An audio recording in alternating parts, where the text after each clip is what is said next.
Okay, so I just wanted to check that you can hear me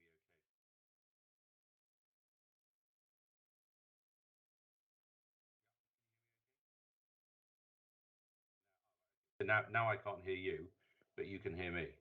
So that's okay. If you put your thumb up just to show that you can hear me. Great. Okay, fine. Excellent. Thanks very much.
Lee, if I could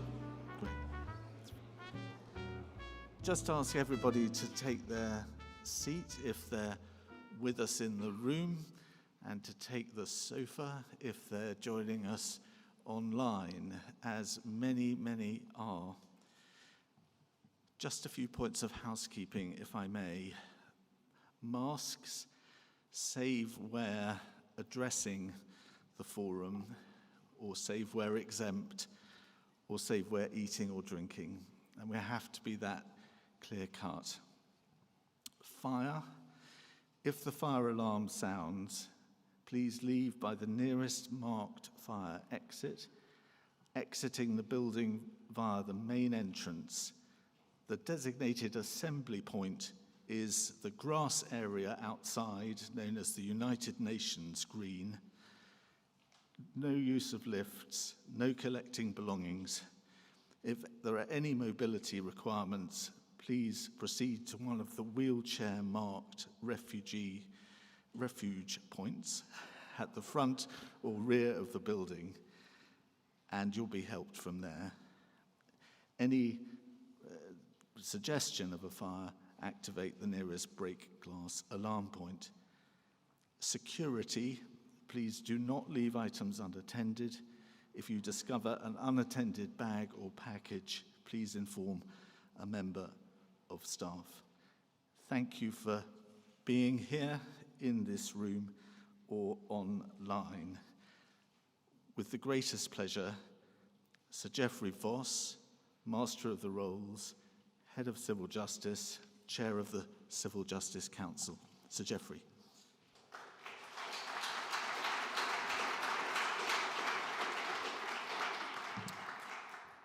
Well, thank you, Robin. I'll try and appear over the top of this lectern somehow, and hope you can hear me both online and in the room.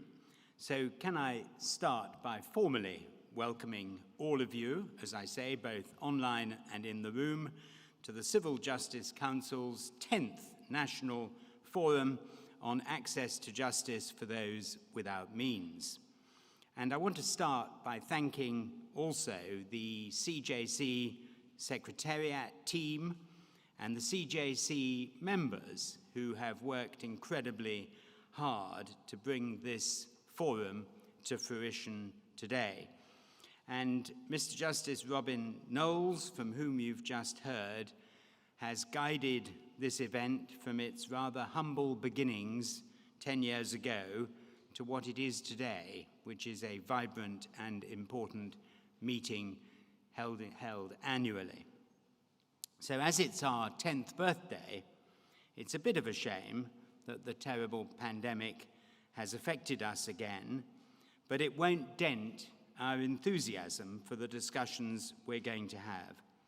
And I'm pleased that this year, for the first time, we are holding a hybrid event, and I welcome particularly everybody who's joining by Slido, a program whose slogan is Audience Interaction Made Easy.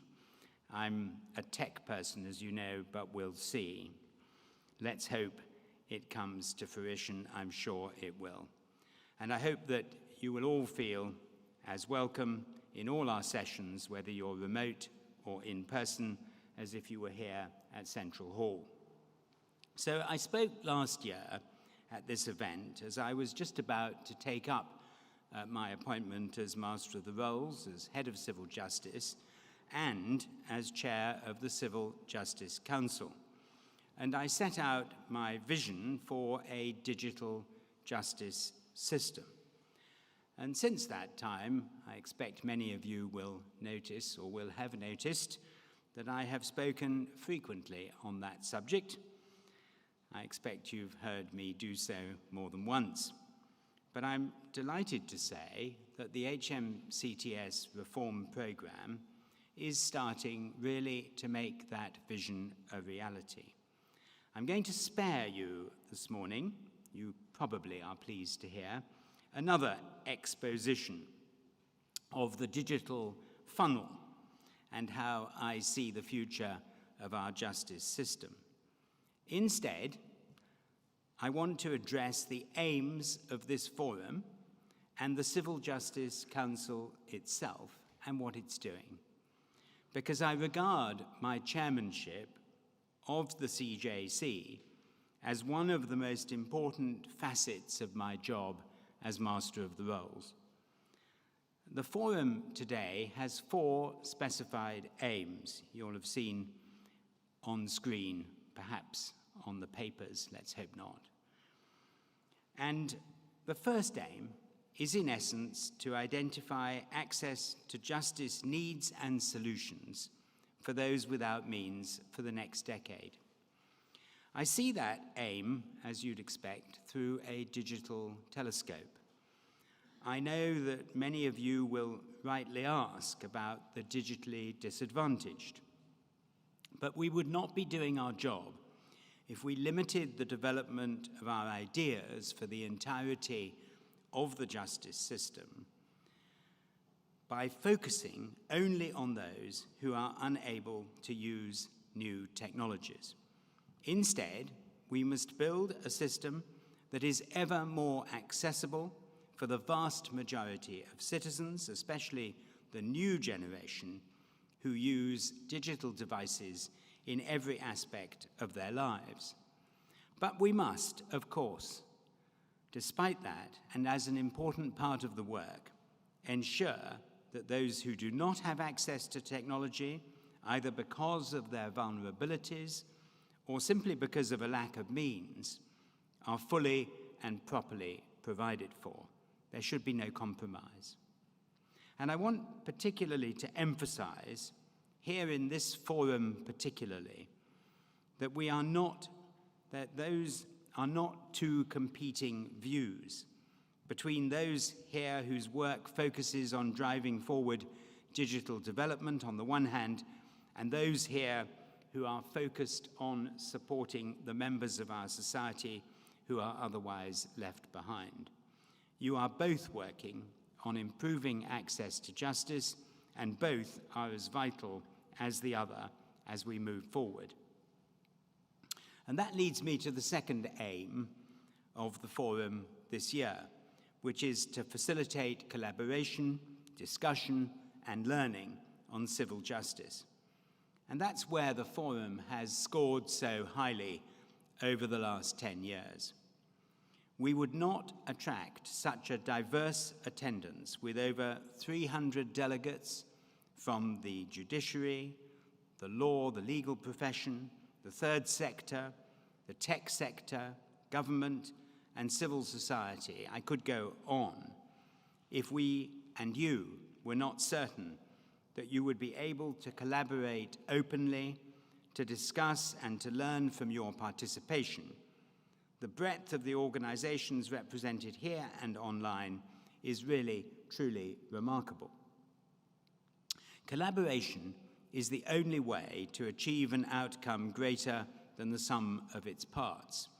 And civil justice is a broad ecosystem in which each part shares an interest in the development and sustainability of the whole. Now, I take the view that coherence is the key to the future. In the past, many have seen civil justice in silos, but I'm keen, again in the digital context, to look at the civil justice system holistically from the very smallest cases at one end of the spectrum to the largest cases in the business and property courts at the other. The third aim of the forum today concerns the Civil Justice Council itself. And I've already said how important I think the Council is. It embodies the collaborative approach that I've just spoken about. I want to take a few moments now to mention some of the Council's recent work and some of the work that we'll be doing as we approach 2022. And there are 4 particular reports and consultations that I want to highlight. First, there's the interim report on small claims from the working group chaired by Mr. Justice Barry Cotter. Now, that group has produced a fantastic insight into how these very numerous small claims can be more efficiently and effectively dealt with in the period leading up to an entirely digitized system. The Civil Procedure Rules Committee, the CPRC, approved last week one of the interim report's most important recommendations. It put into effect a pilot to allow the court to decide small claims under £1,000 on screen, or what we used to call on the papers, I've made that point before, without a hearing. This will be taken forward next year, and there are many types of claim, like, for example, airline delay claims, where some defendants have bogged down the system by refusing to agree to hearings on the papers, even when multiple individual claims raise the same straightforward issues that could easily be decided without a hearing. The Council will publish its final report on small claims very soon, I hope before Christmas, but probably I'll be reprimanded for saying that, because things never happen as quickly as we would like. Secondly, Lady Justice Asplin chaired a working group that has reported on mandatory mediation and alternative, which I put in brackets, dispute resolution. That report has already been widely discussed, and it concluded that mandatory alternative, in brackets, dispute resolution was compatible with Article 6 of the European Human Rights Convention and was therefore lawful. Paragraphs 58 and 9 of the report said that any form of ADR which is not disproportionately onerous and does not foreclose the parties' effective access to the court will be compatible with the parties' Article 6 rights. If there's no obligation on the parties to settle, and they remain free to choose between settlement and continuing litigation, then there is not an unacceptable constraint on the right of access to the court. I respectfully agree. But as a footnote, I would say that the government's consultation on dispute resolution has dropped the alternative from that term to recognize what I said a few months ago, that mediated interventions should not, in any sense, be regarded as alternative to the dispute resolution process. They are integral to it. And I was told this week that the new Commercial Court Guide is using the term negotiated dispute resolution for big case mediation instead of ADR, and that is a much more accurate description, moving precisely in the right direction. Thirdly, when talking about CJC reports and working groups, and on a completely different tack, the Council published Sir Stephen Stewart's report on guideline hourly rates. And I accepted the report's recommendations, and the new guide to the summary assessment of costs came into force on the 1st of October 2021. It was, in fact, the first revised guide to be introduced since the 1st of January 2005. Quite remarkable period. I've agreed that the CJC will be invited to do further work in that area in the coming 2 years. Fourthly, Professor Andrew Higgins is leading a groundbreaking group looking at pre-action protocols and their future. The world of pre-action protocols has always been something of a twilight one. It was introduced by the Wolf reforms, but never fully a part of the procedure rules. I'm very enthusiastic about an integrated pre-action process as part of my famous funnel, with portals directed at the early resolution of as many types of civil, family, and tribunal claims as possible. PAPs and pre-action portals also need rather greater coherence. Many pre-action portals are already in existence, and I believe that the Council's consultation and consequential report, together with the inauguration of the Online Procedure Rules Committee, now going through Parliament, will provide a firm foundation for greater cohesion in the pre-action digital space. The Council's consultation began 4 weeks ago and closes, you'll be pleased to hear, or sorry, on Christmas Eve. I encourage you all to respond. Santa is being particularly kind to Professor Higgins this year because he'll have to deal with it on Christmas Day. So that's all the work that the Council has done this year. But can I also briefly mention 2 new projects for next year? First, I'm hoping that the Council will take another look at costs generally. Costs are critical in the debate about access to justice. The government has decided, as you will all know, to increase the applicability of fixed recoverable costs in civil claims for up to £25,000 and beyond, in some cases, up to £100,000, I think. And we need, in that context, to look again at the effect that extending fixed recoverable costs will have on fast-track and small claims. We need to look again at guideline hourly rates, as I've already said, and also at other aspects of the costs regime in the new environment, including costs in the digital space and costs budgeting. The Council is well placed to take that work forward. The historic approach on these subjects has been to deliver big-name, generational, monolithic reports. My view is that a better approach, which is squarely within the Council's statutory remit, is one which constantly looks at ways of improving the system incrementally. We need to operate with sufficient agility to ensure that the work does not become outdated before it is even complete, which I'm afraid is what happened sometimes in the past. We must recognize that the civil justice system, by its nature, never stands still for long. And secondly, and finally in this context, I'm pleased that Professor Richard Susskind is chairing an innovative working group for the Council, which is looking at the use and effect of technology in the justice system beyond HMCTS reform program and beyond the immediate future. It will undertake the horizon scanning that really is very badly needed. It will ensure that the justice system does not just stand still once the integrated digital justice approach has been introduced and developed. The last aim of today's forum is to reflect on the last 10 years.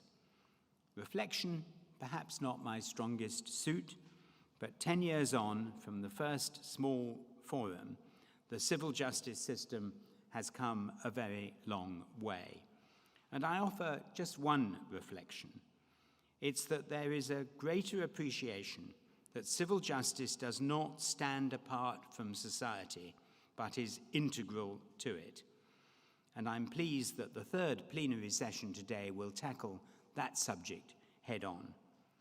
I can't overstate how important it is for all of our society to have access to civil justice that is delivered speedily and at proportionate cost.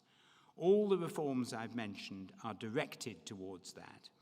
It's worth once again highlighting why that is the case. Inability to vindicate legal rights at all levels in society profoundly affects people's lives. It causes massive economic drag from families in dispute and those subject to possession claims, threatened with losing their homes, small businesses unable to recover relatively modest debt.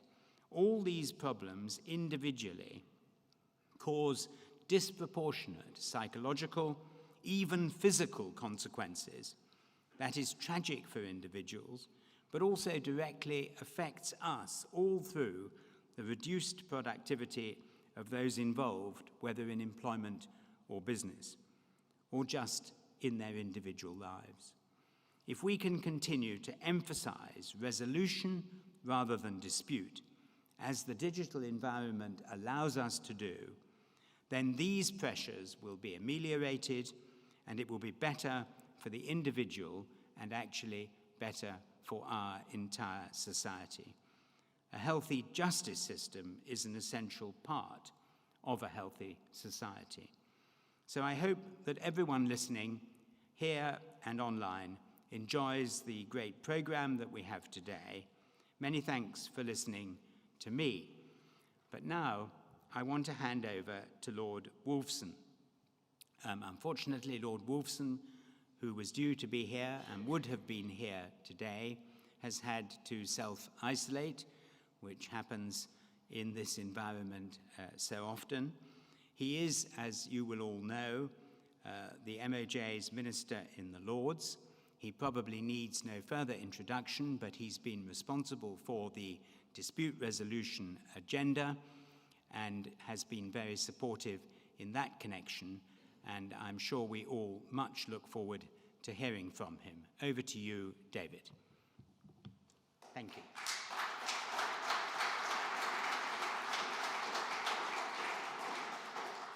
Well, Master of the Rolls, thank you very much for your kind introduction, and thank you for organising this National Forum for Access to Justice for Litigants Without Means. It's a pleasure to be part of this event to mark the 10th anniversary, and I'm really so sorry for reasons, as they say, which are entirely beyond my control, but which have everything to do with the ongoing pandemic, that I can't be with you in person this morning. And in thanking you, I of course thank Miss Justice Robin Knowles, whose focus, energy and commitment from the very start and consistently over the years has seen this annual event grow and indeed prosper. Much has changed over the past decade. To begin with, it's fair to point out, I think, that we've had 3 Masters of the Rolls, although I have to say a slightly more rapid turnover of Lord Chancellors. But what has stayed constant in that time is the importance of civil justice and the civil justice system. The civil justice system upholds the rule of law, underpins our society by enabling everyone, regardless of means, to resolve disputes peacefully and effectively. And the benefits of the justice system and of the rule of law are no less important for the nation as a whole. The justice system underpins the productivity of the UK economy. It provides a strong foundation for the inward investment which we enjoy. All that has been articulated comprehensively and persuasively in the recent Oxera report, and protecting and indeed improving that system is central to my work and that of my fellow ministers in the MOJ. And I know that it's something that everyone at this conference, whether in the room or online, shares too. But it's fair to say that over the last couple of years, the justice system has come under challenge as never before. And the response of everyone to COVID-19, from the judiciary, the court and tribunal staff, legal professionals, and many others, has been immense.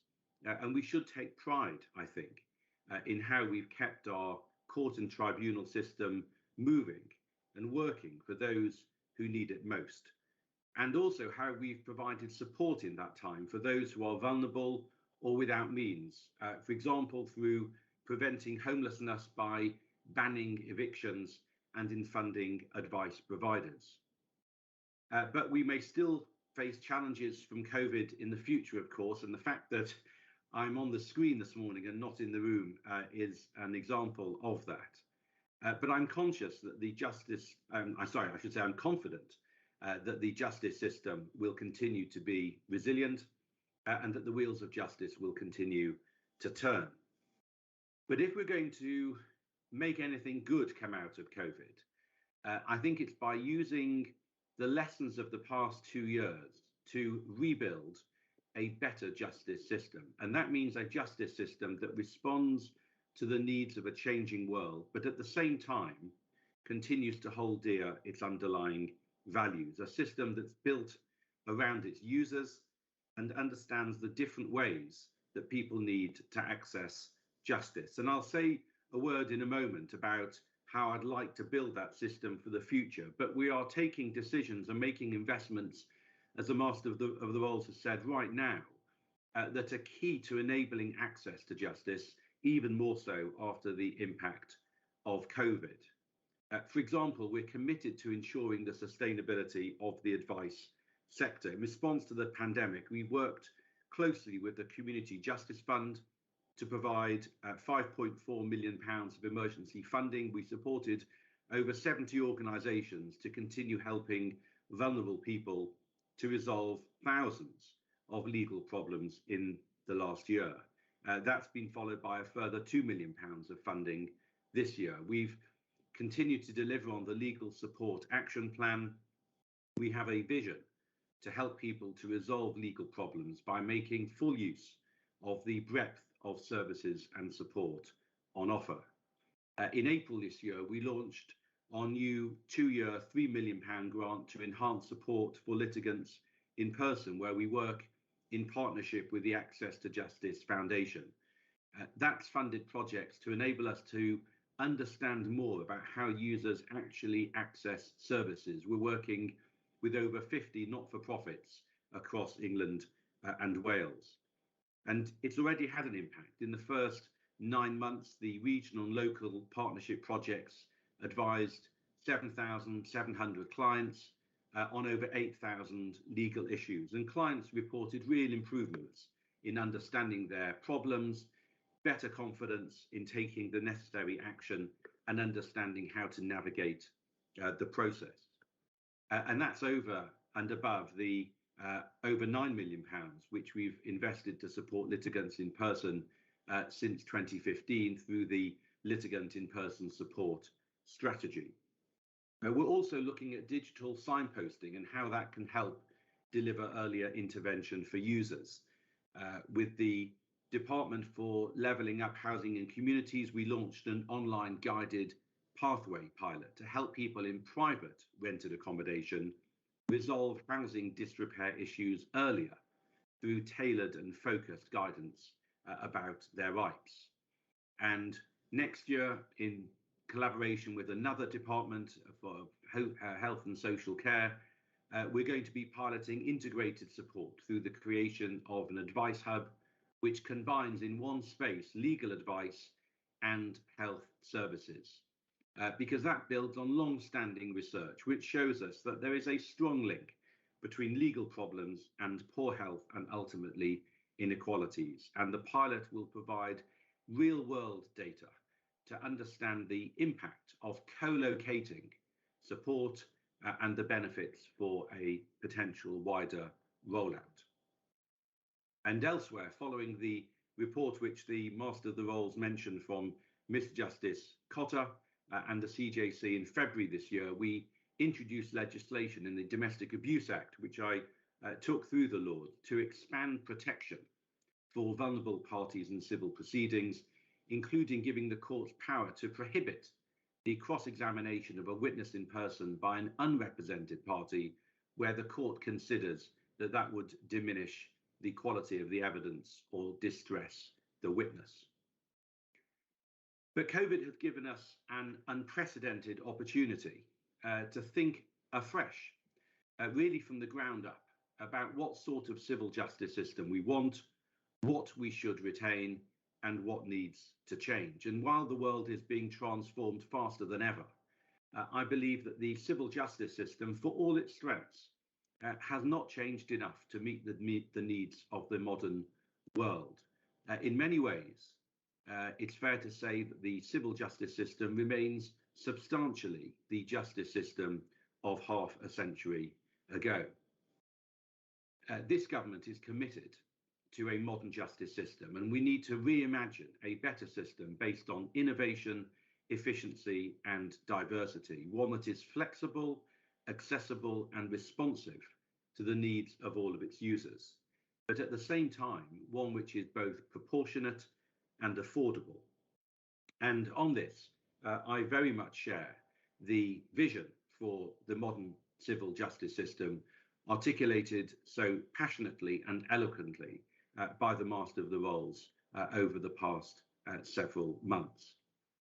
I want a civil justice system that enables users to access justice more easily and quickly than ever before, one which responds to modern needs by allowing users to make claims online, supported by guidance and advice, where diverse forms of digital dispute resolution are an essential and integral part of the system, maximising the potential to save users time, cost and stress, as well as reducing the burden on our courts, and where, when claims can't be resolved in those ways, users and litigants can find justice through simple online court procedures. And that means a system which is data-driven, stripping out paper, duplication, mistakes and waste as part of a fundamental redesign around those who use it. A system which, as a result, performs better and more transparently on both timeliness and also other key measures. I recently spoke at the celebration of the 125th anniversary of the Commercial Court, in which I extolled that court, as indeed it is, as being a trailblazer for technology and modernisation. It provides a wonderful service to its users, who of course have the choice of many courts around the world, as well as other forms of dispute resolution, including international arbitration. But there's no reason why a similar standard of service can't be provided across all our civil courts, and indeed in the increasingly diverse and vibrant world of pre-court dispute resolution. And in doing so, we'll be ensuring that everyone, whatever their need and whatever their means, can access justice in a way that's proportionate, speedy, and easy to use. And that's my and the government's ambition. As the Master of the Rolls said, we've made a start through our 1.3 billion HMCTS reform programme. That's the most ambitious programme of its kind in the world. And over the next year, we'll continue to work with the judiciary and others to design a transformative approach to civil justice. We've created the online civil money claim service for litigants in person. Over 250,000 claims with values up to £10,000 have now been issued, with a user satisfaction rating of 95%. For damages, we've created a digital service for legal representatives to issue and respond to claims. And over the next year, we will work towards an end-to-end digital journey in both online money claims and damages to provide a more accessible, efficient and improved service for the user. We'll also start the reform of possession and enforcement activity, again engaging with users as we design those services. And to add to this, the innovative and entirely industry-funded online service for whiplash claims launched successfully in May, providing claimants with an accessible and straightforward way to take control of low-value road traffic accident-related personal injury claims, either with or without representation. It's free, it doesn't leave anyone behind. If you can't use the online service, there's a dedicated telephone support centre. And online money claims and the whiplash online services are just two examples where we're trying to introduce greater levels of dispute resolution into the justice system. Because while court remains an option for all, one size doesn't fit everybody. More than a quarter of a century after the Wolf Report, far too many claims still end up in litigation, and too many cases still go through the court process unnecessarily. This year, the MOJ and the senior judiciary launched a call for evidence on dispute resolution in England and Wales. We're currently analysing evidence from nearly 200 respondents and 78 experts in a series of roundtables. They brought alive their experience of what works and what could be done differently to deliver the benefits of resolving disputes outside court more widely, and we'll set out the next steps on that work very shortly. Going through Parliament right now, we have the Judicial Review and Courts Bill, where we are developing online rules to support new digital technology. The bill makes provision for a completely new online procedure rule committee for civil, family and tribunal proceedings. And this independent committee will ensure we're using technology to build the system around the people who use it. And the Online Procedure Rules Committee will make consistent rules that can be followed by the average court user, from complex civil claims to chasing unpaid invoices, and enabling those online services to be straightforward and easy to follow. And it also means that the rules can be updated quickly. As technology changes, the rules will also have to change. We need to meet the expectations of 21st century court users. And it's not just about the courts and dispute resolution. Digital transformation is pushing the whole of the UK legal services sector to deliver differently. Law tech has a growing part to play in the future of our legal services, in increasing access to justice and meeting users' needs. And together with Tech Nation and the Law Tech UK panel, we've funded and developed Law Tech UK to transform the legal sector through technology. And we want to build our understanding of the barriers to innovation to support innovators to overcome them. But despite the focus on a vision of a modern justice system driven by innovation, digitization and data, let me make clear that we know the importance of making sure that no one is excluded by this approach. And I hope it will be welcome to a conference dedicated to access to justice to hear that for those without means, we will provide a full and proper service no matter how it is accessed. As the Master of the Rolls said earlier this morning, this isn't an either or choice. We can have both a modern justice system and also cater for those who, for whatever reason, can't access the technology. The National Digital Support Service will help those who lack skills, access, motivation or trust to engage with government services online through face-to-face and virtual support. We concluded a successful pilot of the service in September with the Good Things Foundation, and thanks very much to them for their help. Full national coverage will be available by spring 2022, delivered by We Are Digital, who I understand are here with us today. So looking forward, I think we can be justly proud of the work we've done, but the emphasis is on looking forward. In a changing world, we know we've a long way to go to deliver our full ambition, and there will be some hard choices to make along the way. We will continue to work with colleagues across the third sector, and I must mention specifically the Litigants in Person Engagement Group chaired by Mr. Justice Robin Knowles, who never failed to provide helpful feedback and really constructive input. But may I conclude by again thanking you, Master of the Rolls, and the Civil Justice Council for hosting us, albeit in my case virtually, this morning. Let me also express my thanks and admiration to all in the sector for the often really selfless work you do to ensure access to justice for those without means. It's never been more needed than in the last 2 years, but it will remain an important part of our justice system going forward. Thank you very much.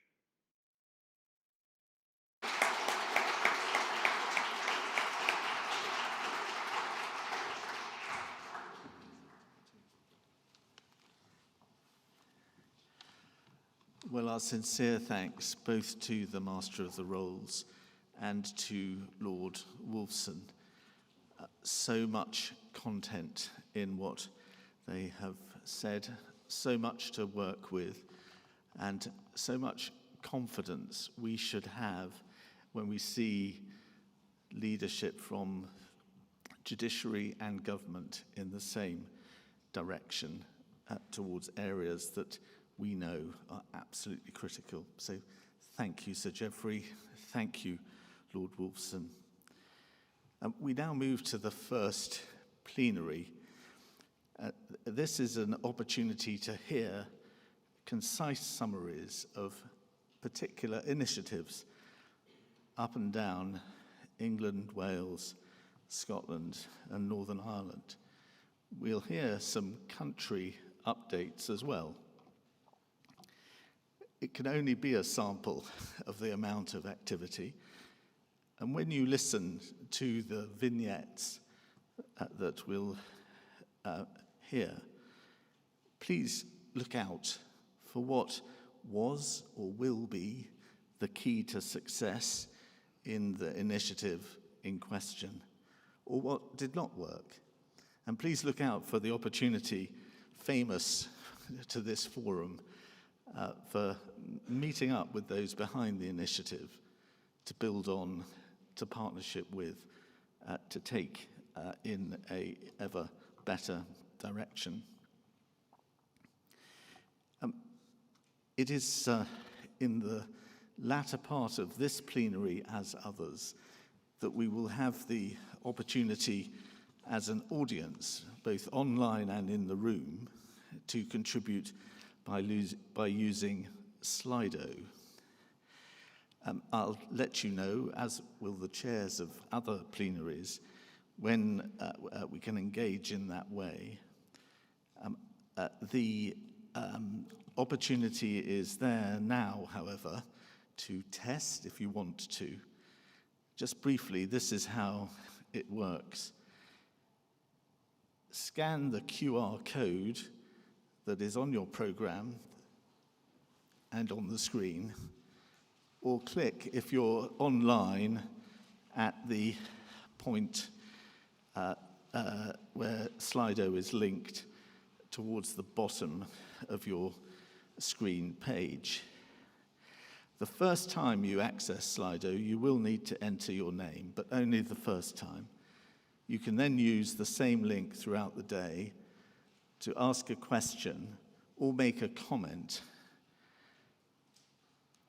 at the point that you're invited to start doing so. Questions or comments are limited, 240 characters, so short and crisp. There won't be time to answer all questions or to feature all comments, but Lee and her team at the Civil Justice Council Secretariat will bring up on screen some of the more recent questions or comments, and we'll have a continuing top 3 or cloud presentation of the themes. You can use a thumb icon to like or vote up questions. I'm sure we'll get better and better at this as the day goes on, but I'll let you know when we reach the point in this plenary for being live with Slido. Now we'll start in bringing in vignettes with the area of advice, access to advice, and the positioning of advice, so that it's an entry point for everybody, no matter what their circumstances. And could I invite Victoria Speed? Victoria is the director of the Employment Law Advice Network, to contribute first. Victoria.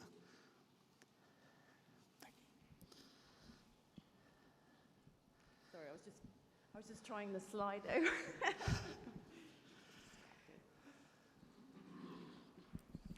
Thanks. Can you hear me okay? Hi everyone, it's very nice to see so many people. ELAN, which is the Employment Legal Advice Network, is a network of more than 60 not-for-profit organisations in London, all of whom offer, in some form, employment advice. And the aim of the network is simply to improve access to justice for vulnerable workers, and we seek to do this essentially through collaboration. Firstly, collaboration of members, and we now feel we have a community of employment advisors for sharing funding ideas, concerns, good practice, and better signposting, including to additional support through Advocate, LawWorks, or the Draw Mediation Service. Lots of employment advisors work in isolation in their charities, and members report that this community element is very important in helping them feel supported and better able to assist their clients. Secondly, collaboration with the wider employment law family through mentoring, using retired judges, and online training using solicitors and barristers from the commercial sector. These projects assist access to justice through enhancing the skills and confidence of the sector. Finally, through wider collaboration to raise awareness. And our members have worked closely with the GLA on their Employment Rights Hub and their online webinar series, and we contribute to policy development through discussion with the Resolution Foundation, local and central government, and others. As the director of this network, I facilitate this collaboration through regular online meetings and discussion with members, and my role is funded by Trust for London, and I'm hosted by South West London Law Centres. There are many challenges for the employment advice sector, but the ELAN Forum provides a much-needed tool to improve access to justice in this area. And if anyone is interested in talking more about how we might collaborate, then I'm going to be here all day, so it'd be great to speak with you in person. Thank you, Robin. Victoria, thank you. An initiative that came in the course of the pandemic. You can just imagine how vital it is for those with employment problems to have the sort of access that that network is increasingly given. Professor Liz Smart will go next. She's the head of law at Sheffield Hallam and behind the Shoe Law, a unique initiative that was introduced last year. How's it going, Liz? Thank you very much, Robin. Yes, it's going extremely well. As you rightly acknowledged, we're a not-for-profit regulated law firm, and we provide free legal advice to assist the most vulnerable across a wide range of practice areas. So it's a pleasure and it's a privilege to do this type of work and to provide that type of service in the way that we do. What I was reflecting upon was, what are we achieving? What are our successes? What have we learned and how have we got there? And we believe our most successful outcome is our genuine contribution towards civic engagement. For us, that is particularly important in terms of successful outcomes. Working to make that difference in our community and developing a combination of knowledge, skills, values, and the motivation to make that difference, both with our students, with our colleagues, and with our wider partners. In terms of how we achieve it, we have already heard a fantastic example of how networks can really help the most vulnerable. And we realized very early on in our journey that we couldn't operate in a silo simply within the confines of the university walls, that we would need, and we do, work collaboratively and in partnership with a wide range of partners who share our common values around civic engagement and the contribution to the wider society, be they schools, charities, law firms, the judiciary, who have been so tremendously supportive, the courts, local businesses, and of course individuals. So with those partnerships in mind, we have built a vibrant network that is strengthened, again, by being part of a whole, and again, more than perhaps the sum of its parts. And we have taken the opportunities to embrace the digital and online world that has always been an amazing opportunity for us in terms of civil justice, and perhaps accelerated by the pandemic, so that we're able to expand our reach, make those services much more available to those vulnerable clients who need it at a time when they need it most. And then finally, I think, in terms of those collaborations, partnerships, working together, we are managing to create, through our students and the people with whom we work, are resilient, robust citizens of the future who will genuinely recognise the contribution that they can make to society and make it a fairer place for everybody. Thank you very much, Robin. Liz, thank you very, very much indeed. That idea of a university establishing a regulated entity first last year on which much has been built, as Liz tells us. And so also in the room, I'm delighted to acknowledge we have the Chancellor of Sheffield Hallam, Baroness Helena Kennedy. But let me move to the next vignette, the final one on advice, access, positioning of advice. Simon Mullings. Simon Mullings is the co-chair of the Housing Law Practitioners Association, and he'll speak next. Simon. Thank you, Robin. Hello, everybody. I'm a duty advisor, and it's been 3 days since I last gave duty. Oh, sorry, that's a different meeting altogether, sorry. It's become something of a cliche to refer to housing possession duty representation as the A&E of social welfare law. But is it an apt metaphor? There's no doubt that our duty clients are facing a potentially life-changing emergency. Can their situation be described as an accident? Well, if you consider the housing affordability crisis, the fact of what has come to be known as no-fault evictions, then it becomes clear that people can face the loss of their home through no fault of their own. But, and this is just like A&E, even if our clients have made bad decisions and led themselves astray, we will still represent them, patch them up, as it were, and send them off again, hopefully, to make better decisions in the future. Duty advice is free at the point of delivery and is one of the few pieces of legally aided advice, assistance and representation which is not means tested. It covers nearly all county courts in England and Wales. Now, it's essential that we all become more ecologically minded, and so I'm going to recycle some remarks I made to the Justice Select Committee in February of this year. I told the committee that in relation to the duty scheme, the legal aid agency had been responsive, even assertive, actually, in its support for the scheme in the face of the pandemic. That responsiveness continues with the consultation on the future of the duty scheme encapsulated in a document called Housing Legal Aid, the Way Forward. There is welcome recognition that sustainability in housing law provision is under threat and must be addressed. The document includes a recognition that early advice in debt and welfare benefits matters will be a key provision to enhance the emergency work of the duty scheme. And so here again, we see that our A&E metaphor is useful. Measures to promote public health and early treatment of ailments through GP surgeries can help with preventing the need for A&E admissions, or at least put patients in a better overall position if they do need emergency care. LASPO mostly took away debt and benefit advice from the scope of legal aid, and the skills and experience and knowledge of a large cohort of lawyers and caseworkers became redundant fairly quickly. Those skills and that knowledge will have to be rebuilt if the government's plans are to come about.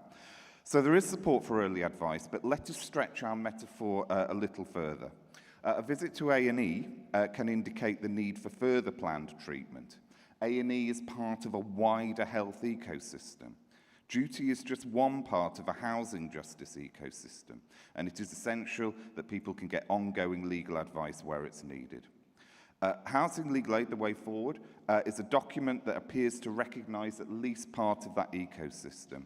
But as our environmental crisis teaches us, if you do not sustain an ecosystem as a whole, then its constituent parts can become adversely affected. Thank you very much. Simon, thank you very much indeed, and for the enormous leadership that you have provided over the course of the pandemic. Sustainability, the main subject of the next plenary today, and obviously a very, very crucial subject. We'll move on from advice to the connecting of early advice provision with routes to other help, including help with representation. Could I ask Jane Krishnadas to go next? She's the director of CLOC, the legal outreach institution, for that it is at Keble, now 8 units strong. Jane, thanks. Many thanks. CLOC began nearly 10 years ago as a research project listening to the voices of experience of women in a refuge who shared their fear of going to court alone due to the significant withdrawal of legal aid following LASBO in 2012, the same year. In collaboration with the North Staffordshire Law Society, the Stoke-on-Trent Citizens Advice Bureau, our local domestic violence and sexual violence services, we formed the CLOC partnership under the guidance of significant research, particularly conducted by Carol Storer of the Legal Action Group, to design the innovative and unique role of the community legal companion, where we would collaboratively train students to signpost for legal aid and, where not available, assist within the remit of the Mackenzie Friend role, which was endorsed by our designated family judge. Thanks to Sir Robin, we've been able to share the good practice over the Civil Justice Council Forum, and indeed members of the Civil Justice Council, such as Nick Hannings, actually visited Stoke and came to the Domestic Violence Refuge to see our work. Since then, we've been able to cascade to 12 law schools, including Sussex, Brighton, Canterbury, Leicester, Wolverhampton, Oxford Brookes, Liverpool John Moores, York and York St John's, and to deliver this scheme collaboratively, providing court desks in 8 court centres. In 2015, we designed the clock.uk.net portal, which provides a direct access site for the public to be digitally signposted through the support of legal companions for the local partnerships, but providing national reach. And this was launched by Professor Richard Susskind and endorsed as a unique way of going forwards.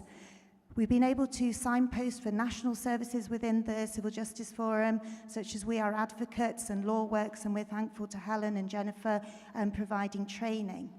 Now, the key learning that we've established through the CLOC web portal is, though we envisage to signpost out to partners, in fact, of the 2/3 have been signposted out and effectively can be empowering for litigants in person, but 1/3 have been identified as signpost in from doctors' surgeries, from schools, from children's services, identifying significant risks of harm to children, where people cannot access legal aid due to barriers in the merit test and the means test, which actually crosses over into public law proceedings.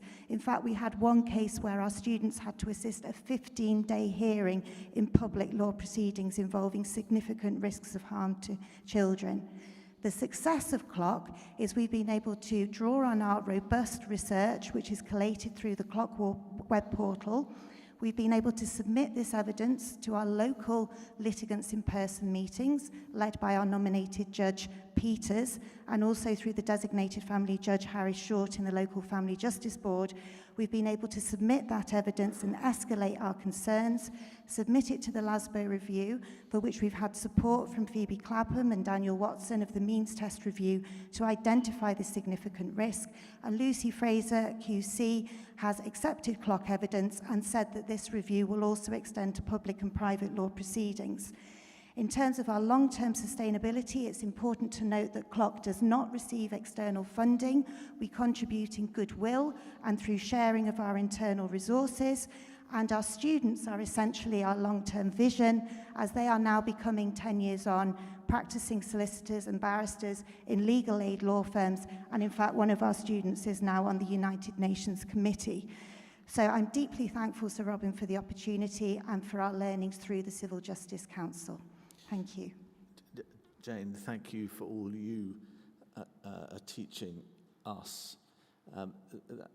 Those references to the links between GP surgeries and schools and the justice system, more on that in the third plenary today.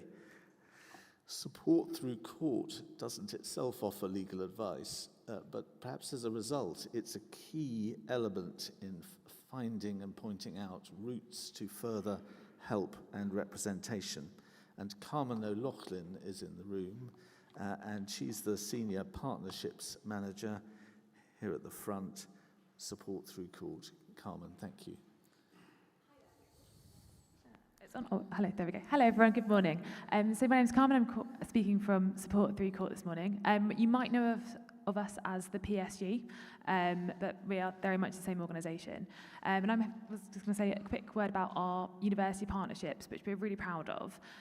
We've got 18 university partnerships around the country, 11 of which our student volunteering is embedded within modules. It was great to hear from Liz as Sheffield, and I know that we work very closely with you guys. And one of the key benefits isn't just the fact that our partnerships are, of their very nature, mutually beneficial. We are run fundamentally by volunteers.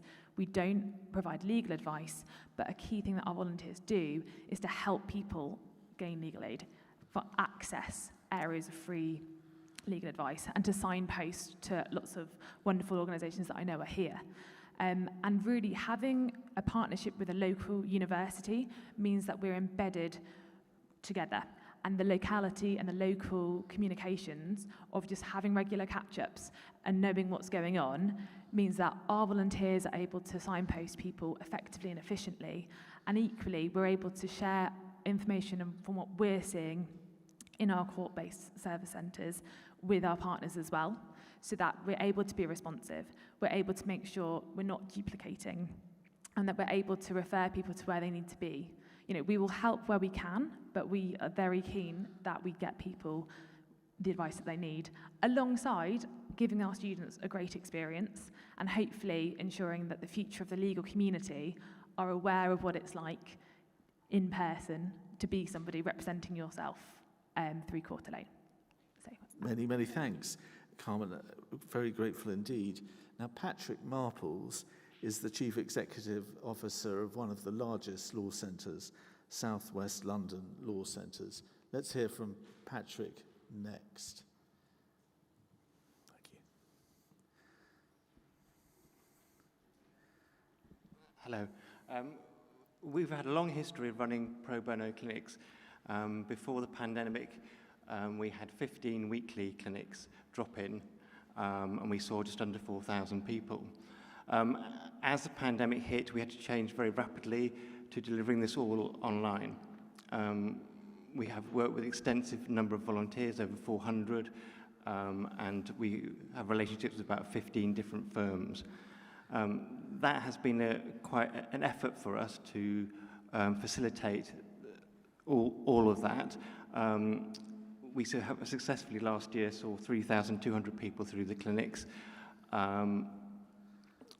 But the administrative burden has been huge for us in getting people to the telephone, arranging video calls, arranging for documents to get to the lawyers, etc.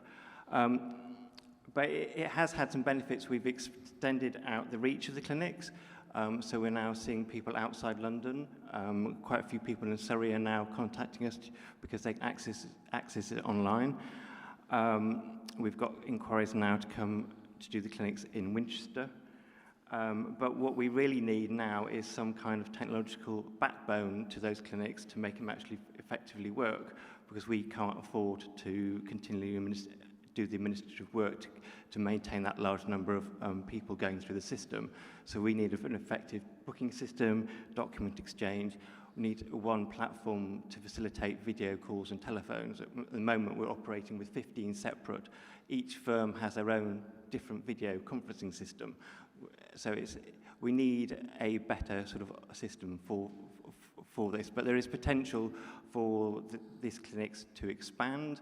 There's quite a lot of potential also to do more work through those clinics by doing it this way.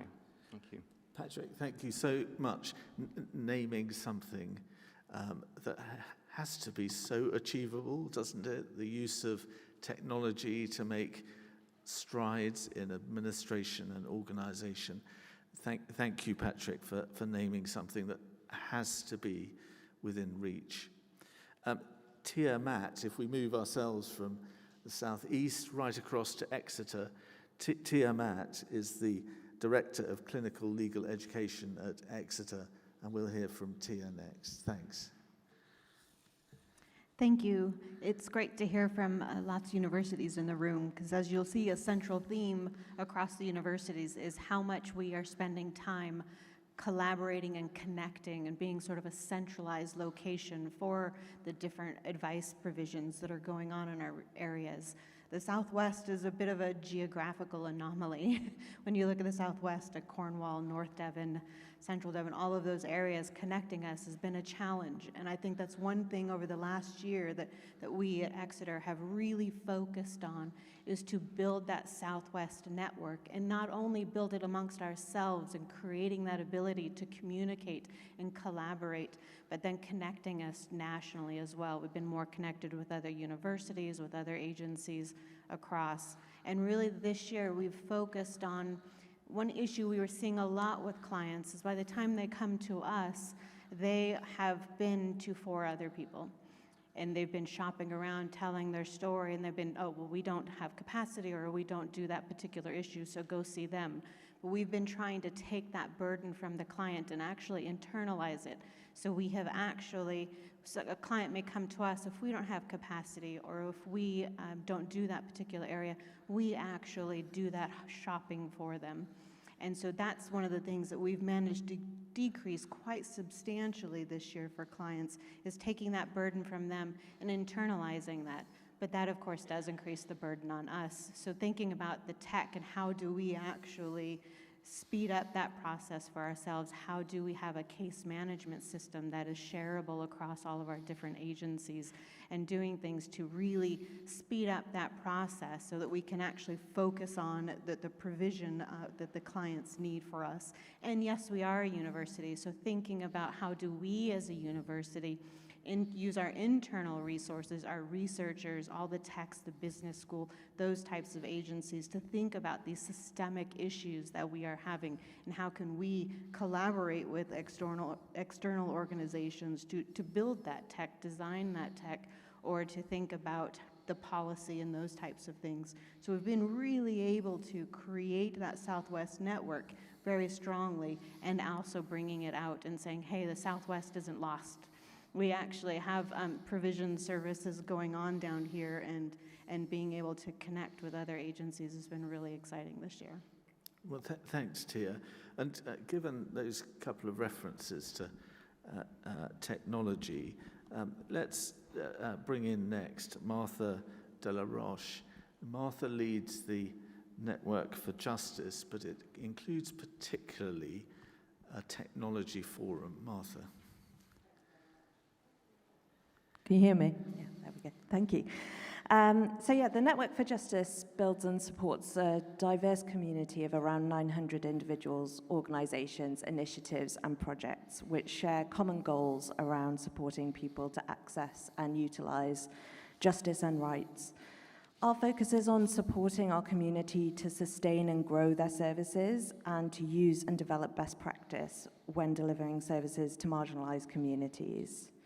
In terms of how access to justice initiatives can achieve successful outcomes, and this is speaking obviously outside of the remit of additional funding, for us I think it falls within the remit of our key activities, which are connecting, collating, and convening. So keeping in touch, sharing ideas, and working together. And as Sir Robin has said, one example of how we facilitate this is via the Justice and Innovation Group.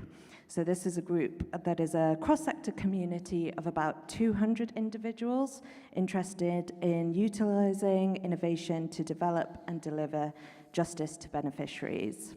This group meets on a regular basis to share updates on projects, share learning and lessons on what is and isn't working, and access opportunities and support from across the broader cross-sector community. And this actually includes technologists and law tech initiatives, which we've heard about today.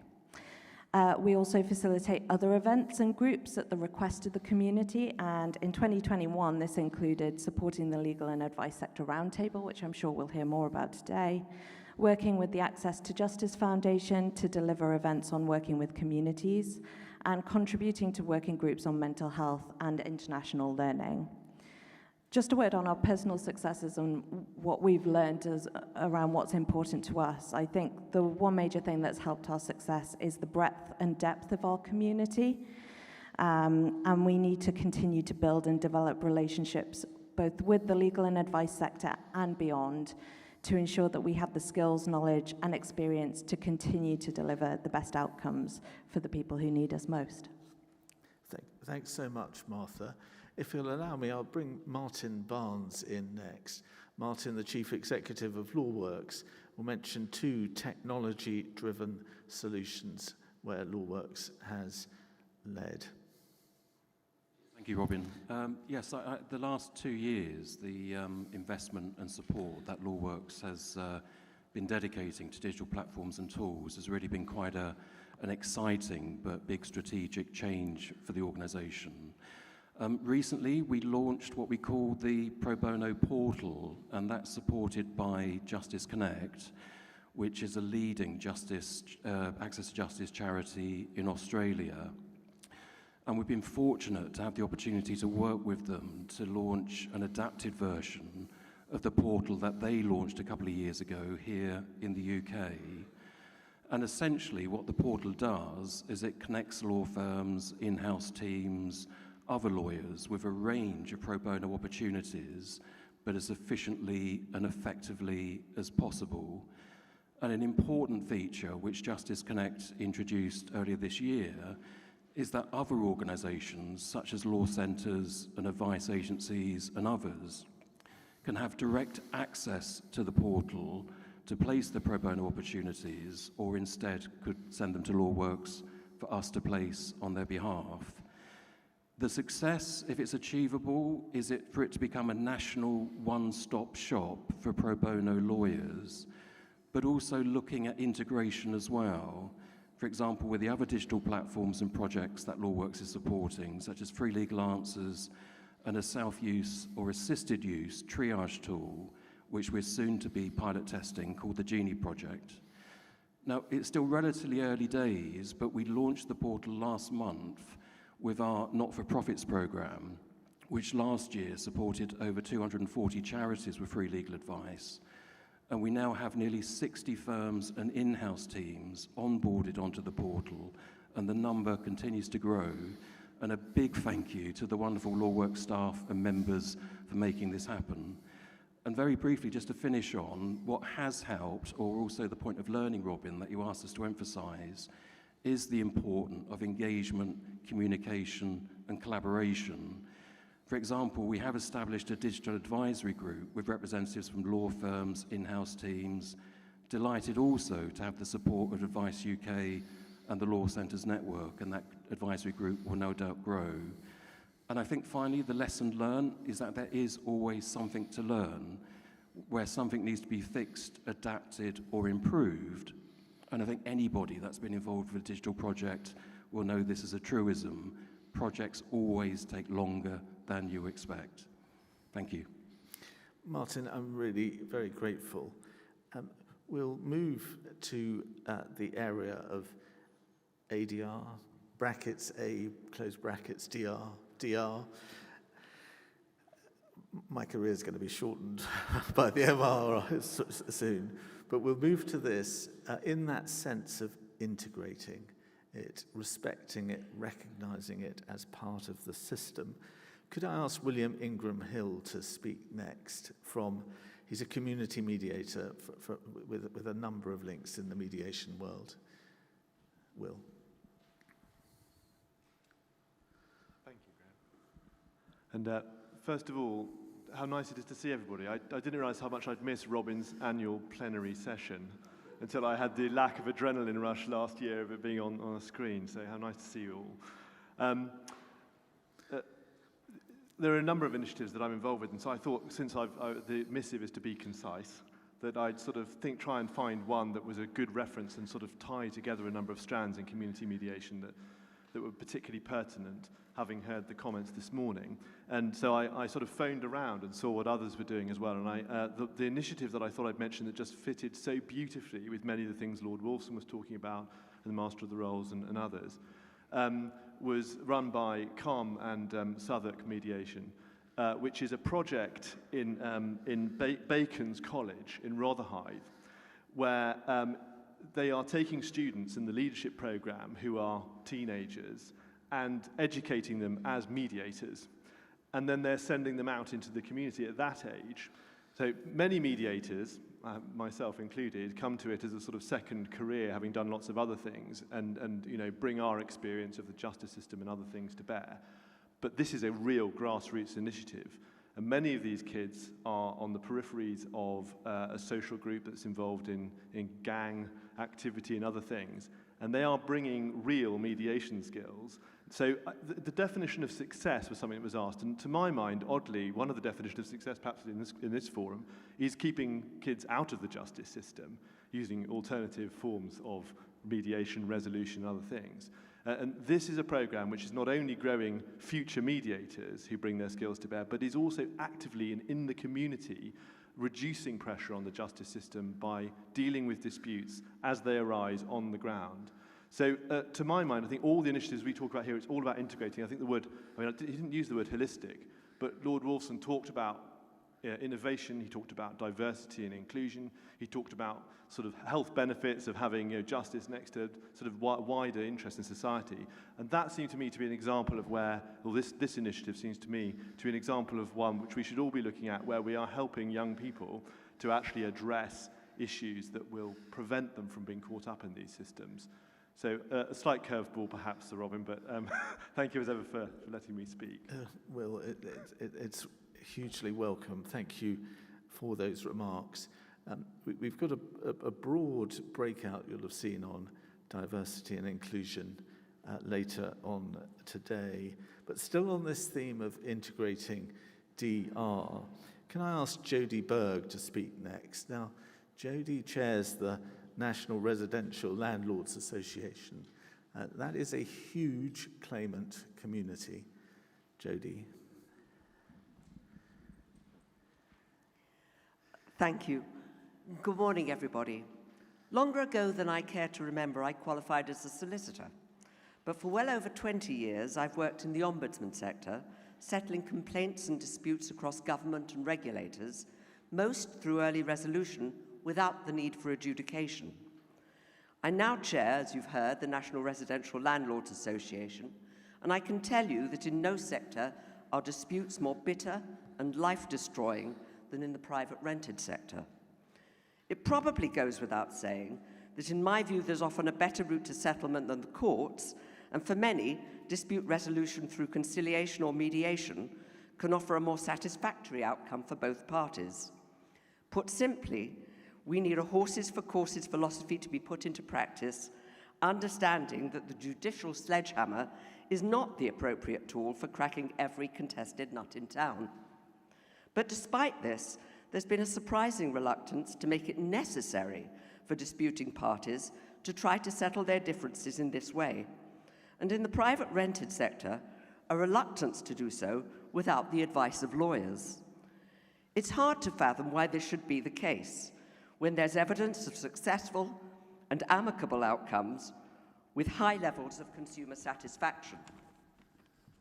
So NRLA, together with the Dispute Service, has been trialling pre-action conciliation with some very promising results. The distinctive features of this approach are that it offers a flexible and proportionate process, customized to deal with individuals and their disputes, which are often multifaceted and not just about possession. It dispenses with formality, rigorous rules of evidence and adversarial process in favor of relative informality and a common sense approach to resolving problems. It provides users with a quick and cost-effective process that's simple to access and use. Importantly, there can be a range of settlements that suit both parties because there are no winners and losers. This can result in an improvement in relationships between the parties, which can save a tenancy. In our new scheme, to date, over 60% of referrals have been settled by conciliation. It would be a huge step forward if this kind of process could be facilitated more widely. Thank you, Robin.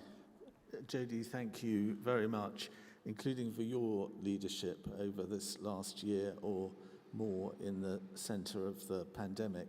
Let's use some of the coffee and lunch occasions we've got today to debate the way in which we can most successfully play in dispute resolution, ADR, mediation, and other forms. We know there's been some areas where little success first time, some areas where more, but really it should be able to succeed. Let's debate the way in which we can find the critical path. It may be different in different areas of activity, but if this community, including online, can't find it, then no one can, and I'm sure this community can.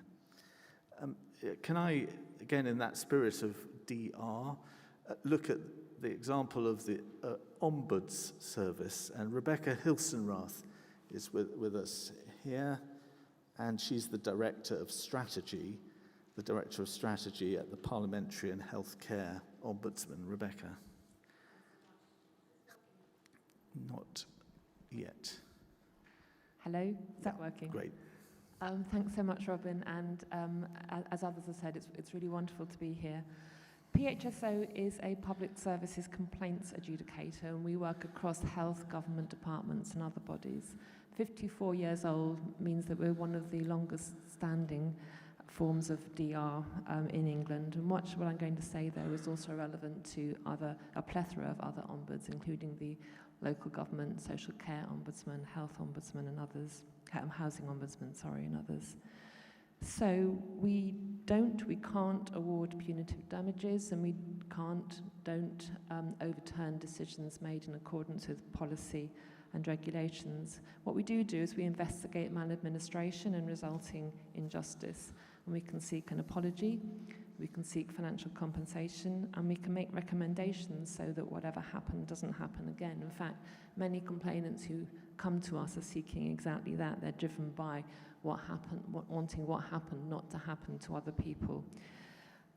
We have a focus on early resolution, including true mediation, and we have trained mediators on the staff, but also that's just one of a number of different tools that we use to achieve that outcome. And then we move to primary and detailed investigations.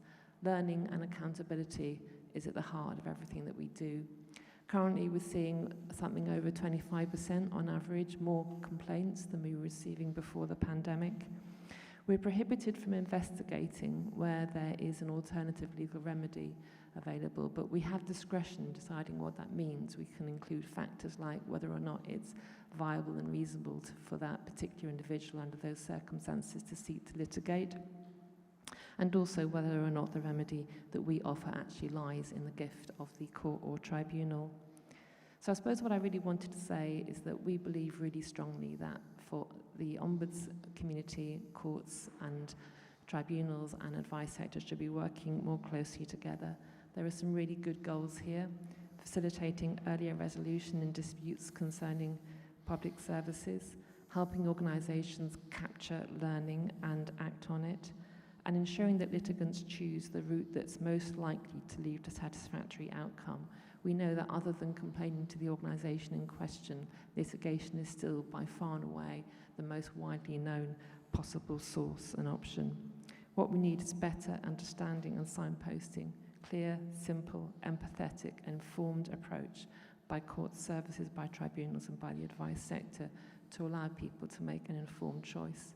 And lastly, just to say that our new corporate strategy has a focus on looking at this sort of approach, as well as improving outreach and trying to better understand the barriers to our services.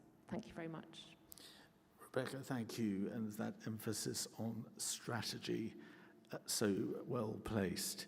We'll look now at the area of combining resources and start with a couple of examples where financial resources have been combined.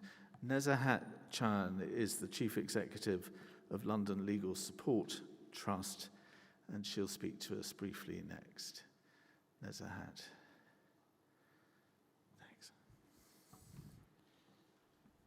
Thank you, Robin. Shortly after COVID-19 hit the UK, the London Community Response, created and led by London funders, brought together 67 funders from across sectors and geographies to work from one single portal to distribute over 57.7 million to community organizations and civil society groups. Combining our human and financial resources, we managed to sift, assess, and fund the applications within a very short period of time to get money out as quickly as possible. For some of us, this meant that pausing our strategies to 2020, others continued to provide their own funding alongside working with London Community Response. Through enormous efforts put by the London funders and members, we listened and recognized the needs of communities affected by the pandemic. For example, recognizing the fact that the social, economic, and health consequences of COVID-19 have disproportionately impacted those already marginalized in society, the London funders brought in equality partners to advise us on emerging needs, and funding programs prioritized supporting groups led by and for Black, Asian, and minority ethnic communities, LGBT+ communities, deaf and disabled people, and women. Over 75% of funding went to these organizations. London Community Response managed to bring both commitment and financial resources to make this collaboration a success. It's clear from London Community Response experience that collaboration at pace and scale is entirely possible. We had 4 C's and a very massive E in the success of this partnership. So Martin and others mentioned collaboration. Over 67 funders and equality partners, community groups, civil society groups came together to work from one single portal. So that was a big collaboration. Commitment, there was a genuine commitment for both putting resources, financial resources, as well as human resources, like lending grants managers, lending administrators, to manage the London Community Response. Common goal, we all had a common goal. We all wanted to help people who were affected by the pandemic as quickly as possible. Communication was the key to get the message across to funders as well as groups. And for me, the biggest thing that made this collaboration a success is the engagement level with both funders and communities, equality partners, and learning partner, who has managed to bring massive reports out of a collection of data received from the portal. Thank you, Robin. Thank you, Nezahat, for that tireless work. That's London and nearby focused, but Lord Wolfson mentioned the Community Justice Fund, which reaches across the countries. And Sarah Stevens, the chair of the Development Committee of the Access to Justice Foundation, will speak briefly on that. Thank you, Sarah. Thank you. Good morning. Thank you, Robin. So yes, the Access to Justice Foundation hosts the Community Justice Fund, which is a collaborative fund set up in response to the pandemic, but now with a longer-term ambition. Since March 2020, the fund has supported 179 organisations across the UK, with grants totalling nearly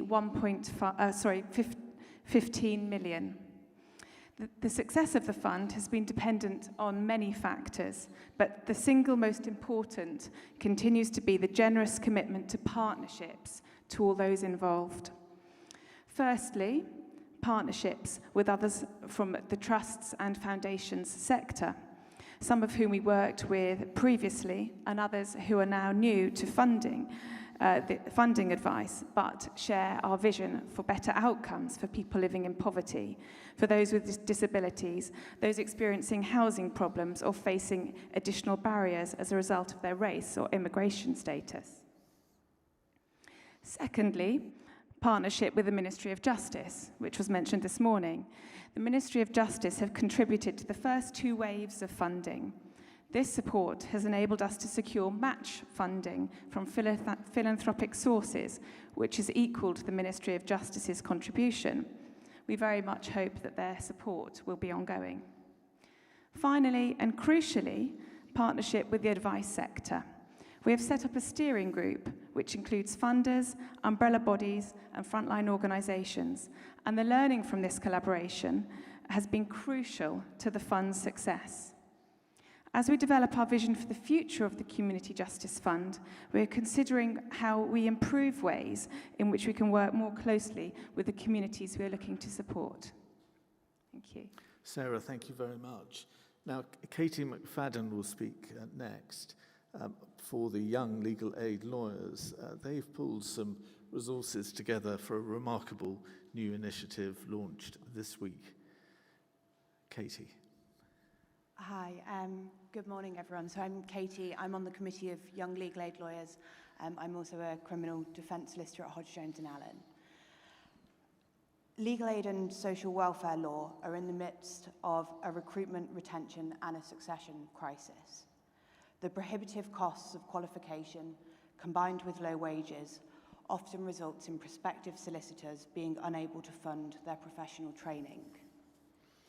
The solicitor's qualifying exam has presented some opportunity to reduce the cost of qualification, but in the legal aid sector, the burden will continue to fall upon the candidate.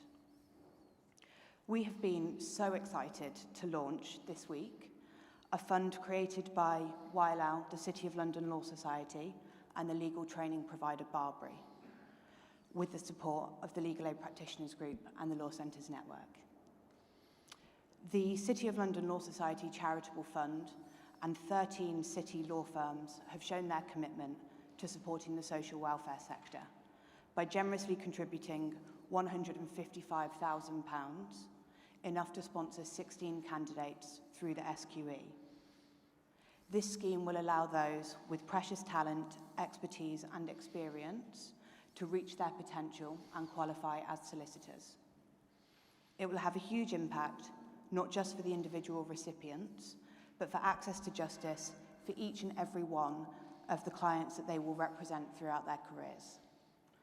Applications are now open and close at midnight on the 17th of January. The applicant must currently be working in social welfare law, and their employer must provide a letter confirming they will give a successful candidate the opportunity to complete their 2 years of qualifying work experience, and that they would intend to keep them on as a solicitor following qualification. More information is available on the Young Legal Aid Lawyers website, and more details about the eligibility criteria and the application process. Katie, thank you so much. Just to acknowledge that the Chief Exec of the City of London Law Society, mentioned by Katie, is with us, and I know David Hobart will relay our admiration back for something that has only just started, but very, very important. Whilst that focus is on legal aid, but also in the connection with using data as a resource to help identify points and challenge, can I ask Ro Tether next from the Legal Aid Practitioners Group to speak?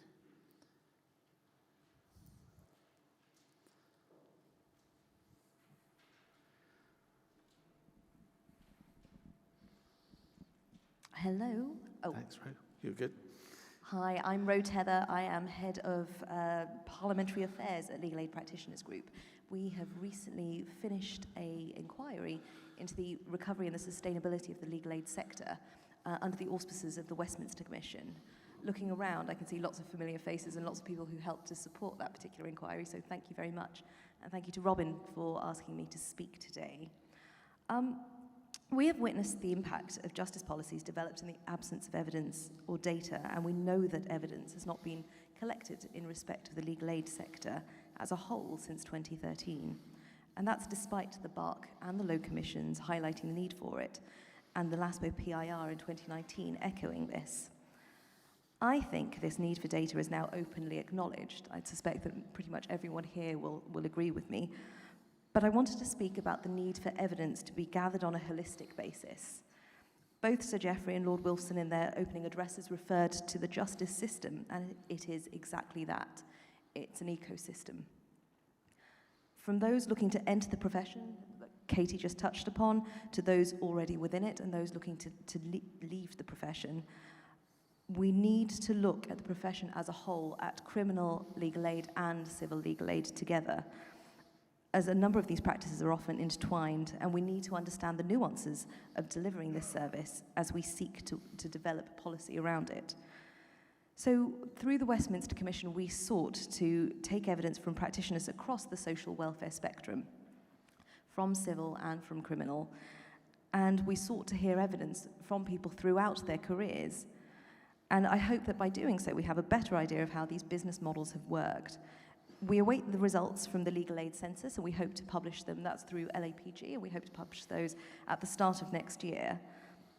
And this, too, should give us a far more comprehensive snapshot of the legal aid system as a whole and as it stands now in the wake of the pandemic and in the wake of all the cuts that have been made over the past decades. And we see that as a measure of success. Robin, you asked for one. I do see that whole picture of the system, evidence that we just haven't had in policy ever since I've started, certainly. I see that as a measure of success, and we also hope that all of you here will find it a useful resource in the work that you undertake. I'm going to be here all morning. Please do come and find me if you want to speak some more about the evidence that we gathered or the Westminster Commission in general. Thank you so much.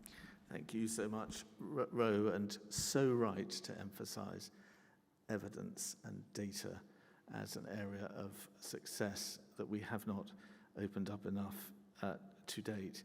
Now, in terms of timing, we've had an abundance of riches. There are more contributions scheduled ahead, and we've got that Slido. What I'm going to do is this, see, casting a nervous eye around the room to my CJC colleagues. First of all, have a go over the next minutes with the Slido, if you would like to. Not to put a question, but just to put a comment or a point, a word about contributing to success. I mean, at the risk of prompting, we've heard a lot about collaboration, but there will be other things you've heard, and let's see how that congregates using the Slido system. We'll get more and more in our stride as the day goes on. Secondly, I am going to bring in a few more contributions, and so we'll start our coffee break slightly later, and the morning breakout sessions will be trimmed slightly. And I ask those I do bring in to please try and reduce your contributions even below the time that I asked, if you don't mind. The third thing we're going to do is we'll move the point in the day when we hear the national updates from Wales, Scotland, Northern Ireland, and international. What we'll do is we'll bring those in at the end of the second plenary and before we start lunch. They'll be really well placed to put as a bracket. So that's what we'll do. And without further ado, we'll move to the closing area for the moment, which is about working across the sector, keeping in touch and sharing ideas, not just on a day like this, but across the year. Could I ask Ben Beadle from the NRLA, Chief Executive, for a word or two? Ben.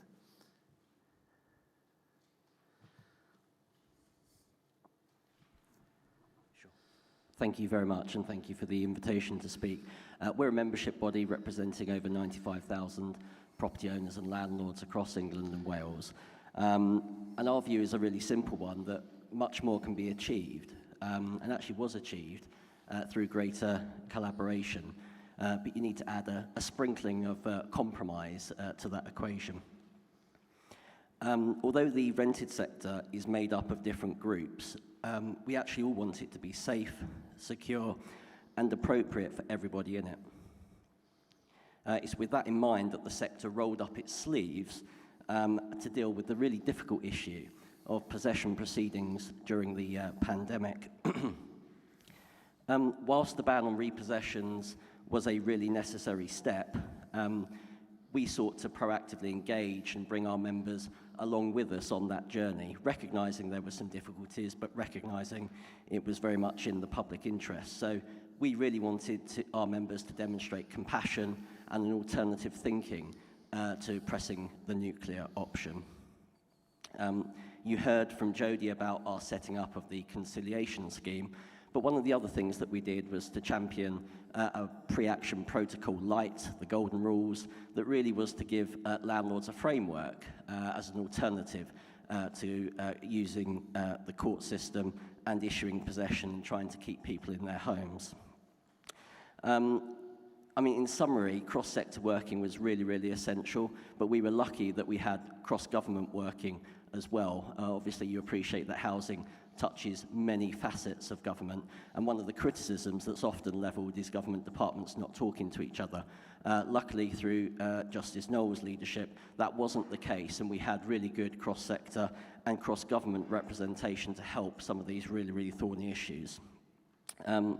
In closing, looking forward, we think there's really huge opportunities to learn from what happened during the pandemic, embracing the benefits that enhanced technology can bring to the court process, the pre-action protocol that I mentioned. But really one key takeaway for us is that repositioning possession, if I can get my teeth in, as the last resort means that there's a really huge opportunity for embedding conciliation in the private rented sector. And our view are that these invaluable learnings could be a real game changer for changing behaviour, which the sector really, really needs. Thank you. Ben, thank you so much.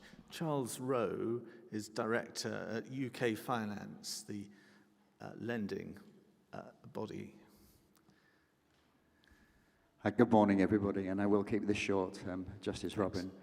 I think when the possessions moratorium was announced this time, well, in March last year, nobody realised how long it would go on for. UK Finance, we represent 150 of the largest mortgage lenders in the UK, from the high street names to the specialists, and also from the very largest to the smallest as well. So we had a huge impact on the sector. The lending community recognised the importance of putting a possession moratorium in place during the pandemic, but there was unintended consequences of doing this. For homeowners who can't afford to make their mortgage repayments, it's a very stressful time for them, and whilst their lenders were very supportive, it does create uncertainty, both in terms of where they could be living, but also in terms of erosion of their capital and their equity in their property, as well as the concern around their mental health as well, not knowing what's going to happen.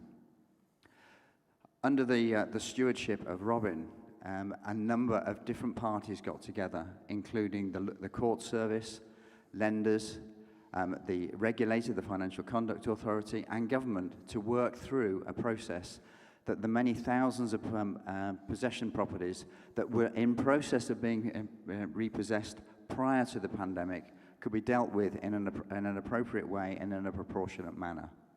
I think it's the first time that such a large group of disparate individuals and organisations had worked together to come up with a common solution.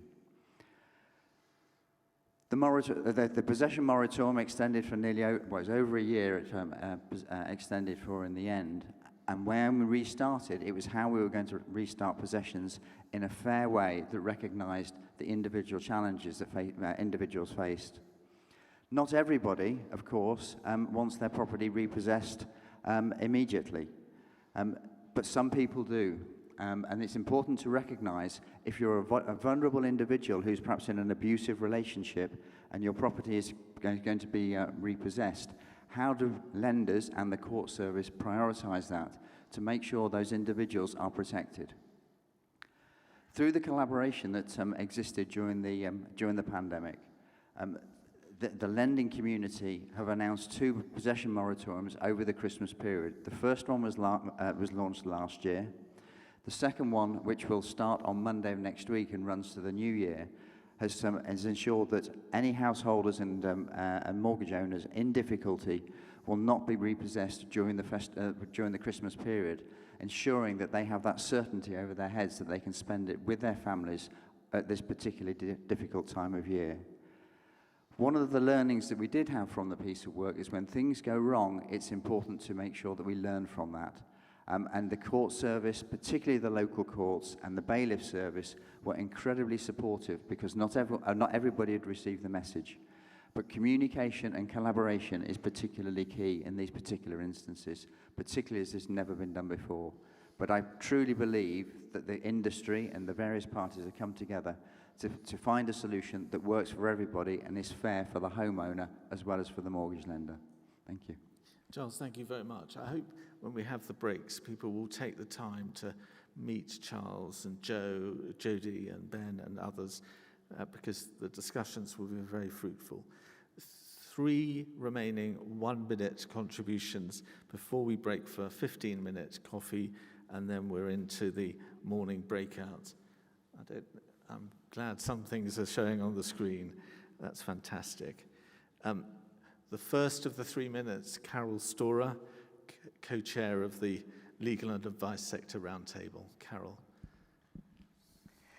Thank you to my fellow co-chair, Robin Knowles. The Legal and Advice Sector Roundtable is a group of CEOs and senior staff from the sector formed in response to the challenges presented by the pandemic.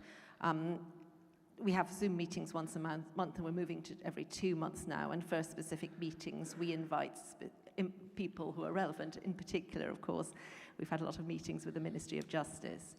We are sharing information. That's what, in response to the pandemic, we wanted to talk about how to support staff, what are the challenges for clients, and in recent months, larger organisations who work and contribute to the spending review came and spoke about the work that they did. James Sandbach, then at LawWorks, presented a very helpful synopsis of what organisations could do. And we've had regular reports on projects, for example, from the LAPG, the Westminster Commission on Legal Aid.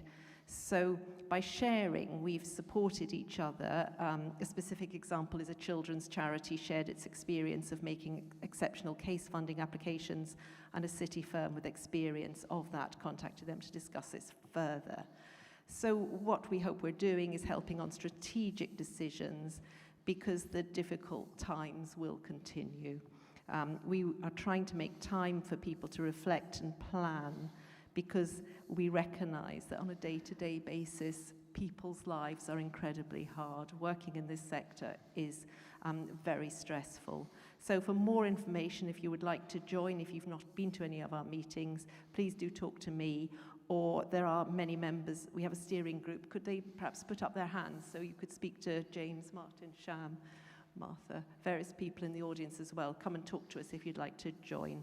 And our success in the future does depend on people participating in this roundtable. Thank you. Thank you, Carol. Keeping in touch.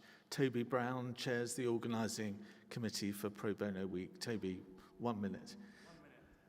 So we had the 20th Pro Bono Week last month. It's a great example of collaboration where the whole profession and charitable pro bono sector comes together to highlight pro bono by the legal profession. We saw so much enthusiasm, we saw sharing of best practice. I could talk about the themes ranging from how lawyers can tackle climate change through to how retiring lawyers can volunteer. But just in my remaining 30 seconds, what I would highlight is one of the constructive points that Mary Dobson-Smith, our project manager, and I thought we'd share, was that although there were many collaborative joint events, we did see some duplication in events. We saw some organizations not knowing what other fellow organizations were doing. And that really highlights we as Pro Bono Week need more central coordination and direction. But actually more broadly, it's a point that Martin and others have made, the pro bono sector, like so many others, can do better in terms of generally being better coordinated and communicating amongst ourselves. Thank you very much. Thank you, Toby, very much. James Sandbach for the last 1 minute contribution. This in keeping in touch through the all-party parliamentary groups. Thank you. I've been involved in various different all-party groups in this space, from the all-party group on citizens' advice, the all-party group on legal aid, the all-party group on pro bono and public legal education, and the all-party group on debt and personal finance. And different APPGs do work closely together, and that's a really important point, because I mean there are hundreds of APPGs, including things like APPG on Scotch whisky, but just a couple of things on the APPGs in this space. I mean, a really big shout out for the Westminster Commission, which was made possible by the APPG on legal aid, and that was a really fantastic piece of work. The APPG on pro bono and PLE, again, the work we did on getting into MP surgeries, to look at the casework in MP surgeries, was really valuable, and I think helped move a lot of conversations forward. The last meeting of the APG on pro bono, we launched, there was a big launch of the LawWorks' clinics manual, and having something to hang a meeting off is a really important way of using APGs constructively, because MP's time is very valuable, and they're busy, so you need something kind of good to be able to attract them. And I'd also just mention the APPG on debt and personal finance, because that does a lot of work in this space as well, on debt issues, and lots of kind of joint meetings between APPGs, and I think that's because APPGs are a very good mechanism of policy influence and getting opposition and government MPs together to address common issues. Thanks so much, James. Excuse me, alongside the emphasis on MP surgeries, the emphasis on local councillor surgeries as a practical point of engagement is also there. Now, we'll break now for coffee. That clock runs slightly fast, so don't worry too much. I'll do the worrying. 15 minutes of coffee in the room next door, in order to start the morning breakout sessions at 11:15.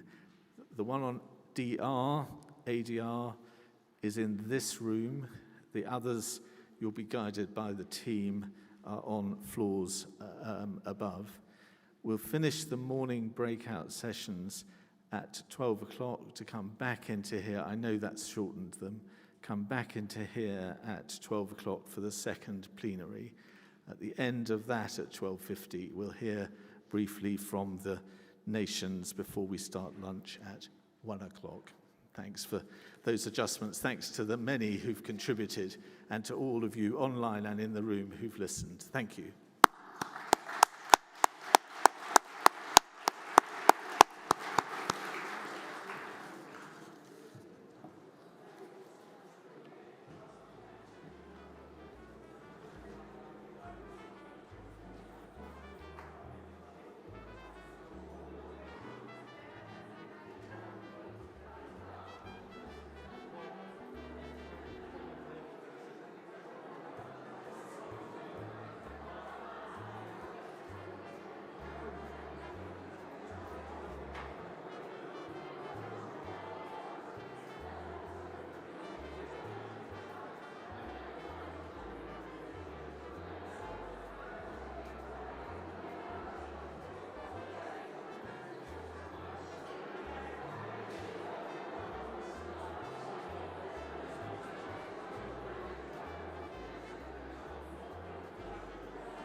Thank you very much, everyone, for joining me here for this breakout session.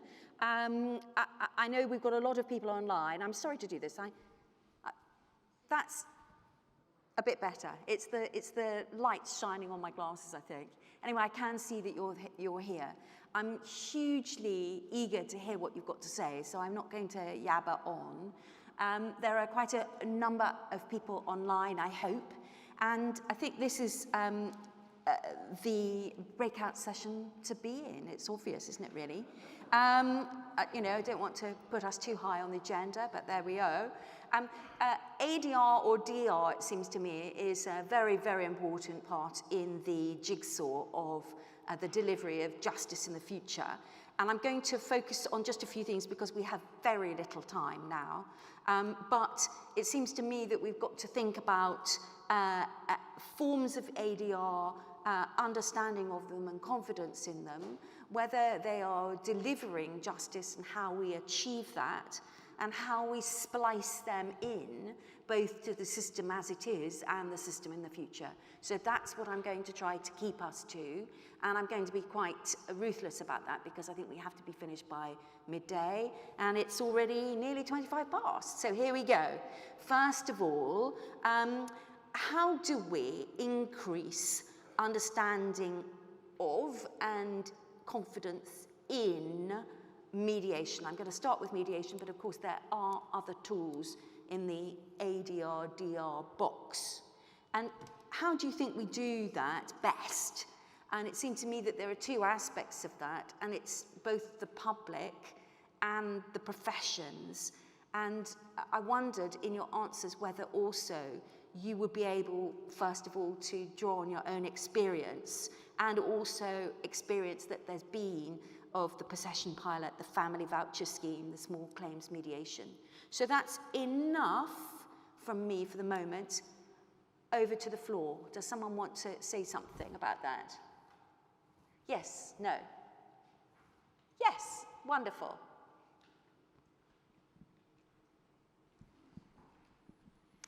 So, hi, it's Chris from Legal Aid Practitioners Group. I just wanted to frame this discussion slightly, if I could, with a recognition of the fact that the A in Alternative Disputes Resolution is never really applied to legal aid practitioners, which is the group that I represent. When delivering the services, regardless of the funding mechanisms in place, and I take the examples given by Spike Mullins earlier with the duty scheme services in court, legal aid practitioners employ all of the same principles and skills as mediators and negotiators to try and achieve a positive outcome for their client. So I do think the conversation slightly misses, the conversation we're trying to have today, slightly misses the point that actually practitioners are employing these skills and they are using these processes, even if perhaps not in the formal understood way that they are by specialist services, to achieve outcomes. Legal aid practitioners are not litigious, and they are trying to resolve these processes irrespective of whether or not they have the correct funding in place, and that's not really been recognised as part of the discussion. Thank you, and I think that's absolutely true amongst judges too. They wouldn't necessarily recognise that what they're doing is DR sometimes, but they are using those skills along the way, especially with small claims.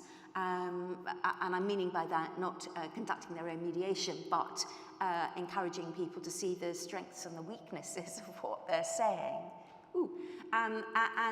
Certainly in relation to that, I think that it's important that we encourage those soft skills and create some training for them within the judiciary. If we're going to do that, we also need to encourage and bring on board, or at least move forwards together with the professions about how that plays out. Does anyone have anything they want to share with us about experience, about understanding and confidence in mediation that they know about? Hello, yes, wonderful. Sorry, it's just coming.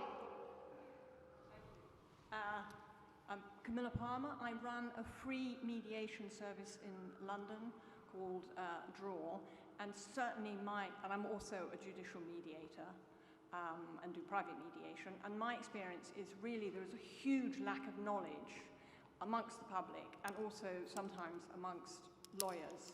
This is all in the employment field. And so I think it is absolutely crucial that there are videos going out showing what mediation is. And I'm also a member of the Civil Mediation Council, and pushing, and there's a group of us who are put in the workplace group, pushing a lot for there to be more information. And I think everyone says the same, there's just a lot of ignorance, which is, I think, one reason why, in fact, mandatory mediation, to some extent, would be useful, because if people would have to then go to a meeting, and then that would enable them to understand what mediation is, and then make a decision about how it can help. So I completely agree. I think there was a huge lack of knowledge about the process. I mean, I've had people say, well, what happens at mediation? These are lawyers. What happens? The steps. People don't know. So I agree with you. Thank you.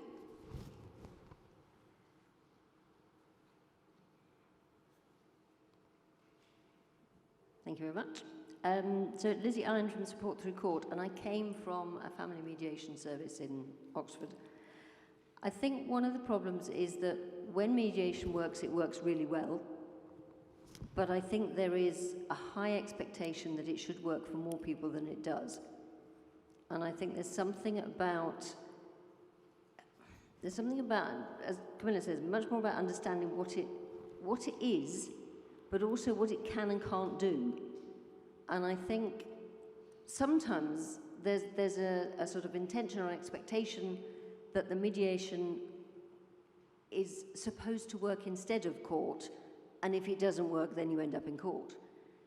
I think if it can be seen as a tool on the journey, and maybe the emphasis on it can reduce the areas of conflict, rather than it's going to solve the whole problem, I think that would be a useful message. Yeah, and I think also it can do, of course, can do both, yeah. Well, it can do both, but I think if lay people, if citizens go into it thinking, well, I've got to make this work because I'm not going to get my day in court. Actually, if we can build that messaging and say there are all sorts of ways to try and deal with this. And I do also think there's a lot of messaging that can come from the lawyers, because historically, lawyers' job has been to get the best for their client in an adversarial system. If we can eliminate that and get a sense that what we're trying to do here is get the best outcome for everybody involved, then I think that's a really important push. It's a real shift of philosophy, isn't it? Yeah, and that's the problem about education. It's a big project, I think.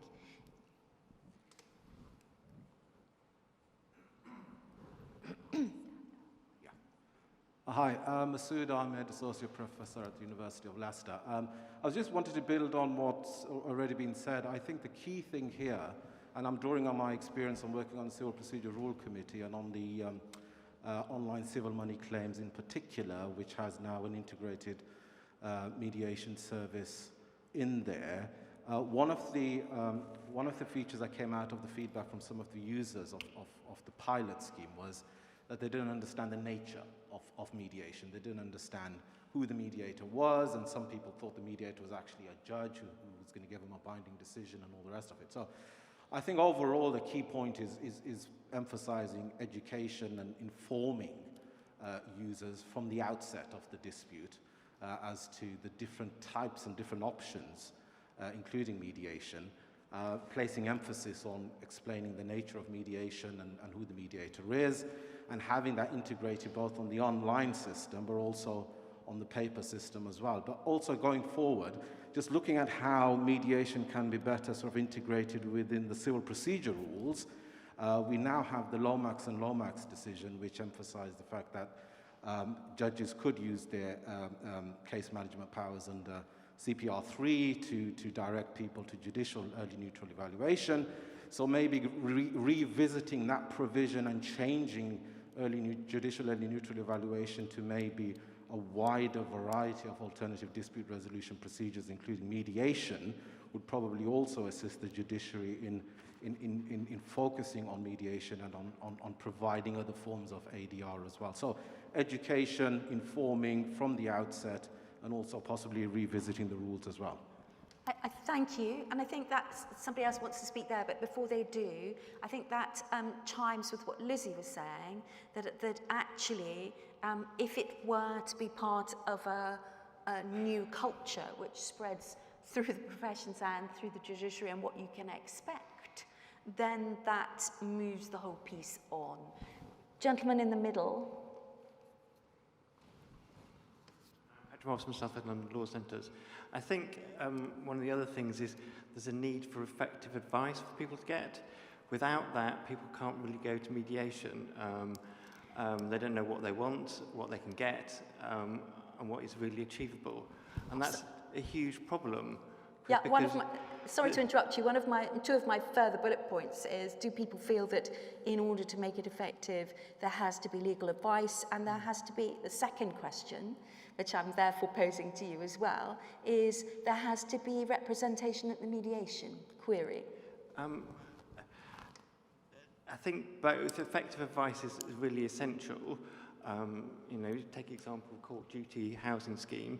You can deal with the thing on the day. You can't deal with the welfare benefits and debt advice, which actually would then help mediate the situation with the landlord and actually get someone staying in their home. So there's many defective failures in the system by the fact that people can't get effective good quality legal advice that is free or affordable for people to have. And then in some cases, some people may be able to mediate themselves. Once they know the facts, they know what their case is worth, they know what the potential outcomes are, they may be able to negotiate. Some people might need help, but the first stage is effective support. And I think that's been shown quite severely in the family courts, where people are coming to court unrepresented, and they're just fighting because they have no parameters to start the discussion with. And that's a huge failure in our system. Can I ask, there's somebody wants to add, but I think that what comes out of what you've said is an additional question, which is also on my sheet, which is we're talking about increasing understanding and confidence in mediation. One can only do that if one also is satisfied that it is achieving a just outcome. And that is part of the picture of what you were saying, I think. Please. Thank you. Just to add, I completely support the need for a cultural change. And as I was saying earlier when I spoke, we still think as a society of litigation as being the obvious route. There's no common understanding of a different way. I would make a plea that whatever we do in terms of trying to push mediation, we don't do the lawyer thing and we stick to really simple language, because I think we just defeat ourselves when we start getting into complicated places, and we always underestimate other people's legal literacy, and we overestimate our own. But the third thing I just wanted to say briefly was there's something about triage, and we talked about the fact that mediation doesn't always work.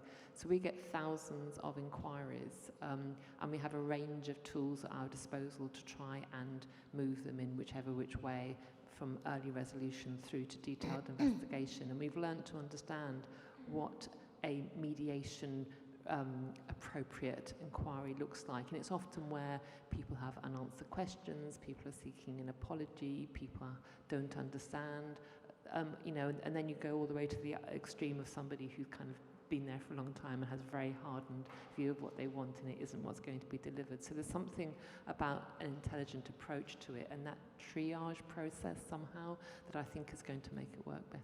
Thank you. Lizzie? If I can pick up on that, and this may lead on to some of your other questions, but I think one of the other tools that I think is underestimated and how useful it can be is early neutral evaluation. That's my next heading. Yeah, because again, picking up on the conversation, lay people, individual people going through the system don't know the structures, they don't know the legal structures, they don't know the expectations, they don't know what they can and can't achieve. So putting them straight into mediation doesn't necessarily help that, as has already been said. Whereas if they've got some steer from a professional who they trust, then actually they begin to narrow the range of what it is they're trying to get at and what they think is a realistic achievement, and then they can work from there. So I think bringing in early neutral evaluation is a really important part of this.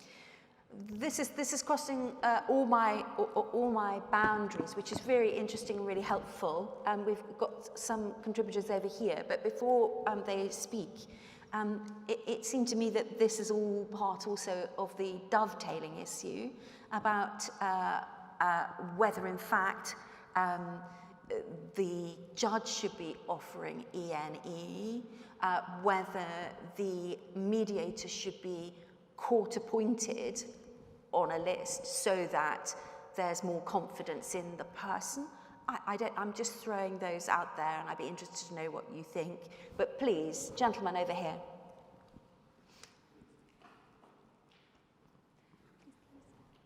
Yeah, sure. Hello, everybody. My name's Simon Davis. Until relatively recently, I was president of the Law Society. But the reason I'm speaking is just to pick up some words which are used by Lord Wolfson, which is one size does not fit all. I spent my whole career representing sophisticated commercial parties. There is absolutely a culture of seeking to resolve cases. They really do understand exactly what ADR involves. What happens with them is that they have failed to settle. And the reasons, by and large, why they're settling is because the merits are very uncertain. They have relationships often which are ongoing they want to keep. And the risks sometimes outweigh the rewards. These are all proper reasons for why you should want to settle. Improper reasons for wanting to settle is if the system, picking up the points made by Chris, is if the system is so expensive, has so many hurdles in the way, you're going to have a massive trial at the end of it, which far exceeds the kind of trial or hearing you get in arbitration.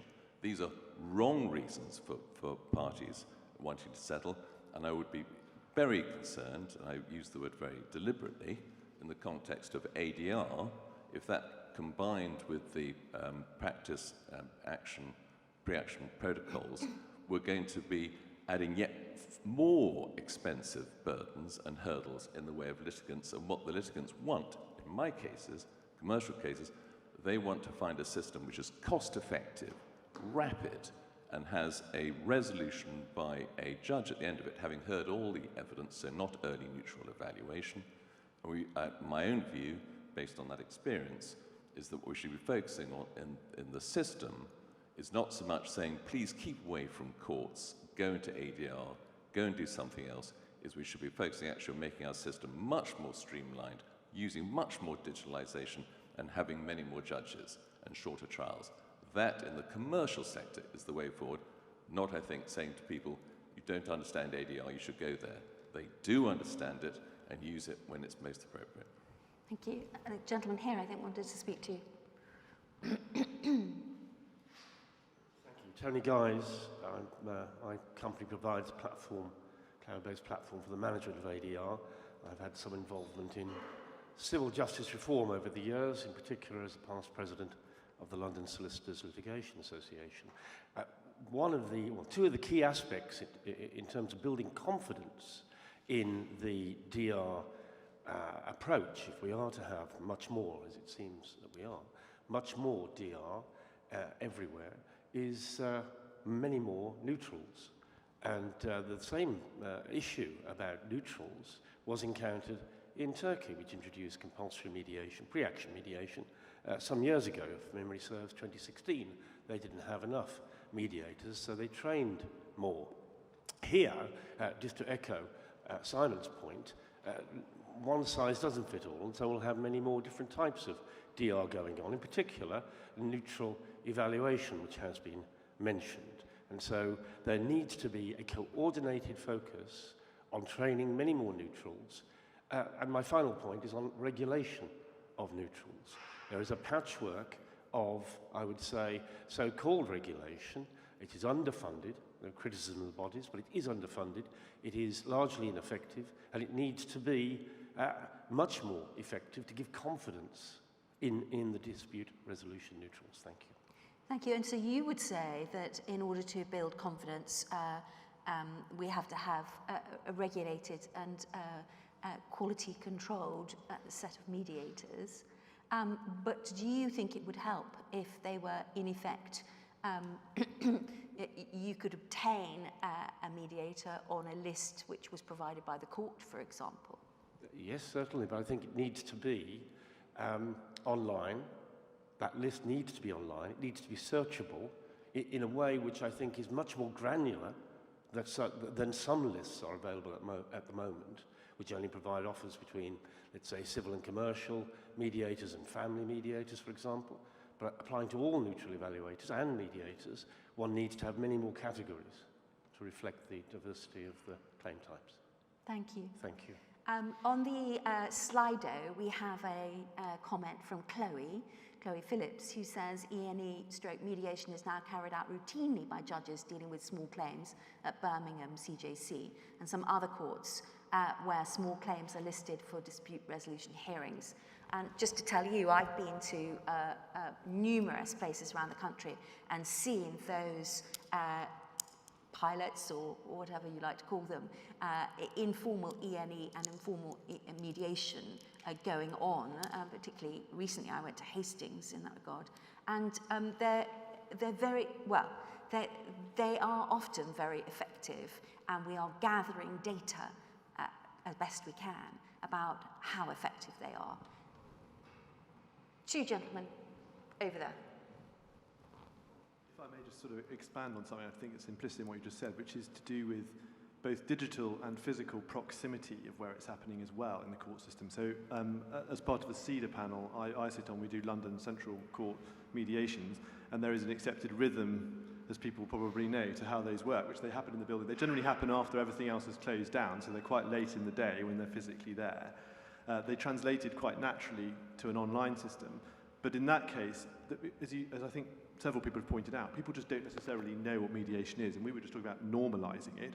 It feels more normal if it's part of the system, both geographically and even on the government website, for example. So quite often I find slightly bemused participants in the litigation, if they're steered to the door that gives them the opportunity for a non-judicial process, will then be utterly converted to it, with all due respect to your ladyship, will be quite grateful for having been in that process and the emotional difference. It doesn't mean they're not potentially going to end up in that system anyway, but for a mediator as well, it's quite helpful to have the spectre of judicial process sitting behind it, the uncertainty, and if you're actually in the building as well, it focuses the mind quite nicely on what will happen if you do not reach a resolution. So I think the point there is digitally as well, though, making mediation part of what happens online alongside the judicial process, I think, is probably quite powerful. I have to say I agree. I think that part of the confidence issue is having it as an integrated part of the system of dispute resolution. And then one doesn't, as a party, feel that you've been fobbed off and sent into this cupboard somewhere to discuss something with somebody you don't know who he is and you don't know what he's doing. Professionalising the process effectively, or making it feel like we know it's a professional process, but to some it may not feel like that if it isn't part of the system, as it were. Absolutely. Exactly, and so that also leads to a lack of confidence inevitably in the outcome, or whether it was an outcome, confusion. I think also Ian wanted to speak. Anyway, to carry on. Just to add to things that Patrick and Simon have said, and to partially answer your question about representation and mediations, I think there's a few words of warning, because from the perspective of clients that normally receive services through legal aid, they don't make a choice about wanting to be part of that process. It's a process that's often imposed upon them. So whether you educate and have great websites and ensure that people understand and have confidence in mediation is neither here nor there, because they're not choosing to participate in that process anyway. They're not fussed whether it's mediation, whether it's litigation, whether it's an ombudsman. They just want somebody to represent them and try and get them to exercise their rights or protect them from unlawful action. And the key, therefore, is building what Patrick said, is having a well-resourced network of organisations that can be the first point of contact to provide advice about what the options are and how somebody can participate in the process from generally a respondent point of view. When we saw the reduction in legal aid for private family cases through LASPO, one of the biggest, most noticeable consequences of that was an absolute falling off the cliff of referrals to mediation. So the way of people gaining access to mediation and resolving complex emotional family disputes was by referral from a lawyer who was able to filter out the cases that were relevant for mediation, make the referrals where necessary, and assist the people that wanted to go on into a more adversarial process if that was the right way to resolve it. But those resources have been taken away, and until those resources are put back, clients are not going to find their way to mediation in the narrow number of cases where it is appropriate. Thank you. Lady here.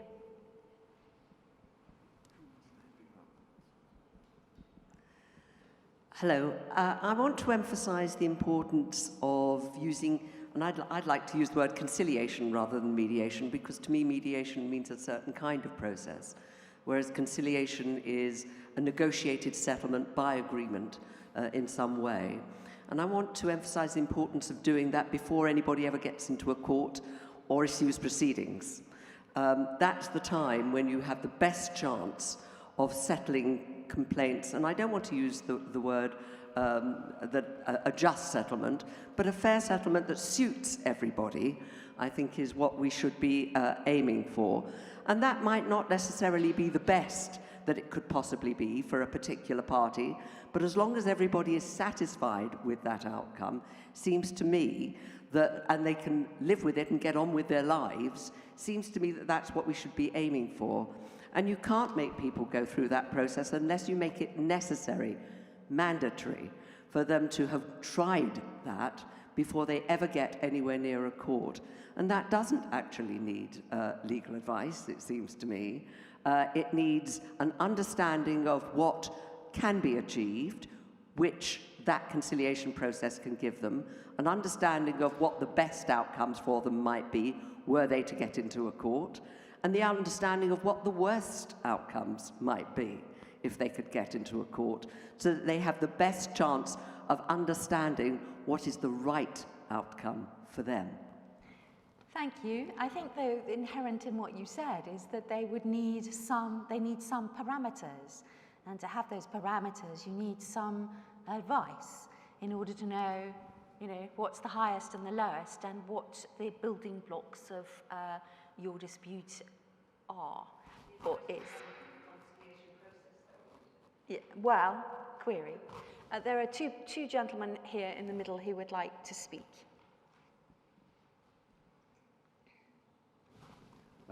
Mark Bowden from Shelter.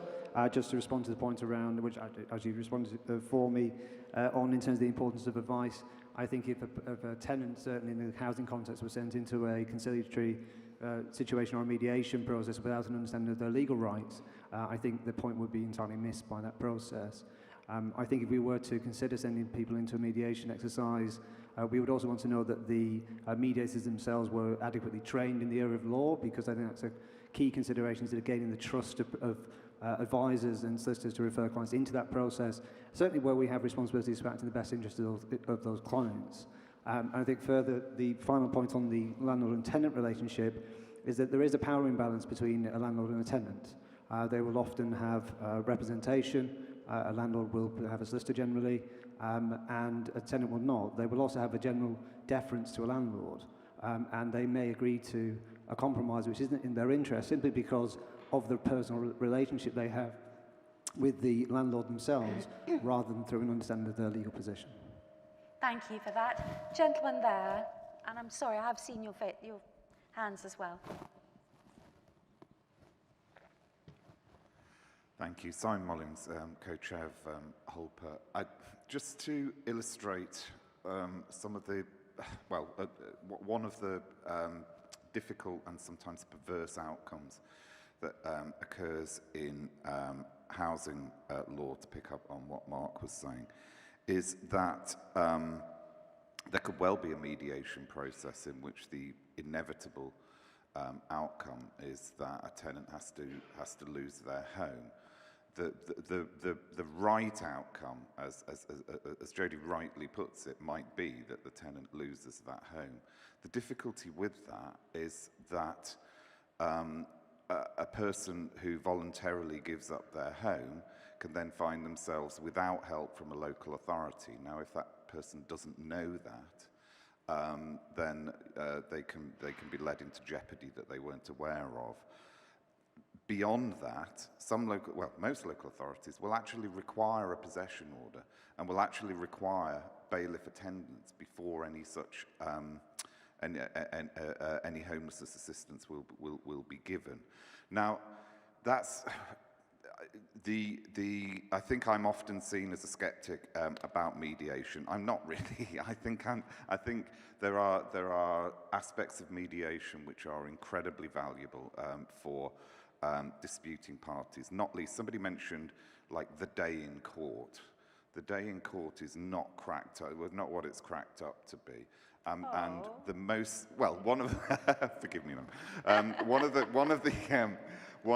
of the most convincing arguments I've heard for mediation is people being able to get their side of the story across. So when conciliation, as Jodie calls it, takes place, that seems to me to be a very positive psychological benefit. However, there are these perverse outcomes which really, really do have to be taken into account. Mark's point about the power imbalance, I know that's sometimes disputed, but I mean, I work with a very vulnerable client group and it is very difficult. I think the last thing to say, sorry I've gone on a bit, but the last thing to say is that I do understand that of course mediation would not, or conciliation, any form of dispute resolution would not land in a static position. It would land in a dynamic system whereby actually the introduction of dispute resolution may change the legal framework over time. The trouble is that you may then have a very difficult interim period. So, yeah, it's quite a dynamic and difficult thing to put through. Yes.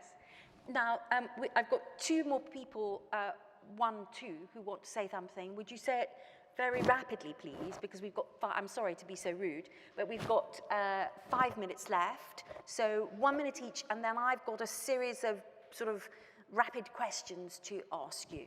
So, after you. Thank you. Matthew Smurden from the Legal Education Foundation, wanting to build on the comments that people who've spoken in favour of outcomes and advice and confidence. Common theme across all of these conversations and earlier was the question of data and evidence. MOJ recently called for evidence in relation to dispute resolution, and as part of our response to that, we commissioned Daisy Agambo from University of Oxford to review what empirical evidence does exist on the impact of mediation on outcomes, experience and bias. The conclusion was that evidence largely doesn't exist. Certainly not in relation to incentives that motivate parties, not in relation to what works in terms of encouraging people to mediate, and also in relation to outcomes, especially for more vulnerable parties. I would say that therefore priority as part of this agenda is to focus and carry out quantitative, primary, robust research, and we do have an opportunity to do that at this point in the process. Thank you. Good morning, everybody. I'm Grace Duffy from the Department for Housing, Levelling Up and Communities, and I'm the new head of private rented sector dispute resolution and non-traditional tenure. So many of you here that I'm looking forward to speaking to in more detail in the day. We are about to kick off a review of the possession mediation pilot and detail share in due course, of course. I don't think it's much of a spoiler to say that one of the big lessons is going to be about the effectiveness of mediation is going to be significantly influenced by the point at which that is begun. And this is something we're really going to be factoring into our ongoing work. And just kind of wanted to share 3 reflections, I think, things that we've been working on already in the team about our approach to dispute resolution, but which have been really had colour added to it by the discussion today, which is really about this has to be thought of as an ecosystem. It seems there are many, many different problems, many different stages in relationship breakdown, which require different tools in order to resolve them. And secondly, that in order to be really effective at speaking about relationships, that moving towards something which is seen as less adversarial in terms of the tenant-landlord relationship, I think is going to be really important because, as Jodie rightly said, actually saving and sustaining tenancies is mutually beneficial in most circumstances. And in order to really do that, the third thing is about a system which is not only just and fair, but is also seen to be just and fair by all parties. And I think that's going to be something very challenging, which, Mark, as you rightly said, where there is often a significant power imbalance between the parties. So on those particular things, they're things that myself and my team will be working on for the next several months. I'm really interested to have conversations with a number of you, your thoughts on those particular aspects. Thank you. Thank you very much.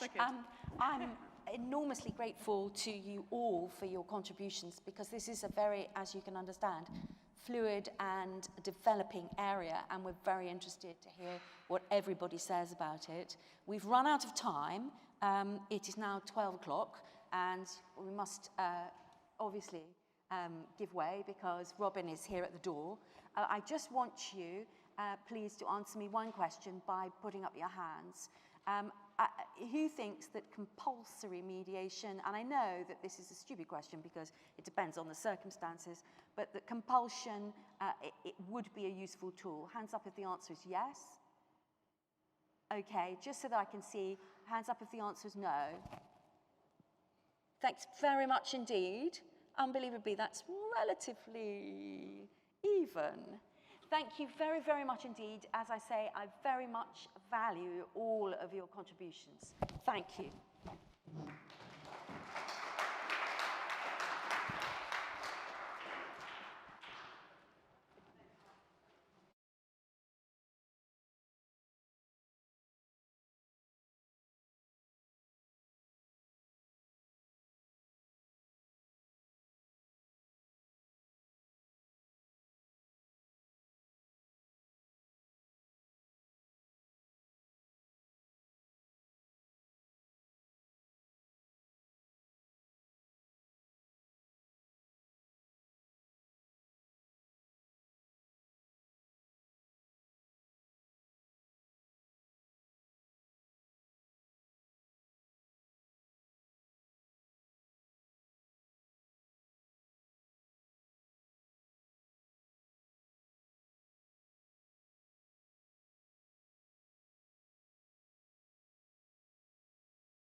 Very good. Thanks to everybody. We'll move into the second plenary, but to get us into the right headspace for that, Sue James, the Chief Exec of Legal Action Group, will make opening remarks, then we'll go straight into the panel discussion. Thank you.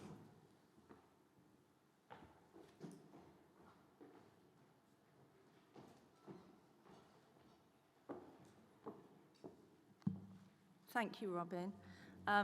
Lovely to see you all here today, and thank you for asking me to speak. And I've got a few challenging remarks to say before the panel starts, so hopefully it will be food for thought. So currently I'm Legal Action, CEO of Legal Action, but I bring with me 30 years of experience on the front line, mainly housing and housing court. So it's within that context that I'll be saying the things that I'm going to say now. And I think for the last 10 years, I've been at court pretty much every week on the duty scheme.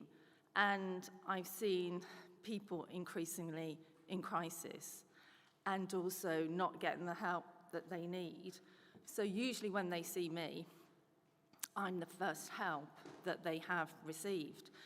And I think the last 10 years has been particularly bad. And I have to say that I do think that austerity justice comes at a cost. So Robin's asked me to speak not just about fundraising and funding in sustainability, but one of the issues is that it's very fragmented, it's short-term and often competitive. So some of the things that we need to talk about today, I think on the panel, is how we go about accepting that challenge to make the funding longer term and what advice and legal aid practitioners need. And recruitment is a huge issue and not as visible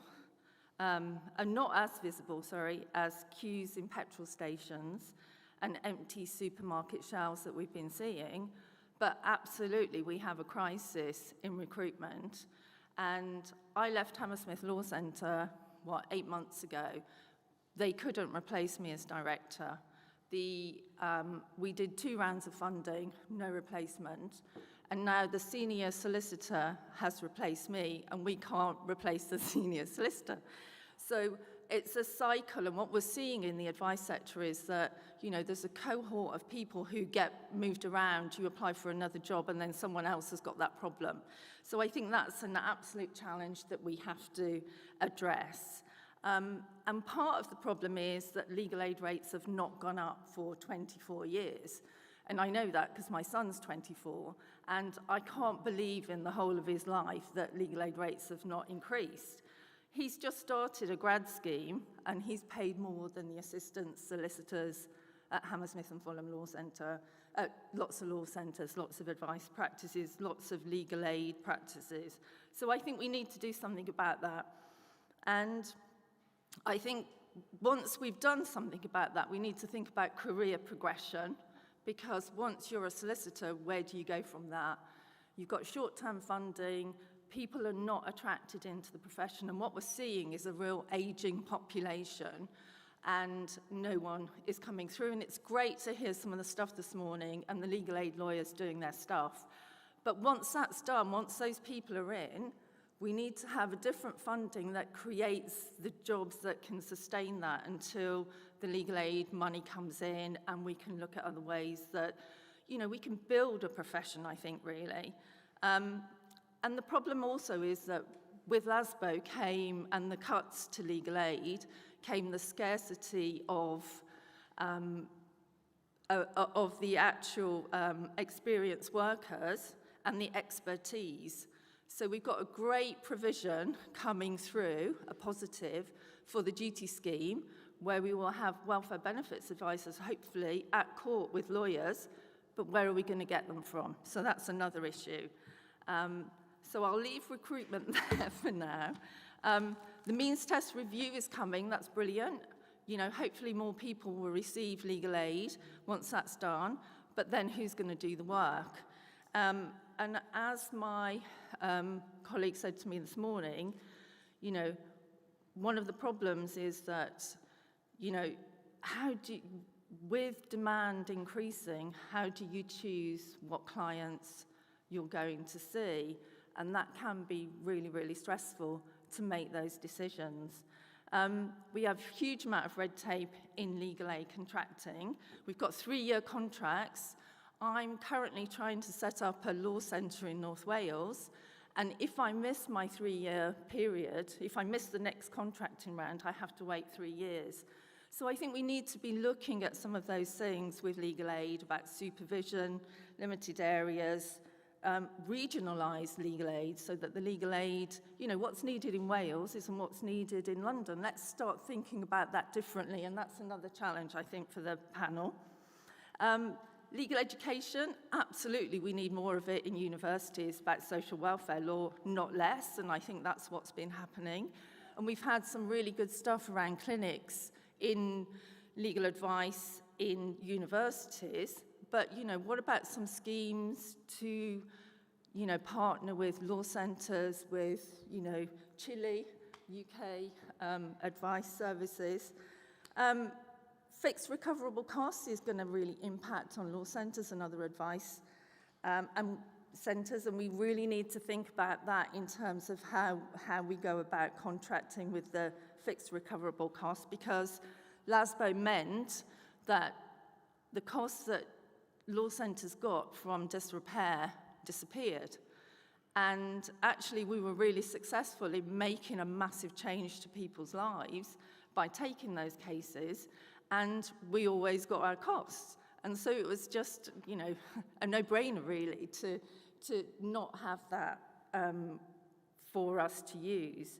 I think dispute resolution will impact our clients as well, and that's something for us to think about in terms of how we look at that, because with dispute resolution, a lot of our clients are enforcing their legal rights, and I think it isn't about mediation, it isn't about two sides resolving their issue. It's about our clients absolutely need to have their benefits. They need to have their status if that's what the law says they should have. So I think we need to look at that. I think it, you know, all of these things is impacting on people's health and the profession, and I think some of the work that I did in Australia, I travelled through Australia for a month looking at multidisciplinary approaches to legal practice, and they have counsellors that help their lawyers, their advice workers to work alongside them. And I think we absolutely need to be thinking about how we support our workers. And we also need to be thinking about silo working, and I know this afternoon we're going to look at that. But there's lots of work around and lots of research that Professor Hazel Gairn had done about, you know, people with social welfare problems tend to have 3 and not 1, and they mix that up with, you know, non-legal and legal. And unless we have the ability to be able to solve all of those and not work in our silos, then we're not resolving the problem for the client. And you can see that today the National Audit Office reported that squalid houses are costing the NHS £340 million a year. And I could see that, you know, in my practice, you know, you've got people who are ill, and unless you resolve the housing problem, they're going to remain ill, and that will just continue. But some positives, because I think everybody here is fabulous, and I think we're doing fabulous work, and I am a very positive person. So I set up Ealing Law Centre 8 years ago with £5,000 from London Legal Support Trust, and there's a hat is there. And now we've got a £300,000 turnover, and we are co-located in a library doing advice and information. And I think that's, you know, there are lots of these things that are out there that people are doing on the ground. So I think we need to kind of celebrate that. And as I said, I'm setting up a law centre in North Wales where we're co-locating. And I think that, you know, some of the positives around that, bringing people together and making change for others, is what we're all about. So I am going to leave you with those positive notes and that challenge. Thank you.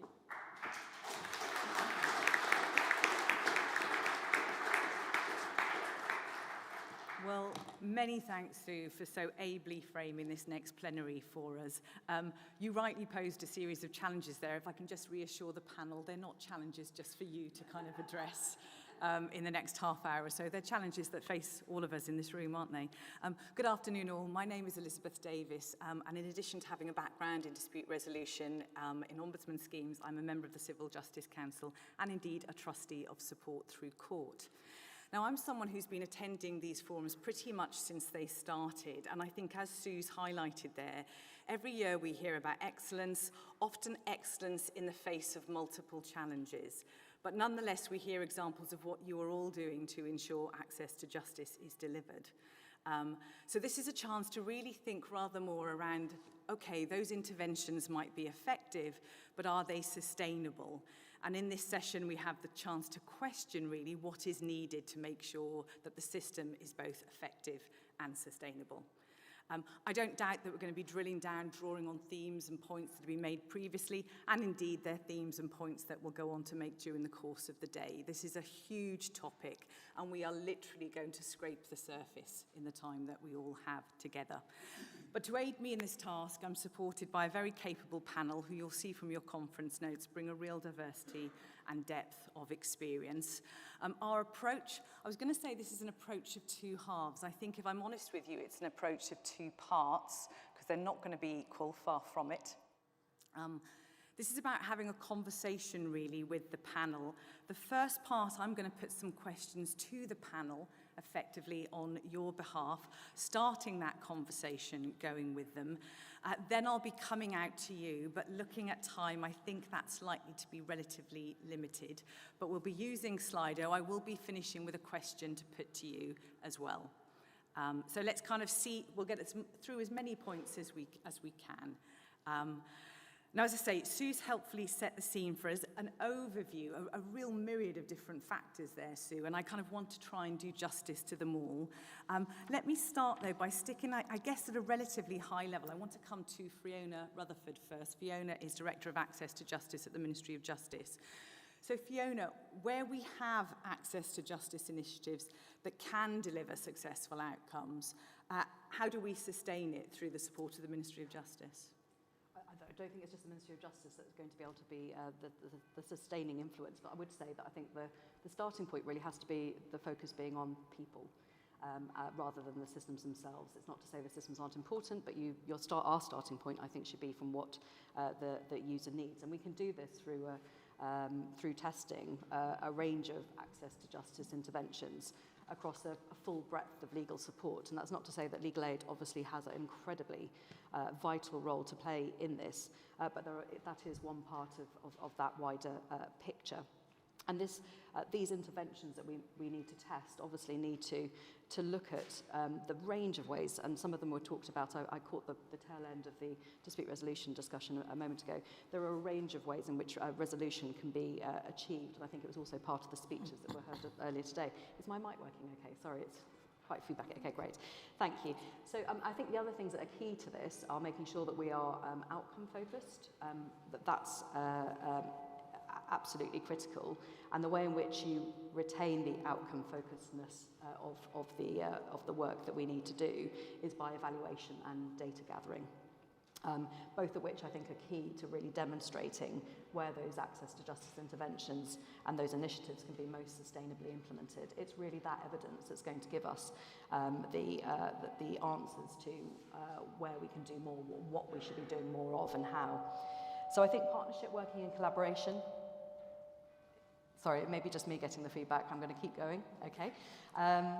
The partnership, I think partnership and working collaboratively has been absolutely critical to what we've been doing. And just to give a quick example of that before I'll let others come in, is in relation to the £3 million grant. It's a 2-year funded grant that we were able to deliver last summer, which was really around litigants in person. And we did that, and we could only do that in close working partnership with the Access to Justice Foundation.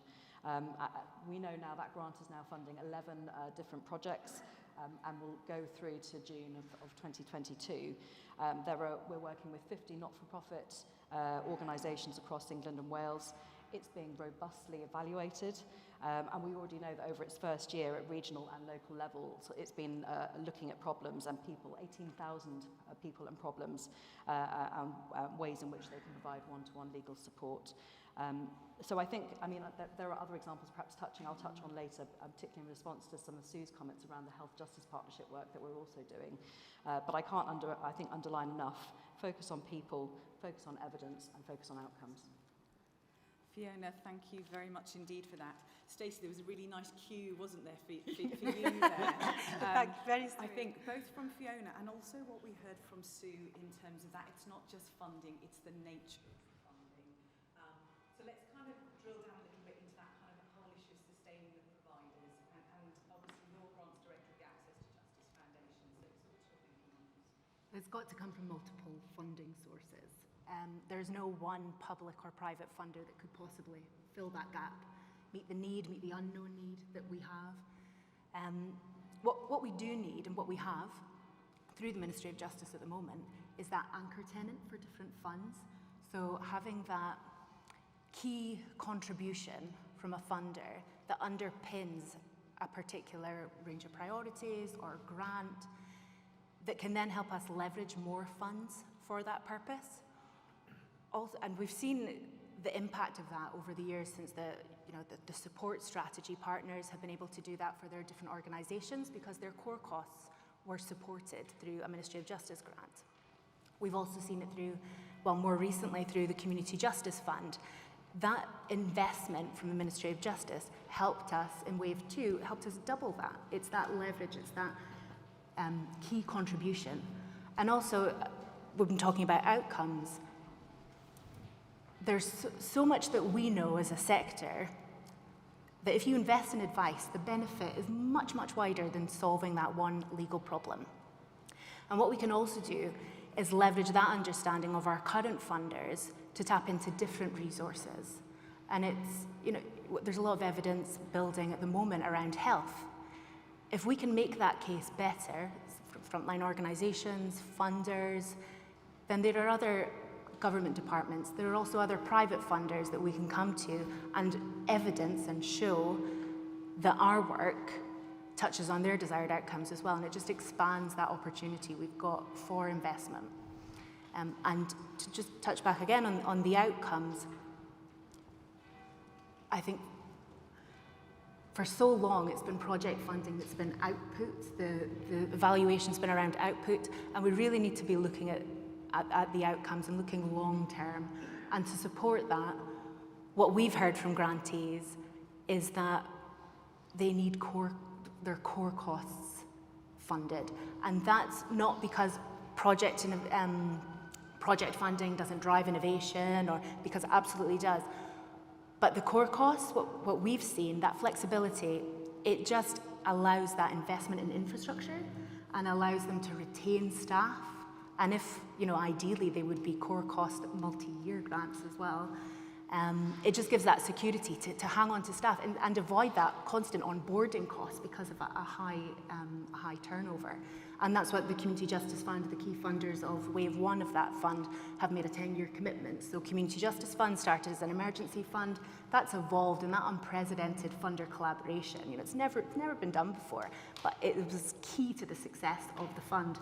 And that 10-year commitment from funders to say we're gonna, we see this as working, let's commit and let's work together.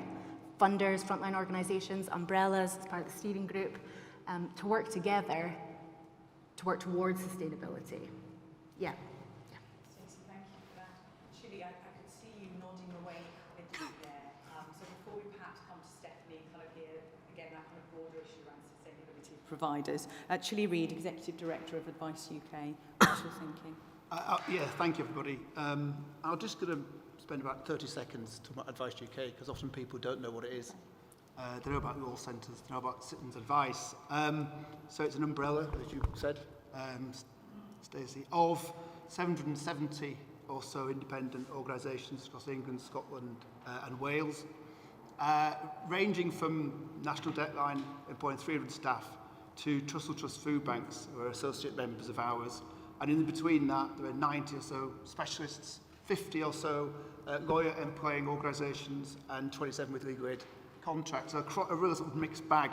And from that, I derive, I think, some legitimacy.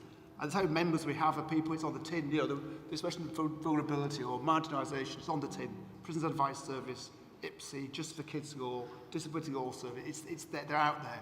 So everything I say is taken from speaking and listening to those people doing the work around some ethereal, theoretical policy statements. And I completely, nodding my head was because Community Justice Fund, I'm in the steering group, was a fantastic example of what Stacey described it. She works with it and for it. But a great example of what can be done. And it was a sort of coming together of the lottery, coming together of the Ministry of Justice and the sector. It was amazing. And of course, but now, wave 3 will be next year, and there's yet again that desire to continue things rather than be a knee-jerk emergency reaction. So there's still a desire for money. We sit, whether we like it or not, in incredibly difficult times. And we have rhetoric about access to justice. Without means on real language, skint, not being able to make ends meet.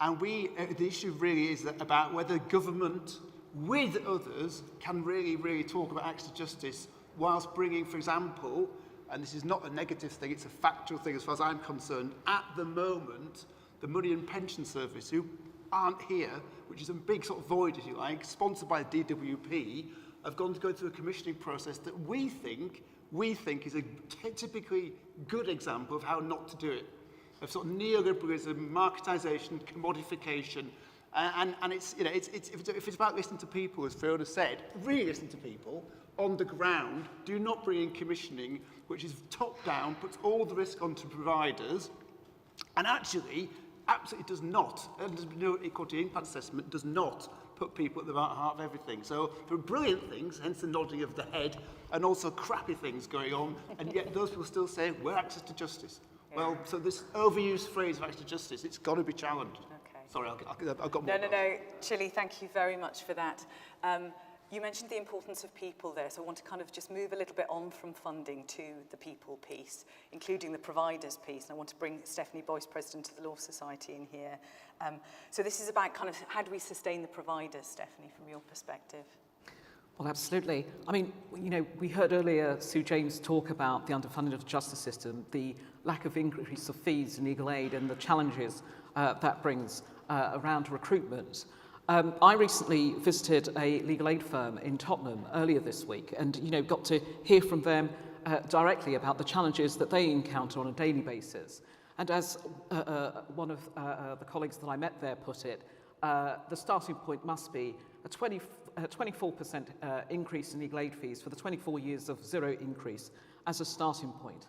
But proper funding must be the first point when we discuss sustainability of the infrastructure of staff and retainment. And many of the challenges of sustainability that emerge is caused by this issue. And if you cannot properly fund the justice system, additional pressure is put on staff, and you will in turn struggle, as we heard, to hold on to your experienced colleagues and recruit new talent. And this feeds into diversity and inclusion. As you know, new entrants are put off join in, or they will leave to seek better opportunities elsewhere. And you know, the knock-on effect that this has. For instance, the Lord Chief Justice recently noted that the state of the court estate may be putting off applicants to enter in the judiciary, you know, which of course is a serious concern. We know that solicitors are leaving the judiciary in greater numbers than entering, which is a serious concern. But if applicants are being put off entering the judiciary because of the state of the court estate, that means that we are only making limited progress on improving diversity in the senior parts of the courts. And we need these roles to be as attractive as possible, and our underfunded buildings, unfortunately, do not help with this. And of course, we recently read in the last week or so about, you know, the lack of heating in courts. So funding and sustainability must go hand in hand. And what we need is a properly funded system across the justice system. And this should not be set over a long-term period. It should be, immediately to provide certainty and clarity. But beyond funding, we need to ensure the justice system is welcoming and that staff can provide and will have fulfilling careers at both entry level and throughout the senior parts of the profession, the judiciary and so forth. And it must mirror the society in terms of diversity, the society that we're all seeking to serve. And we know that at senior levels this is not the case. But of course we're working to drive change. And the Law Society is an example of that through our social mobility ambassador programs, qualified solicitors who go into schools, workplaces and so forth to talk about their experiences, through our diversity access scheme, which provides funding for now the solicitor's qualifying exam, a period of mentoring, work experience and so forth. But we are aiming to attract new entrants from a variety of backgrounds and support them in their careers with mentoring, as I said, and other guidance to reach the heights of the profession and ensure that those heights of the profession are open to them and attainable to them. So we all have a role to play to sustain our staff by making sure they can advance in their careers and showing that diversity and inclusion are principles that we all take seriously. Thank you. Stephanie, thank you for that. We've talked funding, we've talked people. Interestingly, we haven't actually talked technology yet. And that's interesting because it's been quite a kind of key theme of the rest of the National Forum, not least by the Master of the Rolls this morning. So I'd like to bring Matthew Adam in here. Matthew is Chief Executive of We Are Digital. Matthew, where does technology fit into sustainability and how do we integrate technology into sustainability and support users as required? Sure. So hi everyone. For those that aren't aware, We Are Digital, our organisation was recently appointed by HMCTS to run the digital support programme to help users across the UK with the sort of digital transformation piece of moving legal services online and forms online. So I think with that in mind, yes, we're coming from this not so much from the funding angle, but how to sustain the network and the digital support process in the coming years. I think, to answer your question, I think that there's probably 3 or 4 areas that can be focused on to help that sustainability. I think the first, so we're coming at this from the digital exclusion point of view. We're a digital exclusion trainer and outsourcer. So we're coming at this sort of legal space quite neutrally, you could say. I think the first thing is what this needs is a scaled omni-channel network. So obviously there's thousands of organizations, big and small, doing this sort of support across the UK. In many different ways. And what we see from users from a technology point of view is some are very comfortable to go and see a high street centre. Some are very comfortable to get phone support, and others would prefer perhaps, especially with the pandemic, a video session remotely. So I think the first point is that needs to be scaled across the UK and offer people what they need at the right time in terms of their needs and their sort of setup and their specific location as well. I think the second point is what we would call promotion effectiveness and a sort of mapping of the sector. I think it was Support Through Court that mentioned this earlier. We completely agree with this. We've been speaking to lots of organisations here today, big and small, and what I think is quite obvious to us is that there's a huge formal and informal network of support out there for individuals in lots of different situations. So you have the advice network, and of course Chile represents a lot of the independent members. You have a lot of the branded networks as well, Citizens Advice and so forth. And then you have organisations like Law for Life that tell us actually the majority of the work is actually done by the informal helpers, friends, family, church groups. So of course, how do you go about mapping that piece as well? So there's many, many routes. And I think a sort of mapping of the referral pathways is extremely important. I'd say probably the last point from a digital inclusion point of view as well is there's a lot of debate at the moment about how you sustain projects like this from an angle of a transactional based project. So you give someone support on a particular form as a one-off versus what we would see as underlying skills that you improve over time, so that person, the next time they have an issue, or if they need to help someone else, they have that instilled in them as well. So there's a lot of debate about which path should be sort of taken with that as well. Okay, Matthew, thank you very much for that. I'm keen to kind of open things up a little bit. I mean, this is a huge topic, so this is a classic tin opener moment. Panelists, you've been very gracious because you've only kind of had a chance to reflect on kind of, you know, relatively briefly. But can I just, firstly, just kind of get a show of hands in terms of kind of who would like to make some comments with regard to this topic? So in which case, if microphone colleagues could just be ready to pounce a little bit. Could I also just give you a heads up in terms of a question that will be going on Silo for the end, which is, what do you think is the single most important factor in sustainability? Not the only factor. I know that what this conversation has already revealed is that we are talking about a multiplicity of many different factors. But what do you think is the single most important factor in sustainability? But let's take some quick comments from the floor. So Graham, if we could have the microphone here in the first instance, please. Yeah, thank you. And just brief comments, please, would be appreciated. Just a very quick comment. Dr. Jane Krishnadas from Clark. I was just thinking about the savings since the significant withdrawal of legal aid. We know the aim was to save £350 million, but I think a recent report highlighted that the advice sector has actually saved something like £4 billion over the last 10 years. And I was just thinking in terms of how we can target legal aid, particularly for those who need it most. And just highlighting that legal aid isn't just about the actual legal representation, which is of course key, but then we've got the costs of, for instance, police disclosure reports, mental health reports, and those costs that litigants in persons just can't afford. And then when they go for proceedings, they can't provide the evidence for a judge to be able to make an informed decision.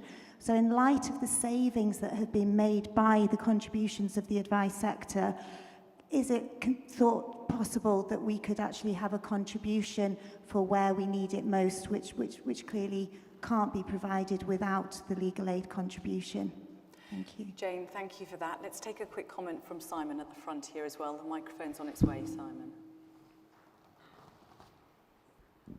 Thank you very much, Elizabeth. So I'm really just standing now, wearing my hat as a trustee of the Access to Justice Foundation. And it's a question, and it's about whether the view of the panel is that we are sharing enough data about the causes of people having to come into the justice system.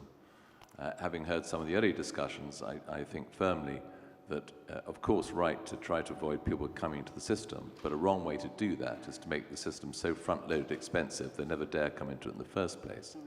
But a right way is to look at the obvious causes of so many of the disputes that we've been talking about: housing, immigration, family, social welfare debt. We know the primary causes, and the question is, are we all sharing enough data about the real underlying reasons, which are so often the ridiculous complexity of the system, solicitors having to be required to advise on invalidity benefit forms, care in the community? Are we sharing enough data which says these problems should not be coming actually anywhere near my wonderful profession because they're being caused by the ridiculous nature of the thickets of obstacles that the system has inherent in it? Simon, thank you for that. Matthew Smidden, I'm kind of giving you a heads up in terms of the next plenary is going to really look at those integrated issues, so I know you're going to explore that in more detail, and you might want to bring Simon in there. Panellists, so firstly, if I could just say to Lee, if you could put that question up on Silo. So those in the room and those online, thank you for your patience, but the question for you is, what do you think is the single most important factor in sustainability? For panellists, I'm going to take it in turns with you now. I'm going to give you two choices. Firstly, you can respond to the questions that you've heard. So let me just kind of stand back, sorry, because you're getting a little bit of reverb. So you've got the question from Jane around targeting legal aid, and you've got the question from Simon that really speaks to legal problems not stemming from legal issues. So you can either answer those questions, or you can pick up on the question on Silo as well, which is that what do you think is the single most important factor in sustainability? So Fiona, let's start with you. I want to answer all of them. I really wanted to pick up a bit on what Sue said around, please do. Around Please health do. justice partnerships, because I think it's been mentioned by a few of the others as well. I'll be really quick, but just to say that I think it's an area of focus that we definitely want to give, and we're going to be partnering. We're going to be doing two things in the new year. One, to partner with frontline advice sector to really explore with them and evaluate with them the sort of the impact of being able to do things like social prescribing and using the access that GPs have to give access to legal support when it first is needed, or provided, or that they come into contact with those people. I think in relation to civil legal aid, I'm going to be really naughty, sorry, I'm going to quickly say a few things. Civil legal aid, for the comment of the first person, £780 million is spent on civil legal aid. I'm not saying, there are obvious views in relation to the sufficiency of that, particularly in relation to the reports and the other areas of funding or cost that sits within the system. We are looking at ways in which we can do things differently or explore early interventions. And there, again, is going to be an early legal advice pilot that's due to start in April, looking at housing and how reintroducing early legal advice, not necessarily in the same way as we did before, but in a new way, might have a positive impact. And with that, and with the data that we're going to gather, we build a case and hopefully build the case for further investment. My final point would just be that I think visibility of the needs of users, and I'm sorry to say it again because I know that's where I started, but my one single most important factor for me is doing that, and with that then raising the visibility of the legal support interventions that provide the support for those users. We can't do that enough, in my view, because that is the most compelling way in which you can make a case, I think, for better services for the people that need it. Thank you for that.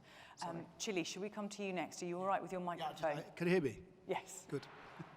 We need a microphone. Can I come to Simon's? Can I respond to Simon's Please do, point? please Which do. is and the response will take days, Simon, to be honest. But it's the data and understanding clients. Let's not call them customers because they're clients.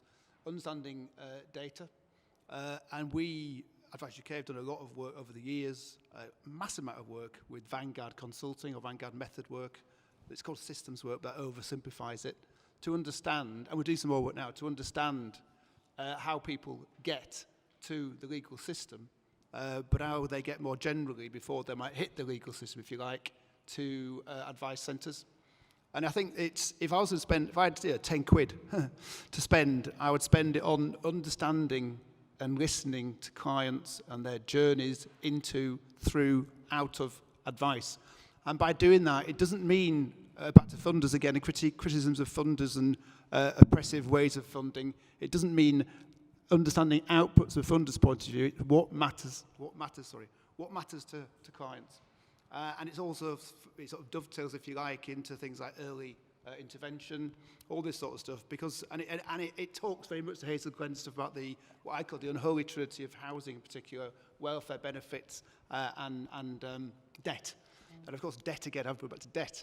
But we've got to understand, and we're funded by Aviva Foundation in Bristol and in London, Citybridge Trust, that actually, if we don't understand those routes to advice, we don't satisfy or meet the problems that are presented to us. And in fact, what you then understand is advice has always been pigeonholed, civil legal redress, into something separate from the real world, not just health and justice partnerships, but from preschool, from education, from skills, from mental and physical health, from basically cradle to grave. Yeah. And if we understand that and contextualise it, people are more interested in working in the sector rather than a widget-filling commodification thing like your MAPS type funding, and B, there'll be a career route, and C, there'll be more funding for advice because people understand how it fits, not as a proxy, but as a real part of people's lives, every single part of their lives. Yeah.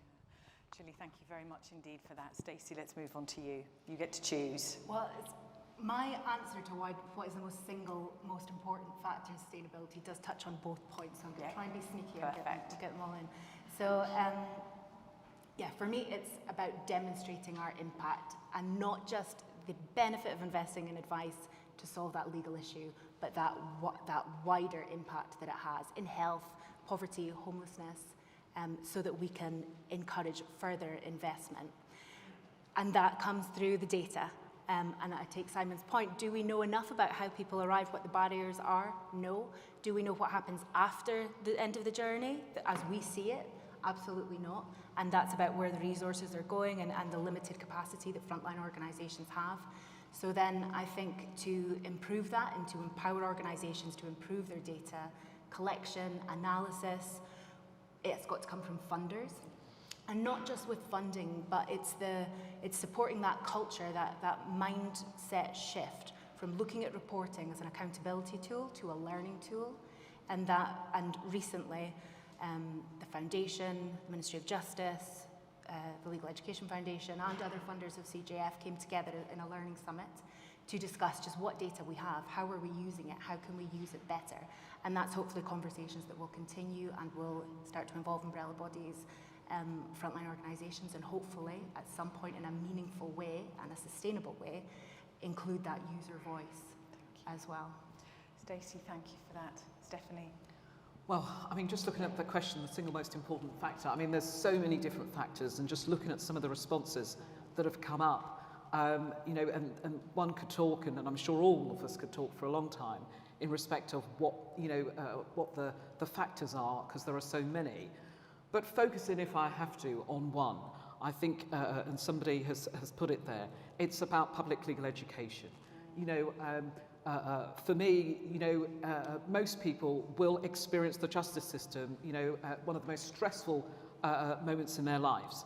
And it's hardly an ideal time to develop understanding, especially, you know, when perhaps they will be unfamiliar with the technology that we've seen, the way that that has transformed our lives over the last 19 months or so.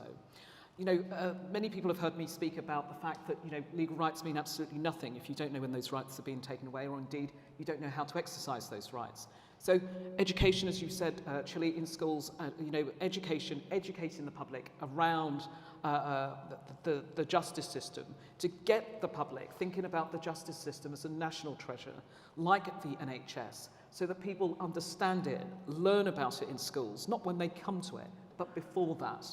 And in my mind, that will drive sustainability, that will drive funding. And just going back to, again, you know, the firm I was at earlier this week, and we talked a lot around legal aid, but the one thing that they said is that, you know, the number of individuals who come to them and think that they will be covered by legal aid because of the fact that, you know, well, we've got public funding, that people who don't appreciate that actually legal aid has been withdrawn in a number of areas and do not understand why they cannot get public funding for their case. So for me, it's public legal education, but as I say, if I had to narrow it down to one, but there are so many different factors. No, I absolutely recognise that. Thank you. Final thoughts from Matthew. Yes, I think just very briefly, completely agree with the data question. I think, again, from a technology perspective, we see this all the time across, let's say, the welfare sector, if we could use that as a bit of an umbrella for many of these marketplaces. I think Chile's mentioned debt advice. Again, we see exactly the same sort of issues there as we've been seeing in some of the technology support side in the legal sector. There's often no single front door for everyone to come in different situations. There's definitely a lack of data transfer from one service to another. You have a lot of individuals who may be having to repeat the information again and again. And then this was mentioned in one of the plenaries earlier, that there's multiple case systems, multiple platforms. So completely agree about that issue around the data side. I think for me that links to the single most important factor I pick out. I saw someone put collaboration, and that's the one I think we would focus on. From our point of view, we kind of term that matchmaking from where a sort of joining of the dots from where we're sat. I think, again, as we mentioned before, there's so many types of services and support types going on in the UK around this space. There doesn't yet to be seen a sort of joining up of that. And I think if that can be done, which is obviously, you know, is a challenge, that should, you know, aid sustainability for many years to come. Well, thank you so very much indeed. I think even if we'd had all day on this topic, we probably would have run out of time, wouldn't we? But I think there's a real sense of the importance when it comes to the next session, because this conversation needs to continue, and it will continue. Thank you very much to those of you in the room. Thank you very much to colleagues online as well. Thank you very much for responding to that question. Perhaps not surprisingly, not least when we go back to Sue's introduction, funding features very prominently in your answers, but I think we go back to what Sue said. It's not just the amount of funding, it's the type of funding as well. All, please join me in thanking your panel, and I'll hand back to Robin. Thank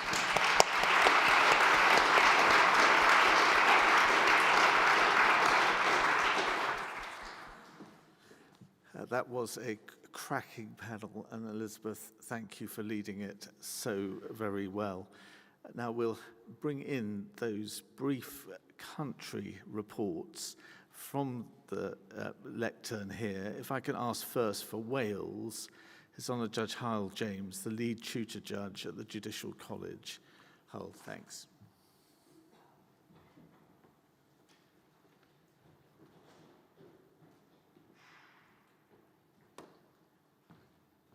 I'll be brief. I know I'm standing between you and lunch, which is never a good position to be in.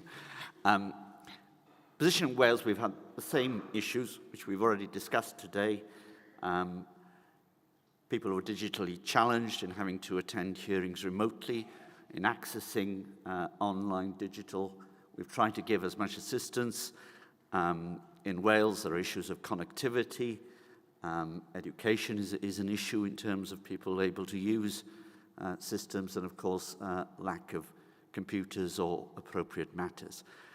It's slightly more complicated in Wales because we've also got now divergence of laws, particularly in housing, in family as well. It's been a challenge over the last 12 months to ensure that when court users, shall we say, in Wales are being signposted, they are being signposted to the correct information, and Shelter Cymru has been important in terms of ensuring that. For example, in Wales, it's still a 6 months notice, even for serious rent arrears. And you can see how that would confuse people if they're accessing other forms of information. Our designated civil judge, it chairs Reaching Justice Wales. The foundation have given a number of grants. I'm particularly pleased that there was support, for example, to the CAB in Denbighshire, because that serves a more rural area with its own challenges. Going forward, it's ensuring that people have access to advice, that they're correctly signposted. We've got the complication, a nice complication, of the Welsh language as well, and we have to ensure that when digital systems are being set up, in particular by HMCTS, that they cater for those who want to use the Welsh language in accessing those matters. Thank you. Diolch.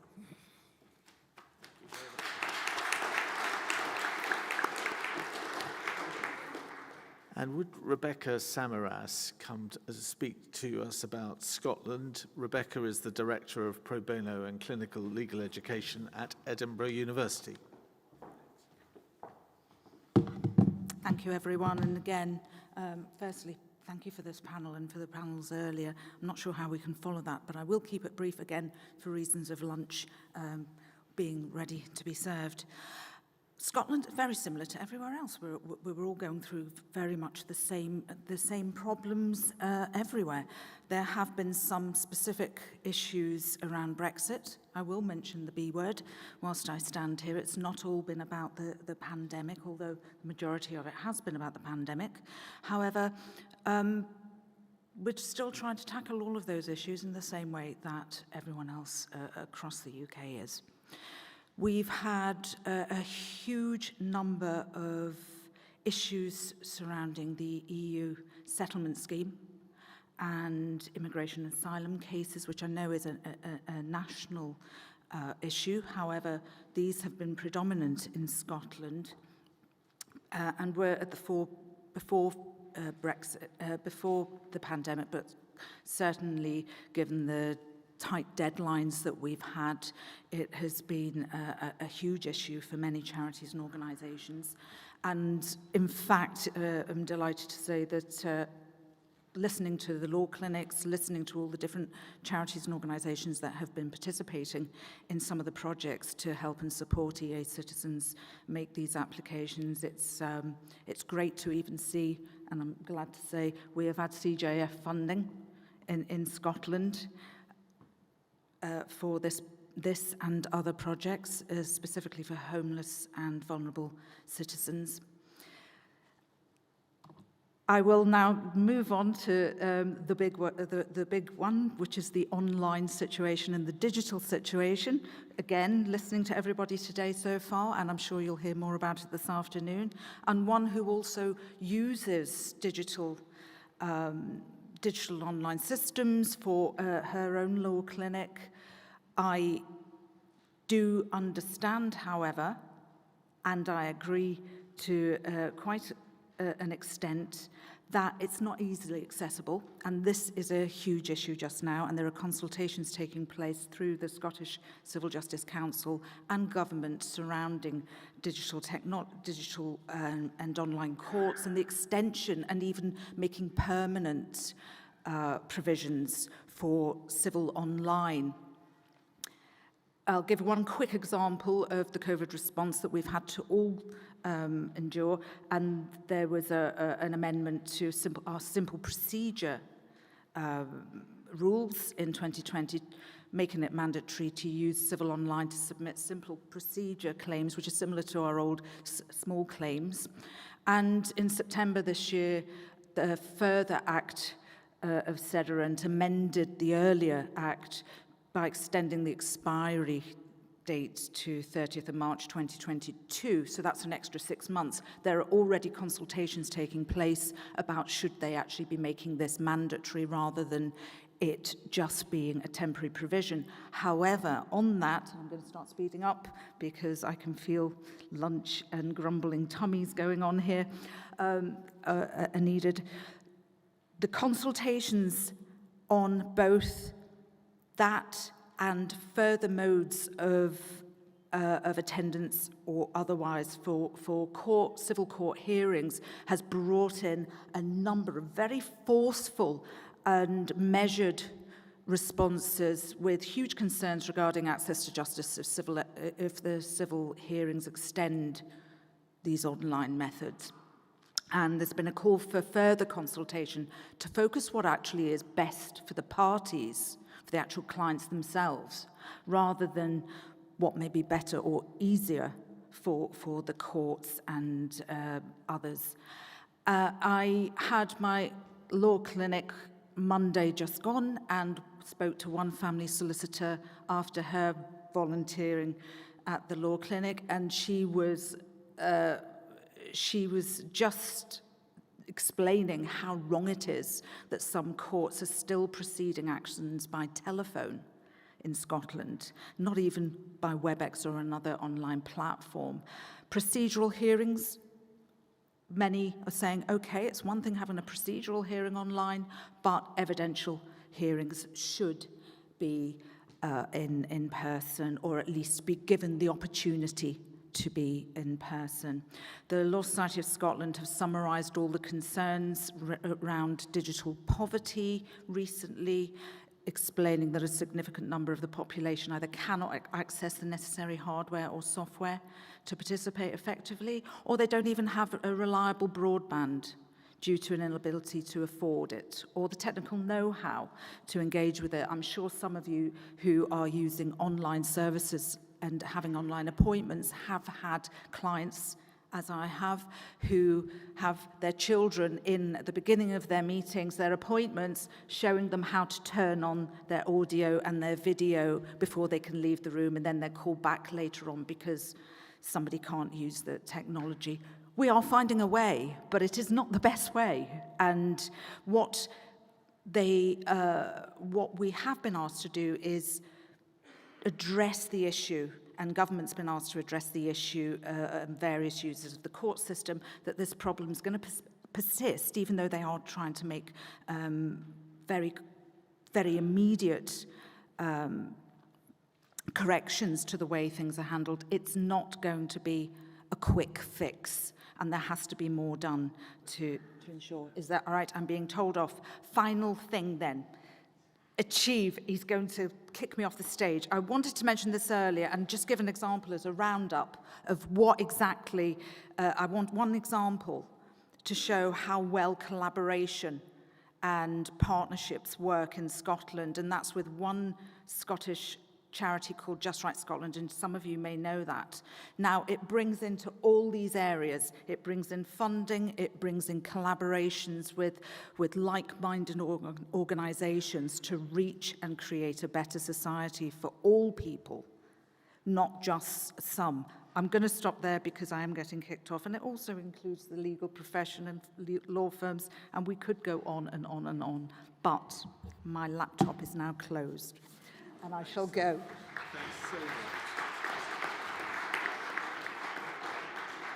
What a nice problem we've got when there's so much by way of ideas and energy and solutions. Now, Anurag Bhanu is going to step up from the International Bar Association. Whilst he's doing so, the Northern Ireland delegation, which was to have comprised the Chief Exec, the Deputy Chief Exec, and the Head of Engagement from the Northern Ireland Law Society, were pretty much asked not to step on the plane.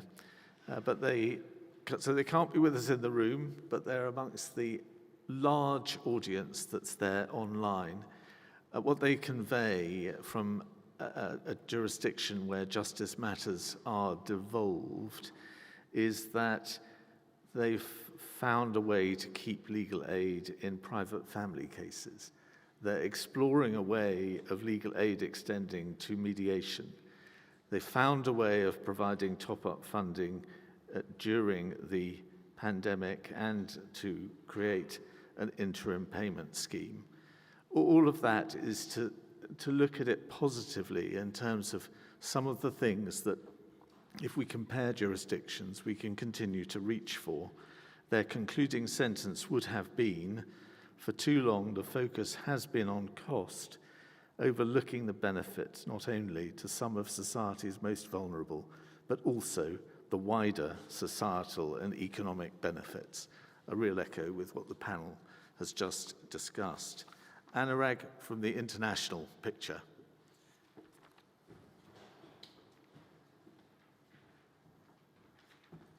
Thank you, Robin. And hello, everyone. I'll be quick. As I'm aware, the lunch is around the corner. Well, let me begin. The International Bar Association has over 80,000 individual members, 190 bar associations and law societies spanning across 170 countries. The reach of the IBA is demonstrated by the fact that it has members, including bars, from some of the most remote and unrepresented global jurisdictions. The scope of the IBA membership, therefore, positions us well to improve global access to justice through creating interjurisdictional dialogue and connections, and raising awareness of specific issues. The engagement of these diverse jurisdictions in IBA activities fosters and facilitates experience sharing to advance the legal profession globally. For instance, the IBA's Global Voices video series aimed to connect the experiences of its members from all around the world dealing with the evolving pandemic circumstances and raised awareness of preparing the profession to maintain access to justice during the crisis. We continued this work in the IBA Global Showcase Week in October this year, where wide-ranging experiences and lessons to be learned across all continents were discussed. There is a clear need to simplify the way justice is rendered, to make it easier to understand, quicker to process, and safer to access. So going forward, the IBA Pro Bono Committee is launching a survey in Africa to research how the IBA and their membership can promote and engage in more pro bono activities focused on access to justice where it's really needed the most. Now, as we all know, the digitization of society has accelerated over the past 12 months. The IBA has embraced this through creating and delivering content online, including the Sustainability podcast series, focusing on issues of well-being, diversity, and climate justice, in line with the UN Sustainable Development Goals. We have also identified the need for a minimum level of technological competence among legal professionals to ensure that they are able to effectively represent the interests of their clients with a duty of care as more businesses move online. To conclude, I would say the IBA continues to advance universal access to justice and contribute to a robust global legal profession through connecting its members and engaging with the current challenges that the profession is facing while also considering future developments. Thank you.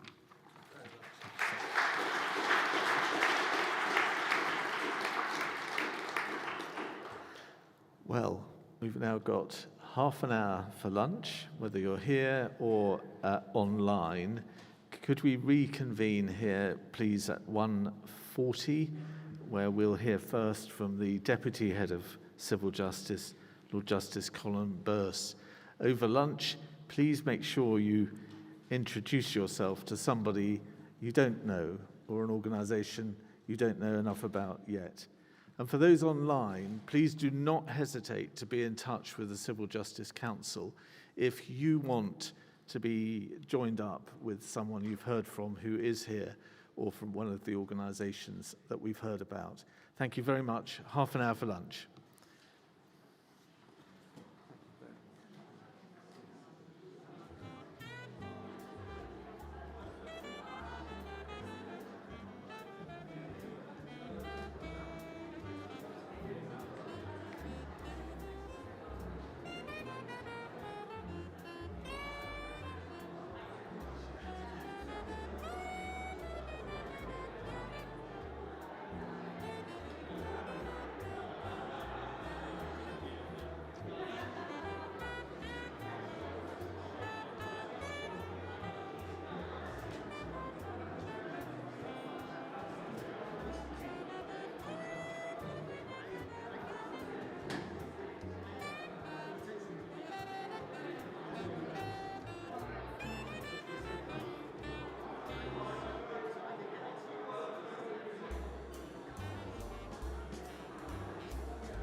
Minimum speech, 3 hours, 20 minutes. So what we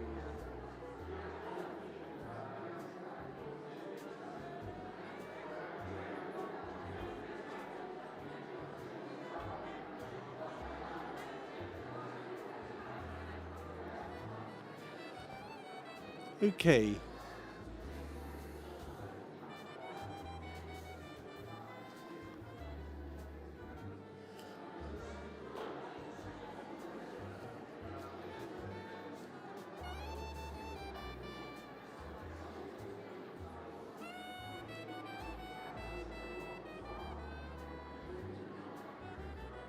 Okay.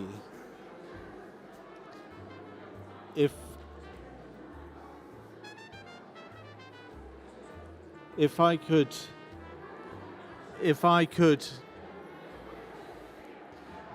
so if I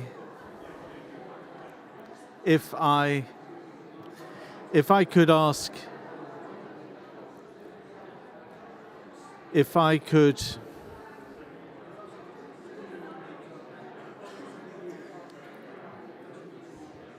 if I,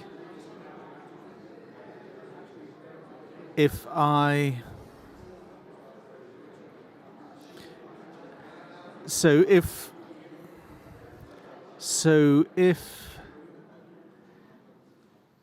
we could, not sure these are fully working now.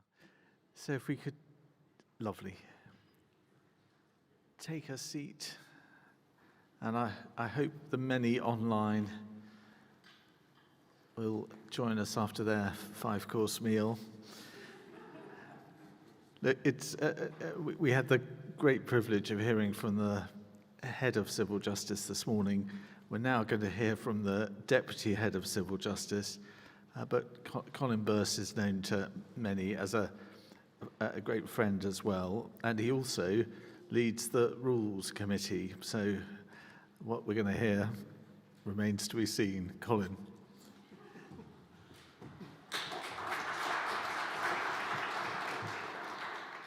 Well, thank you very much, Robin, for that kind introduction. And can I say what a pleasure it is to be at this National Forum. I've been invited in the past, quite often actually, when I was a first instance judge, but for some reason my diary always prevented me from going there. I don't know whether it was the listing office who didn't want me to get here, but anyway, I finally made it, and it's a real pleasure. Now, you don't need me to tell you about the importance of access to justice in general, nor the importance of access to justice for those without means. Obviously, the reason we're here is we all think it really matters. What I'd like to reflect on is the value of taking into account the varying perspectives of those with different roles in our wider justice system. My experience of access to justice, particularly for individuals and small and medium-sized enterprises, is that quite often there is a difficulty in appreciating the difference in perspective that people have. Now, I know it's a truism, but I suggest we do need to try a little bit harder to look at some of the issues we're looking at from different points of view. And I want to give you a couple of examples. I became a full-time judge in 2010. I'd started my career as a scientist, then I became a barrister, and then I left the bar to become a judge of what was then called the Patents County Court. That court was set up to provide access to justice for individuals with limited means and small and medium-sized enterprises in intellectual property cases. What had happened is that this court had actually been set up in the 1990s, in fact in 1990, but it had not succeeded in its aims. In fact, as things turned out, the reforms which came into force in 2010, at the time I became the judge, made a big difference, and the court is now thriving, delivering access to justice as it was intended to do. But there are two dimensions to that story which I think are worth highlighting for the benefit of you here today. Why did the court not succeed, particularly in its first decade in the 1990s? Now, it was a long time ago, but I think there are lessons to learn from it. When this new idea was introduced, it was seen as a threat to the existing interests of lawyers, both the bar and solicitors. Indeed, it was effectively being presented that way by the promoters of the new court. The existing professionals were made to feel that they were regarded as part of the problem, and little attempt was made to recruit them to the cause as agents of change for the better. They were not made to feel that they had any role to play in being part of the solution other than being left behind. And the result of that was that there was very little support for the initiative by senior lawyers and, in truth, senior judges too, for that project. The people who were bringing it about, which was government and the patent attorneys, who are specialist lawyers in the field of patents, gave the impression that they were the rebels taking on and taking down an incumbent legal establishment. But ultimately, that lack of support killed it. Because when difficulties arose, as they always will, the project had a very limited set of friends to call on or other perspectives to assist them. So, although the project got there in the end, we really shouldn't have had to wait 20 years for what was a good idea to be implemented. The perspective problem was that there was a core group who convinced themselves they were right and knew the way forward, and 30 years on, we know they were right.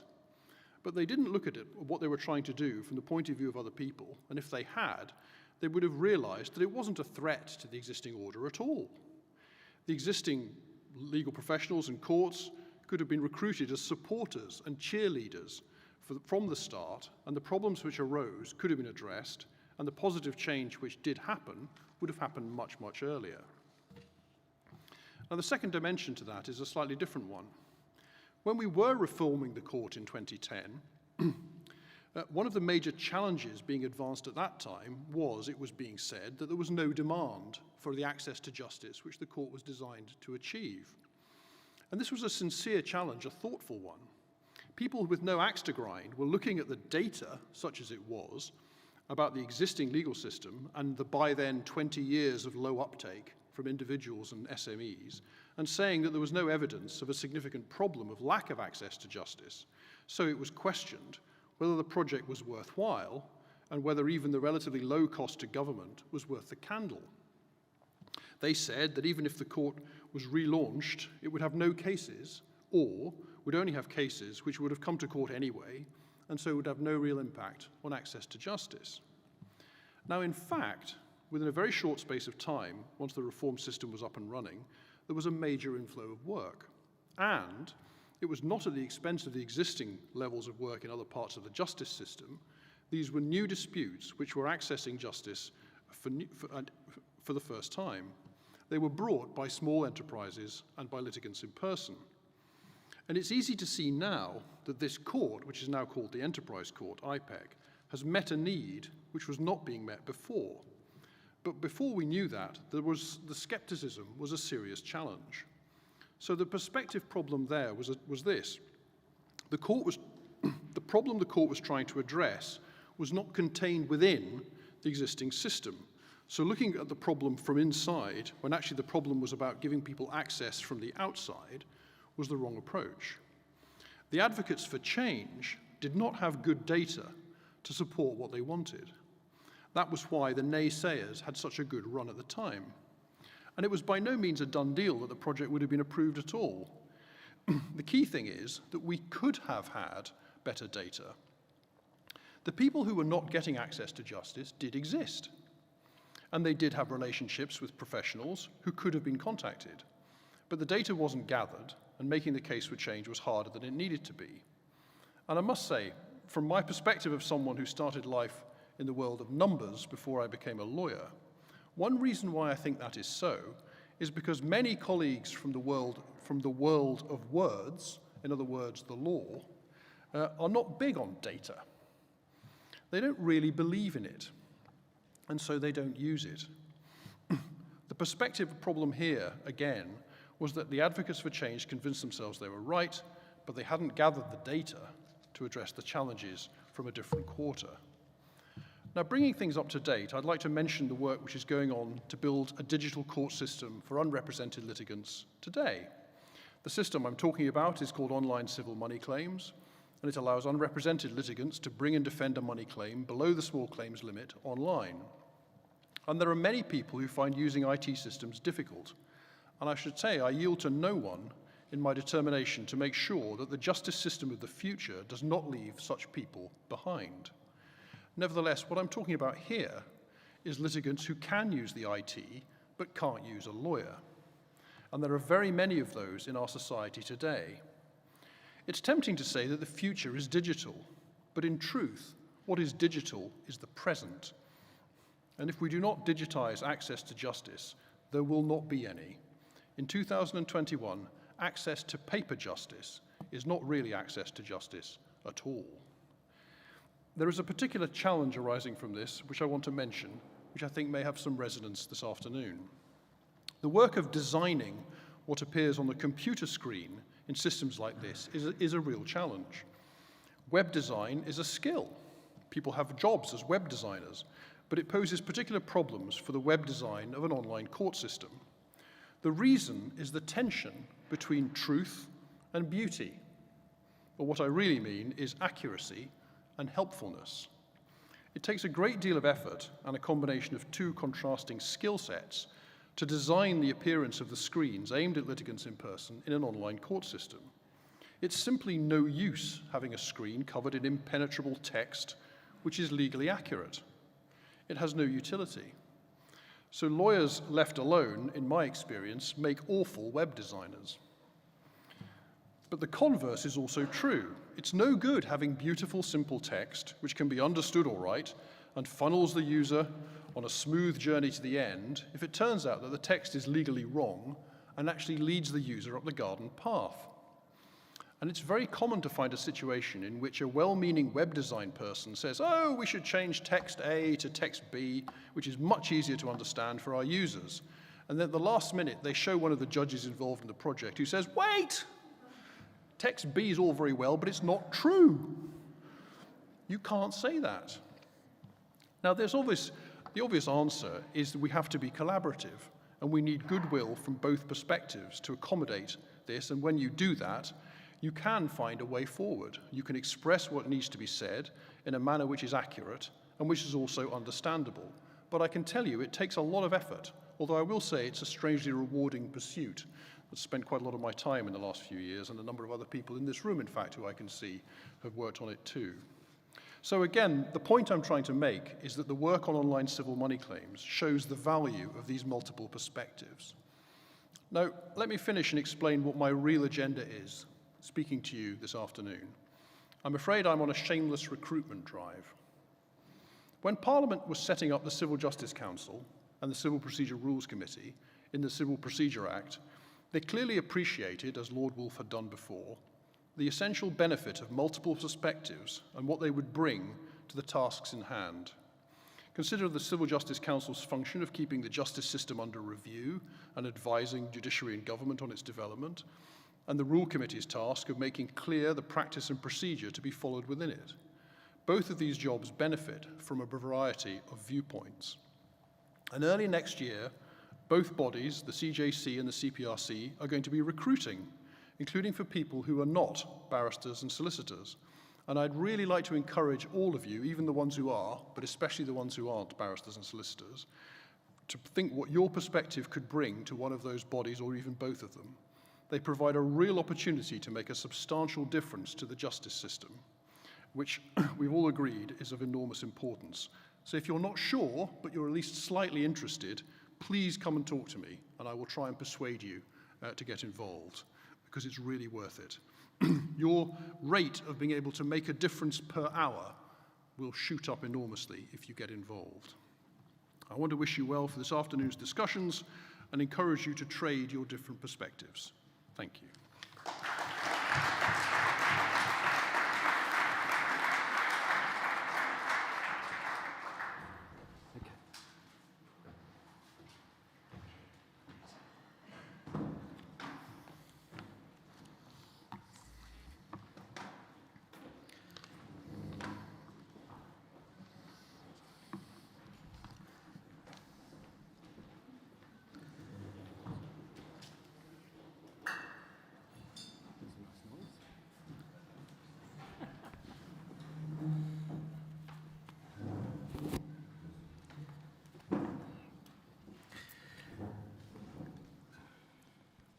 Well, Hazel Genn is known to many, both in this room and online.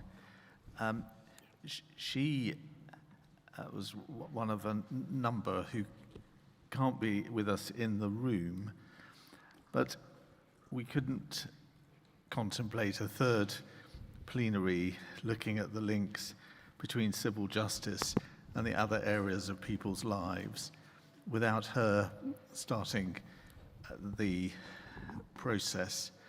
And so Hazel has recorded some remarks. She's also in the online audience at the moment, and we'll hear from her, and then we'll go straight on to the panel. Hazel's current positions are as the UCL Centre for Access to Justice Director, but she's also now the lead for external engagement and internationally for UCL. So let's look forward to this on-screen presentation. Well, hello. I'm very pleased to have been asked by Robin to say a few words by way of introduction to this session, which is focusing on how can the links between civil justice and other areas of people's lives be better understood. And this is something that is really quite close to my heart, which is why I guess Robin has asked me to do this introduction. To address these questions, we need to think of the civil justice system in its broadest conception, all of the services, processes, structures and personnel that support the protection and enforcement of civil rights and entitlements. And we need to imagine the people who seek the protection of those services, processes and personnel, and the complexity of the challenges that so many of them face. The courts and the judiciary sit at the apex of a giant pyramid of disputes caused by a wide range of thwarted entitlements, breaches of legal obligations, errors resulting from dysfunctional decision-making processes, and so on. Many of the people who need the protection of the civil justice system do not understand their rights and entitlements, and they face complex clusters of socio-legal challenges, things like benefits, debt, employment, inadequate housing or threatened homelessness, immigration problems, family breakdown, and so on, that may compromise their physical and mental well-being. Sometimes poor health itself creates challenges for which the law provides protections or remedies. These bidirectional interconnections between law, health, and well-being have been intensely highlighted during the course of the COVID syndemic, in which biological factors have interacted with social inequality to exacerbate both health and socioeconomic outcomes for disadvantaged groups in society. This is particularly so in areas of deprivation. The civil justice system, in its broadest conception, needs to be seen as part of the solution to these challenges rather than as part of the problem, part of a systemic response. The civil justice system, in its broadest conception, needs to understand its potential and role in averting crises through early, effective intervention and mitigating the impact of inequality. It has the opportunity to act early, especially in partnership with other services, by being present in the places that people go for help. An appropriate access to justice ambition for the civil justice system, in its broadest conception, should be seen as an integrated element in tackling inequality and disadvantage. It should not be seen as rarefied and mysterious, but part of the thinking and vocabulary of services and support. A legal advisor who ensures that a family obtains the benefits to which they are entitled, or prevents someone from being wrongly evicted or unfairly losing their job, can be characterized as delivering a health intervention. They are contributing to material well-being, which will impact physical and mental well-being. And to achieve this, the civil justice system, in its widest conception, needs to work in partnership with other services. The recent Red Cross report, Nowhere Else to Turn, on the extensive use of accident and emergency departments by disadvantaged and vulnerable people, demonstrated the extent to which the problems being brought into A&E departments involve things like housing, benefits, employment, and family breakdown. And this simply echoes previous work quantifying the high numbers of GP consultations that principally concern legal rather than medical problems. And I'm very well, having sat in courts during the course of my research, I'm very well of the situations in which judges at the end of the day sometimes have to go back to their chambers and try and contact a social worker because they understand that what this person needs is the help of another service, not a legal service. So partnership is absolutely essential. So there is a need for legal services greater than ever as part of the process of addressing and mitigating historic inequalities that have been exacerbated by the COVID syndemic.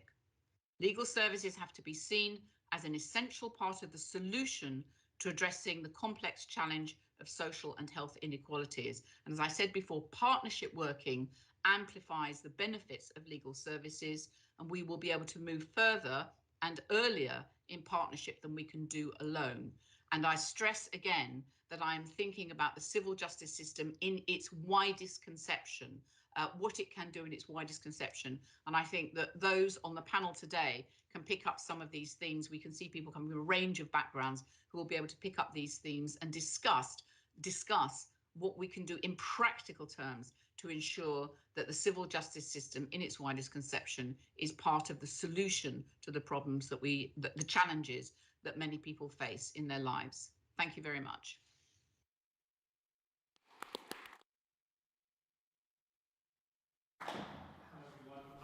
Matthew Smurden, the Chief Executive of the Legal Education Foundation and a member of the Civil Justice Council, and I'll be chairing this session, building on Hazel's wonderful introduction there. She provided a number of very clear messages, and they do form the agenda for this session. Picking up one or two initially, legal problems manifest in clusters, and unresolved legal problems lead to a range of other impacts, including on physical and mental health. And if I come first to two members of our panel, Mark Bowden, Head of Legal Services at Shelter, and Michael Fuole, Centre Director at North East Law Centre, that point about manifestation of problems in clusters and the impact on wider issues and health, does that resonate with your work? And how do you reflect that in the services and the approaches that you deliver? Thanks, Matthew. Yeah, absolutely, it does. Excuse me. When clients come to Shelter, we find that it's never just a housing issue that they're presenting with. The definition of it as a cluster of issues accords with our view that it often is a welfare benefits, debt, general health, general vulnerability set of issues that combine to put a client in a situation of which housing or the presenting housing problem is just the outcome of the culmination of those problems over an extended period of time, coming to bear on the person's circumstances. What does that mean in practice for organisations like Shelter and others who provide this advice to people in those situations? I don't want to talk about funding particularly. I don't want to go over ground, but I would agree with everything that has been said, particularly Sue James' comments about the legal aid, the effect of LASPO on the legal aid system in general. But Shelter has put significant amounts of the resource into providing the wraparound services that we know are so vital to sustainable outcomes for people. But that in itself is not a system that can be sustained by providers like Shelter and will come to an end inevitably soon because there haven't been the steps taken by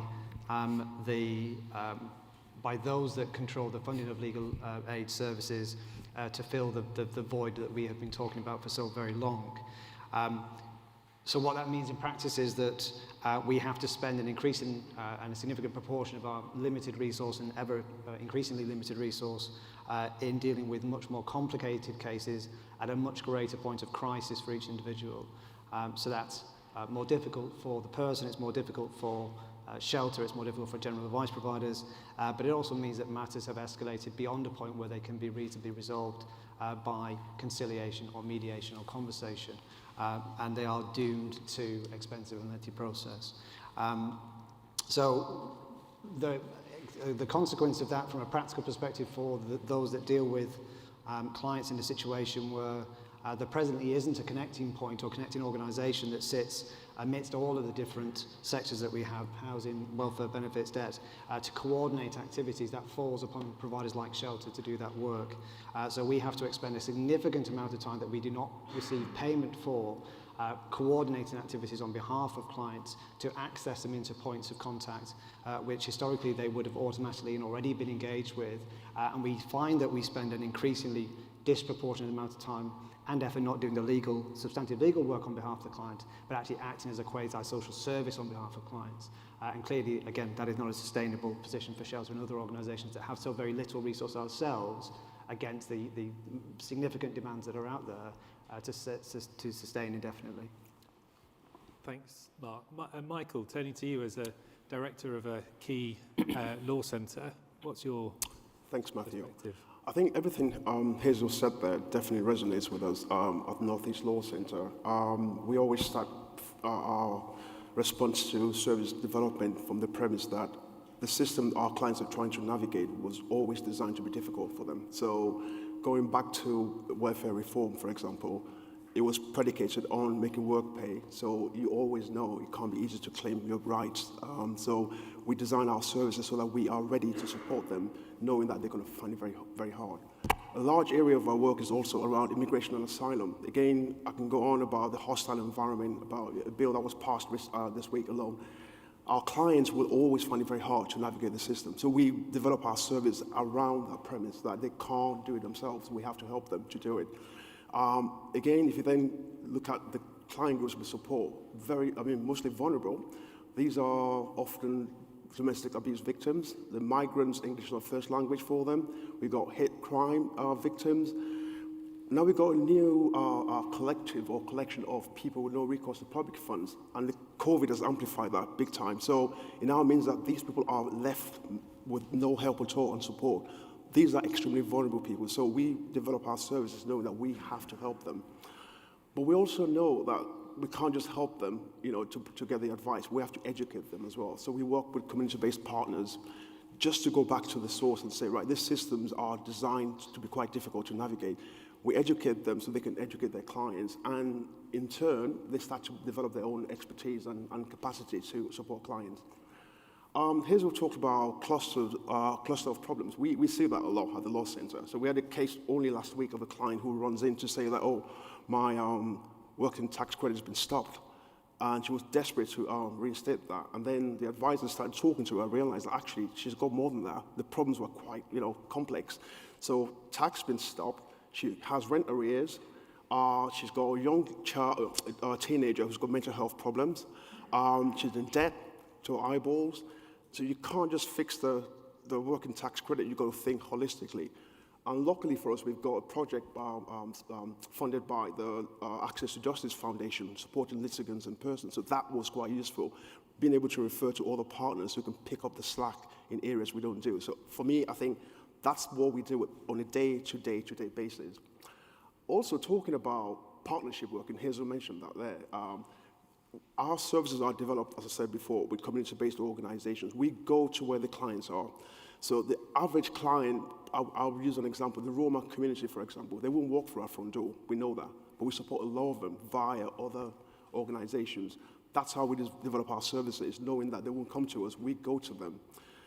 And what we're also trying to do as well to educate those organizations. So we have a new project, for example, Justice Together initiative, that looks at increasing access to immigration advice across the Northeast. And our premise is to go to support agencies who don't provide advice, but we want to start to build their capacity, their knowledge, so that they can in turn start to almost support clients at the lower level before the problems escalate. Again, we're talking about prevention, early intervention. These are things that we don't do very well. The system has changed so drastically that we now see ourselves as trying to support that. We're also looking to build their capacity so that they get to become advice agencies, because somebody mentioned before recruitment being a problem. We've got huge problems in the Northeast. We can't recruit immigration solicitors. So part of our premise is to say, year on year, we support partners to go through the OIC accreditation route. So they start to develop their own capacity.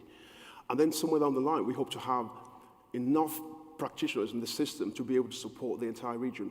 But these are live day-to-day issues for us, but we also know that we can't do it by ourselves. So community education is a big part of the work that we do.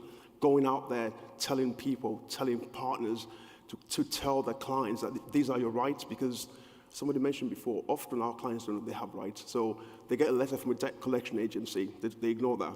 they get the landlord saying, I'm going to evict you. They think I have no rights, and the problem just exacerbates. So knowing their rights, being able to enforce them, or knowing where to go to enforce them, is what we do consistently. Brilliant. Thank you, Michael.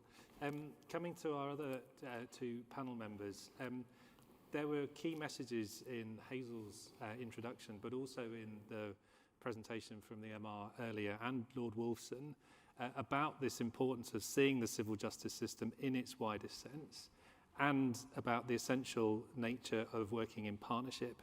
That's come through very clearly from Mark and Michael's examples there.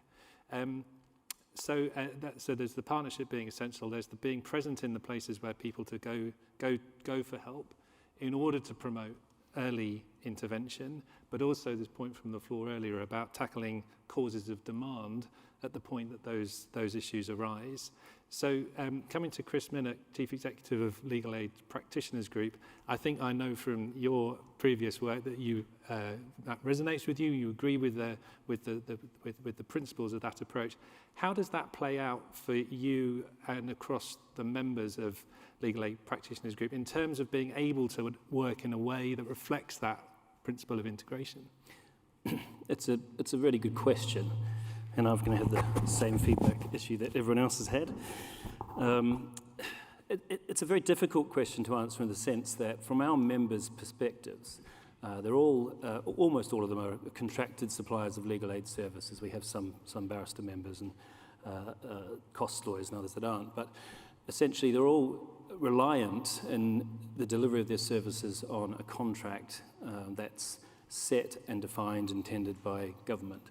And of course, those contracts are linked back to LASPO, the Legal Aid Sentencing Punishment Offenders Act. And essentially, the services that they're able to provide, because if we think back to the name of this event, it's access to justice for those without means, can't be delivered in another way. They cannot be delivered in another way if they're going to be services that are economically viable. Therefore, our members are entirely reliant on what the government considers to be a reasonable remuneration rate, a reasonable scope, and reasonable administrative processes to determine whether or not people are eligible for legal aid. And of course, they're all changed with LASPO. In fact, the ability to work in partnership, which was reflected in previous pieces of legislation and actually funded and resourced through community legal service partnerships and the like by government, that emphasis changed completely with LASPO.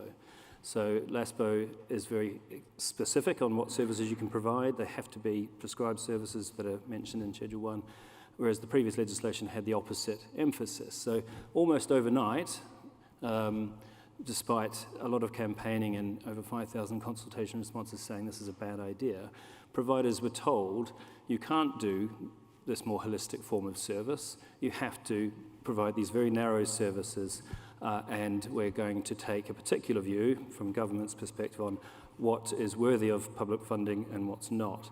And at the time, and this resonates now for the last 8 or 9 years, the universal response from the sector and from academics and others were that that was not going to work. It's not going to achieve the outcomes that you want to achieve in terms of what clients need. It's going to achieve the outcomes that government wants to achieve in terms of saving money. And we had a quote from the floor earlier, which I think is incredibly important to think about, because Lord Wolfson was positive in his presentation this morning, and you do have to put this in the context of 6 or 7 years of no policy making. But he was very positive about current policy making within the ministry, looking at things like litigants and person support, looking at intermediaries and online disrepair tools and health partnerships. And he mentioned some figures, and he mentioned funding of around about £20 million that's being made available at the moment, although I have to caveat that with a lot of that is crisis response to the pandemic, not forward-thinking structural reform.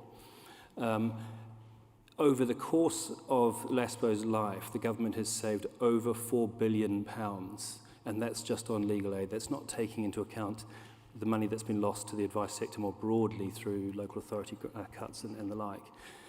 The funding that's now being made available by the ministry is less than 0.5% of what's been saved. Now, whether or not you agree with the ideology behind LASPO, whether or not you agree that something should be funded or not, the fact of the matter remains that you're now talking about a sector that's had so much resource withdrawn from it and restrictions on the types of services it can provide, that the current projects within the Ministry of Justice, and this is no criticism of the civil servants because they are all trying very hard to do the best with what they can, it's like walking up to a homeless person in the middle of winter who's got a threadbare coat and saying, can I just sew in some shiny buttons and then you'll be warm? It's little things around the edges that won't make any particular difference to client outcomes. And getting back to the central question, the resourcing isn't there to support the partnership work, and the administrative systems and the structures aren't there to support that because scope of legal aid and various other barriers are in place to make it virtually impossible. Thank you very much, Chris. And then coming to Shyam, yes, your perspective around the importance of working in a way that reflects this wider civil justice system and the principle of partnership. Thanks, Matty. I think Advocate is quite a unique charity because we see clients right at the end of their journey, and when they've not been able to get the access to device at the early stage, when they've not been able to get a secure representation to the system at the hearing. So they come to us right at the end of their tether when they have no choice but to get pro bono help from us. So I just wanted to share some examples, because I think what we need to remember in conferences like this and days like this, there are real people behind numbers that we talk about, real people by statistics, and sometimes we have to remember who those people are. So for example, earlier this year, we were approached by a family whose child was on life support. Their daughter's 6 years old. 3 days before their hearing, they approached us for legal help. 3 days. They hadn't been able to access any legal help before that point. They didn't speak English very well, and they were lost by the legal system. And I think that's just reflective of the inaccessibility of the legal system for them and those parents going through quite a traumatic situation. They were let down by the system. Ultimately, with advice, they may have got exactly the same outcome, but I think it's important that they were given their voice. And if it wasn't for a pro bono barrister to give them that voice, they wouldn't have had that voice in court. Another case, and I think exacerbated by COVID and hybrid hearings, one of our clients suffers from PTSD and anxiety, and really was desperate to have a barrister represent her in court because she felt that would be the best way for her to get her voice heard across. But she struggled. She could not get anyone to help her or attend with her in a hearing. We managed to find her a barrister who could appear remotely, but she wasn't very happy with that because she wanted someone to act for her, because she wanted to trust in the person who was there on the day. She had a choice though. She had found a private barrister, and her choice was 2 months worth of rent or paying for that barrister. And again, that shows exactly the problems that our clients are facing on a daily basis. Do you pay your rent? Do you pay your utility bills? Or do you pay for legal representation?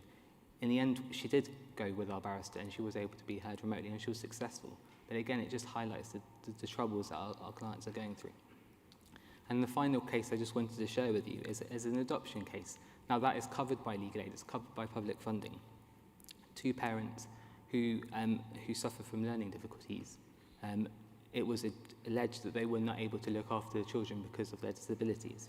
A judge concluded that was the correct view and their child was taken away. Now what happened after that hearing is that they've been going to the court every day, walking around the court building lost, because once they've had their legal aid funding, once their representation is over, they're just left and lost in the system. And I think that just shows that there's a lack of wraparound support as well following the legal aid. That comes to an end. So you can see the problems that are created by a system. And real people, unfortunately, are being let down by the system as it is now. So hopefully that gives us some context.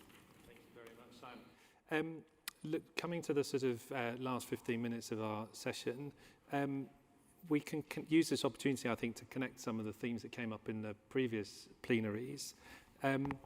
We've raised there the importance of being able to work in this way, but also identified some of the current challenges to practically doing that.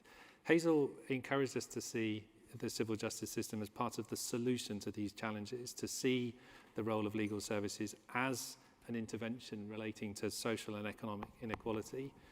Stacey had a lovely phrase in the previous session around proving to others that our work helps to achieve their desired outcomes. If we turn our thoughts to practically how do we advance this agenda of working in partnership, reflecting complexity. Mark, if I come to you first, and then proceed down the panel, what would you think are the sort of key principles and actions that should drive this agenda? Excuse me. I think the first principle is to get people into the advice sector as early as is possible. That isn't necessarily within the gift of the court service, but it is at certain points within the gift. I think that from the court's perspective in particular, I know that there are pockets of really good practice, and particularly led by district judges on the ground in locations, and particularly, I'd say, rural locations, just anecdotally, where they really engage with the advice community and seek to provide mechanisms for clients to receive the advice that they know is so vital to the outcome of their case, and actually for the efficient running of the matter through court. I think that's the other thing to remember, is that represented clients and represented landlords make life far easier for judges in general terms. So I think it's accessing advice at the earliest possible opportunity. From the court's perspective, thinking about that in terms of every aspect of how the court interacts with litigants, including the communications that go out to clients. It seems something of an afterthought that in the back of a very large bundle of documents which is provided to a client to the point of absolute crisis, a person who may be already inherently quite vulnerable and not particularly literate in terms of reading the documents that they have, at the back of that large bundle will be a reference to several providers with some general references as to how they might help. I don't think that's adequate, and it proves inadequate. We often find that clients' first point of contact to us is very much at the door of eviction, generally through the Housing Possession Court Duty scheme. And that is an absolutely vital service, and I think that has to be continued and invested in, but it's too late. It shouldn't be the first point of contact, and the sooner that the client gets into the system, the better. More generally, that as a principle means that the situation that I was describing earlier in terms of the pressures on providers is mitigated by the clients not coming to us at a point of crisis. The matter is not as complex. The person may not have spiraled down from the point that they have suffered at the hands of a hostile system for so long that they are very difficult to deal with and to pull out of a situation that is simply unmanageable, especially in the current context of the sort of welfare benefits regime and austerity. So I think all of those things. My final point on this would be that if we're thinking about what the civil justice system could be, I think the civil justice system perhaps may think more about its place within that wider community and its place within the nation's sort of advice community. It has a really prominent role. It has a place that it could play to reach out much more proactively, to make itself the leader of those communities. It is the pivot point for much of these resources that we talk about, and I think it could do more in that space to ensure that people are accessed into providers, and that all of the good work we've heard about today, there are very few central points of coordination. The court could be that, locally and nationally. Thanks very much, Mark. Chris? We could probably have a whole other plenary on what the government could do more and better to advocate for the civil justice system and for the people that are working within it. But I won't go into the fact that that doesn't happen sufficiently or at all, or in fact the opposite of that happens, and the impact that has. But I think on a practical level, there are two aspects to my answer to this, but they both relate to the same thing, which would be reimagining what the civil justice system or the part that deals with supporting vulnerable clients could be. And one would be building on what a lot of people have said today about data and about properly understanding the needs of clients. We're not to talk about client-centered design, but it tends to relate to technology and systems. But I don't think we even know who the clients are yet. LASPO, for example, knocked out about 500,000 cases a year from the legal aid, from the civil side of the legal aid system. And if we think back to what Sir Geoffrey said at the beginning of the day about the misery that causes and the impact that has on people, that's a staggering number of people to think about. Since LASPO, we're talking about 4 or 5 million people have been locked out of just basic vindication of their rights and protections, and what the implications of that. Nobody's done any research on that. Nobody knows what happened to those clients. The LASPO post-implementation review carried out no research to try and work out what happened to those 4 or 5 million people that couldn't get a service, And we know that the rest of the impact assessment said that the voluntary sector would pick up the slack, and of course they couldn't. So we need research as to who are the clients, who needs these services, because all we know at the moment are the people who are lucky enough to access services. And I think there's plenty of data across government. The pilots that are going on at the moment with the Ministry of Justice will tell us nothing that we don't already know. The data's there. The health service uses proxies to indicate health drivers for poor health. The same could be done for law because there are many of the same drivers. And then the final part of that, once you've carried out the research and you understand who it is that needs these services, is reimagining the role of the legal aid agency and the legislation that sits behind that. So could you imagine the next version of LASPO not being set out in a schedule that says you can provide services in relation to these very specific things, this particular part of the court process, a service under this section of this particular act, but a schedule for the next version of LASPO that says we're going to enable lawyers, predominantly, to try and achieve these outcomes. We're going to enable lawyers, we're going to fund them properly to prevent homelessness and to ensure that people get adequate social care and that children are protected and that people can regularise their immigration status, and then fund them properly to do what it takes, including working in partnership, which was the other part of the equation in this plenary, to actually achieve that outcome, and then measure that. At the moment, lawyers report outcomes on every single case that they deal with under legal aid. Has anyone ever seen that reported? And legal aid achieves incredible outcomes all the time. It's never spoken about. It's never reported about. No, the legal aid agency doesn't say, look what we've done. We've done this amazing thing with this £1.6 billion fund. It's not spoken about, and it needs to be. Thank you. Support for that, Chaim? Can't follow that. I think it's interesting. I think the pandemic has highlighted a lot of inequality issues in society, and I think it's just been picked up on then. If you're lucky enough to get into the system, you're lucky enough to get some outcomes as much as you can. But there is a massive group of people out there who don't have access to the system, that don't know it exists. They get letters through their door, they don't open it. When they do open it, they just hide from it. And I think it's the opportunity now to go out again and to build up something from the bottom, to use them as that example of building a system upwards, going out to the grassroots. For example, recently we've been working with lots of Afghanistan cases for people trying to get access into this country and through the support.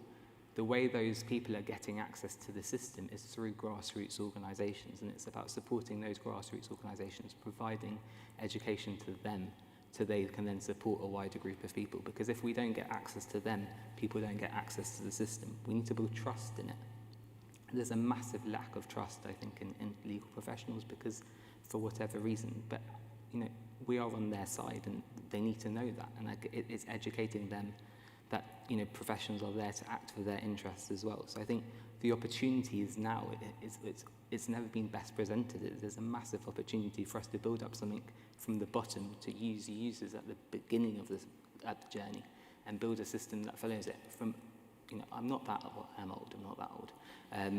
But it's always a top-down approach, and it's always everyone looking at the top and building it from that way. We need to build it up from the bottom and actually look at what users need, what our clients need, what our applicants need, our customers, whatever we call them, build something for them, and then you'll start getting access to justice. You'll start building a civil justice.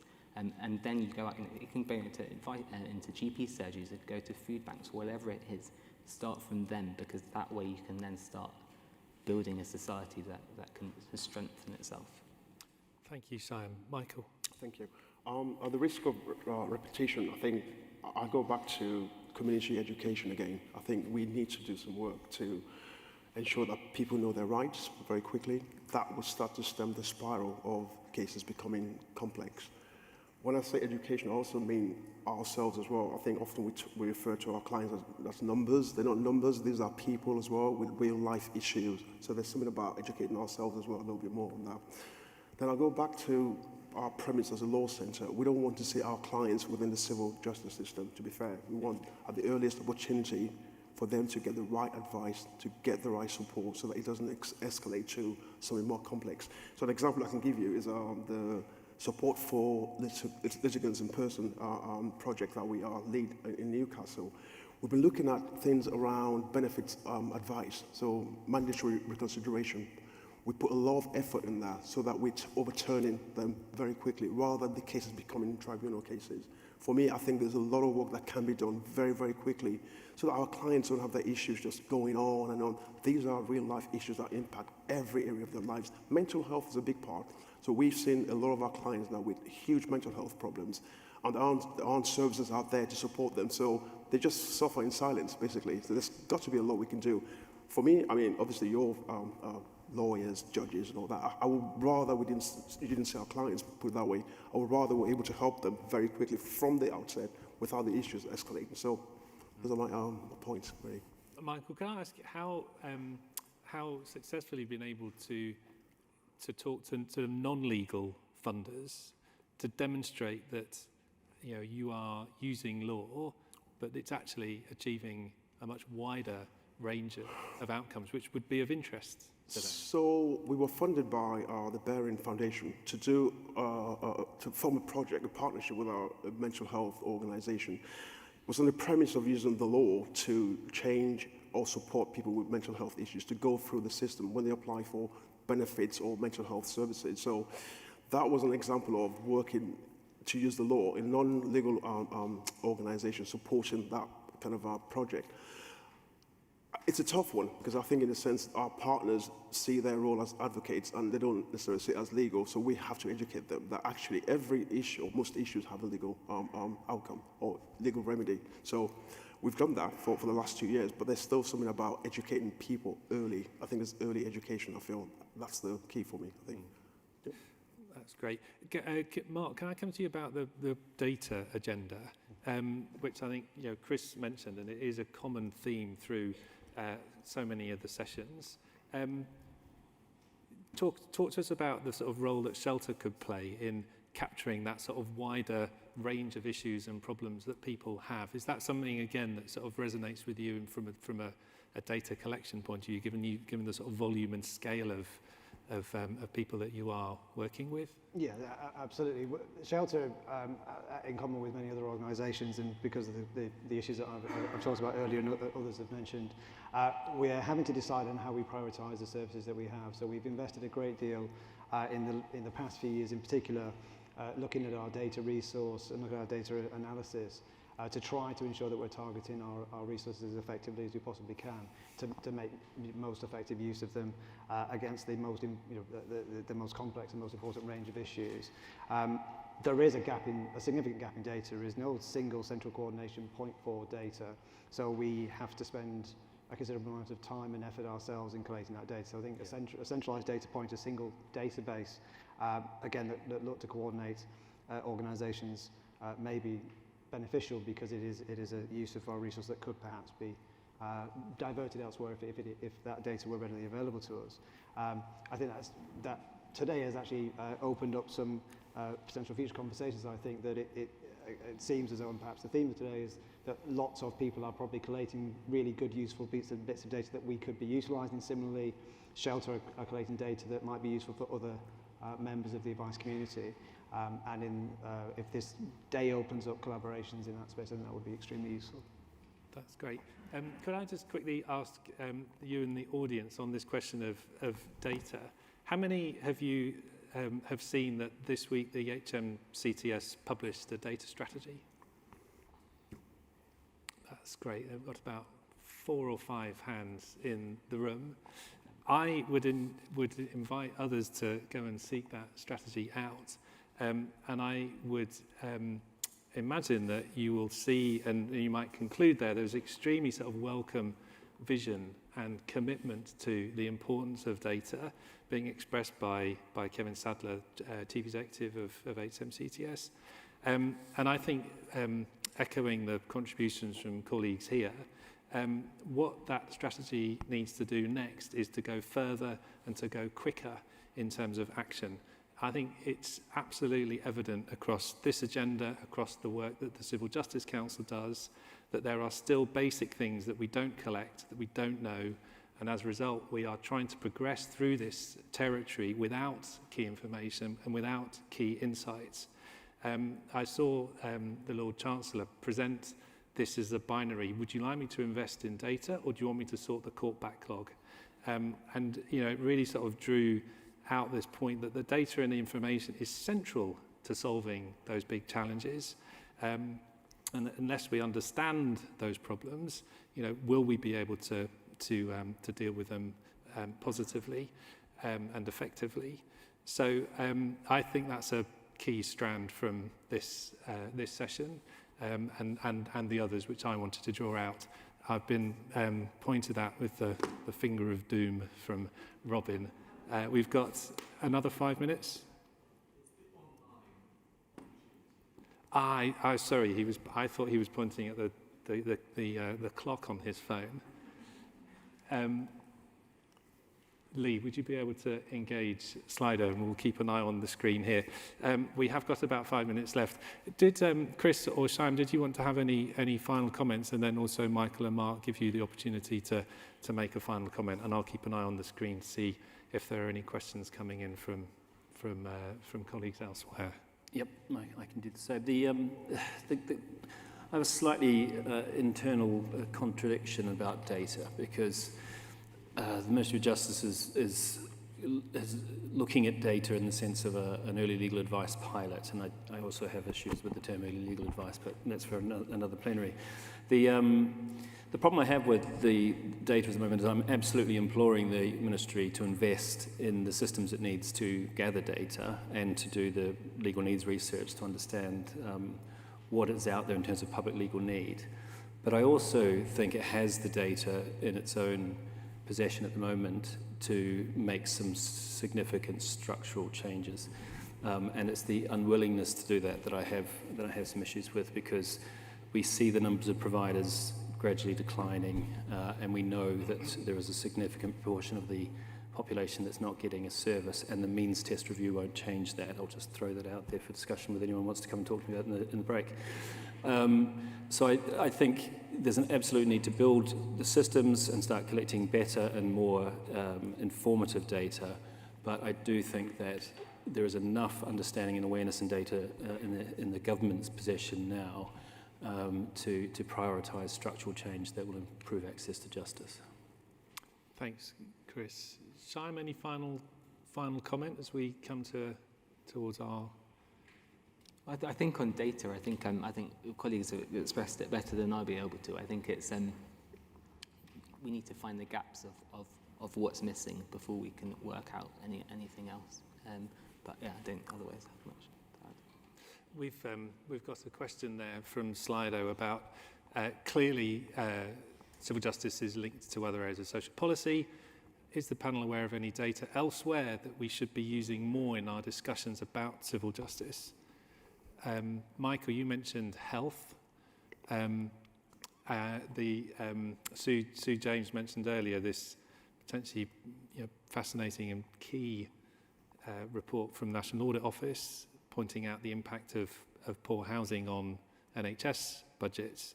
Are you able to speak to that question about data on other social policy issues and outcomes? I think there's data out there, but I'm not sure how comprehensive the data is, or how much accuracy you can attach to it. So partners that we work with provide us with data in terms of how many clients they've seen who have problems, how many clients they see who we've supported, and they've then seen a good outcome from our support. But I guess it's not consistent data. We need to do more work. I think your point, previous session, is about that evidence. There's anecdotal suggestion that we've got data, but I think when you then do a lot of work, you find that it probably won't stand up to scrutiny. We need to start to collect data consistently that will stand up to scrutiny. We need some support as well, not just because we can't do it ourselves. Somebody's point before was, we are an advice agency, we collect so much data, but we need some support from specialists to be able to tell us exactly what type of data we need to collect and how to ensure that they're valid and they'll stand up to scrutiny. So yeah. Yeah, lovely. Thanks, Michael. There's a nice comment from Amanda Finlay there endorsing your approach, Michael.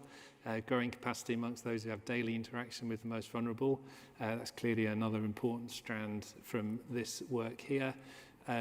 Deployment of digital platforms should provide a rich vein of data.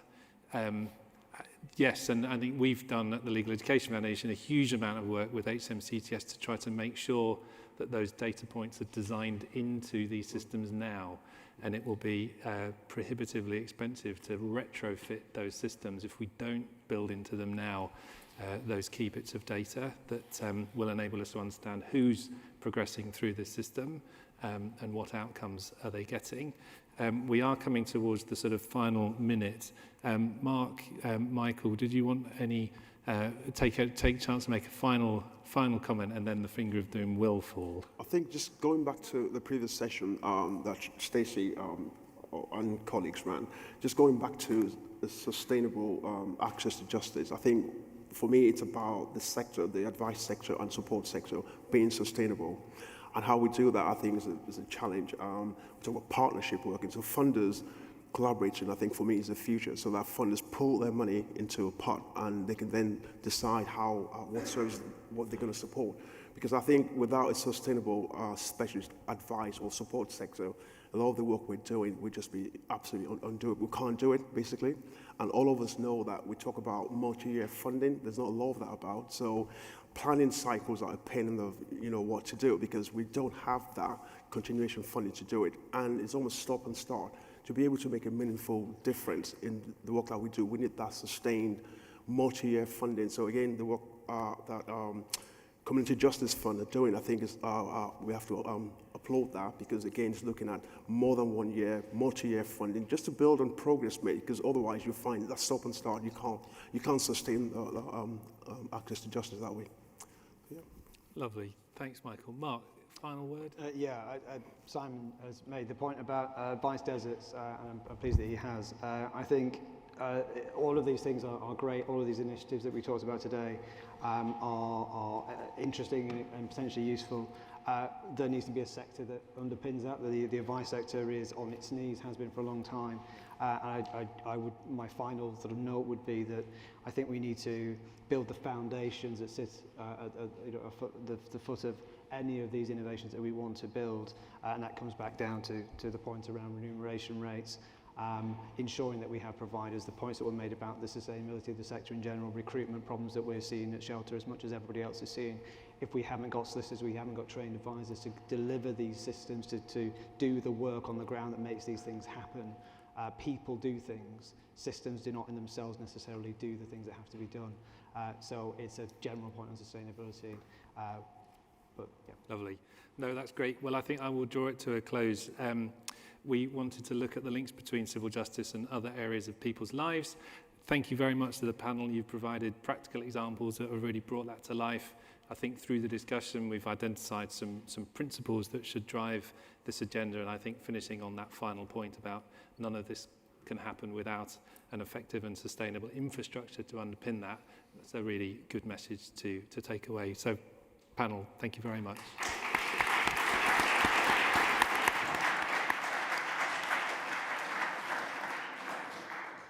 Well, and I know how much we owe Matthew Smurden for everything he does, but also that consummate chairing. We now have some more refreshment, because there's an important lap or more ahead. Refreshments outside. Please then at 3:05 go straight to the next round of breakouts. The inclusivity and diversity breakout will be the one in here, and the team will guide you to the other two breakouts on SMEs and pre-action protocols. At the end of those breakouts, please do, whether you're in the room or online, join us for a few moments of concluding remarks. It's the 10th anniversary. We can allow ourselves to reflect for a few moments on that. And then we'll be all done by 4:15, and probably all done in more ways than one. Thanks to a superb panel.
Hi, can everybody hear me? Very, very warm welcome to everybody in the room and warm welcome to those online. Is that echoing? Okay. I'm Diane Secchi, social welfare lawyer at South West London Law Centre and senior pro bono lawyer at Simmons & Simmons, where I run their Access to Justice programme. This is a completely interactive session, so we want to hear and learn from each other on the very important question of inclusion and diversity.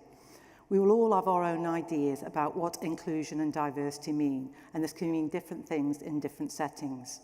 We have touched upon this in some of the panel sessions this morning. We heard from Stephanie Boyce about the importance of diversity and inclusion within the profession, and we have heard about the concerns about digital exclusion and marginalised cohorts not being able to access the system. However, for the purpose of this session, we want to consider the wider issue of diversity and inclusion within the civil justice system. And we can make that as broad, like Hazel again was saying, the wider justice system, civil justice system. To assist, an interesting thought for starts might be the objectives as set in the criminal justice sphere.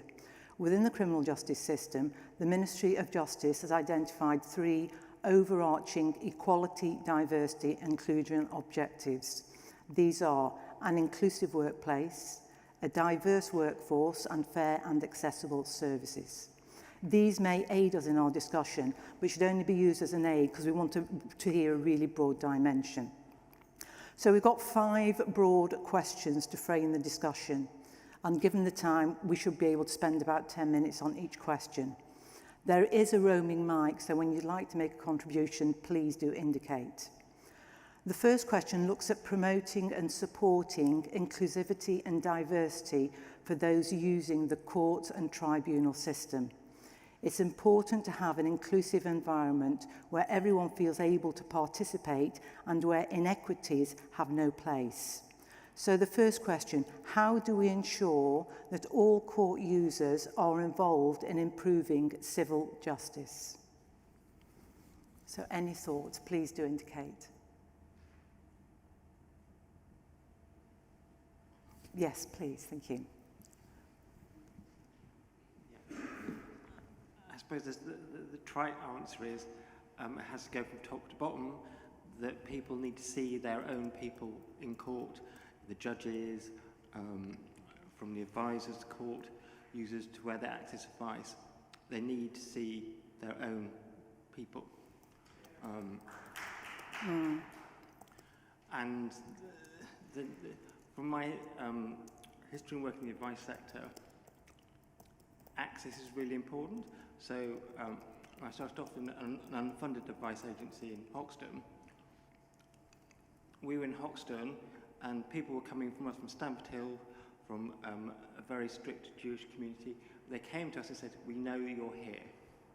And it's that importance of being there on the ground, accessible, open, and inclusive.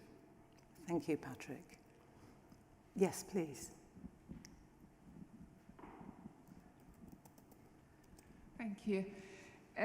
So just a bit of kind of background. I managed advice services for years, particularly for Black ethnic minority women fleeing from domestic violence, and most of whom needed civil justice or, in some cases, even kind of criminal justice system to use as well.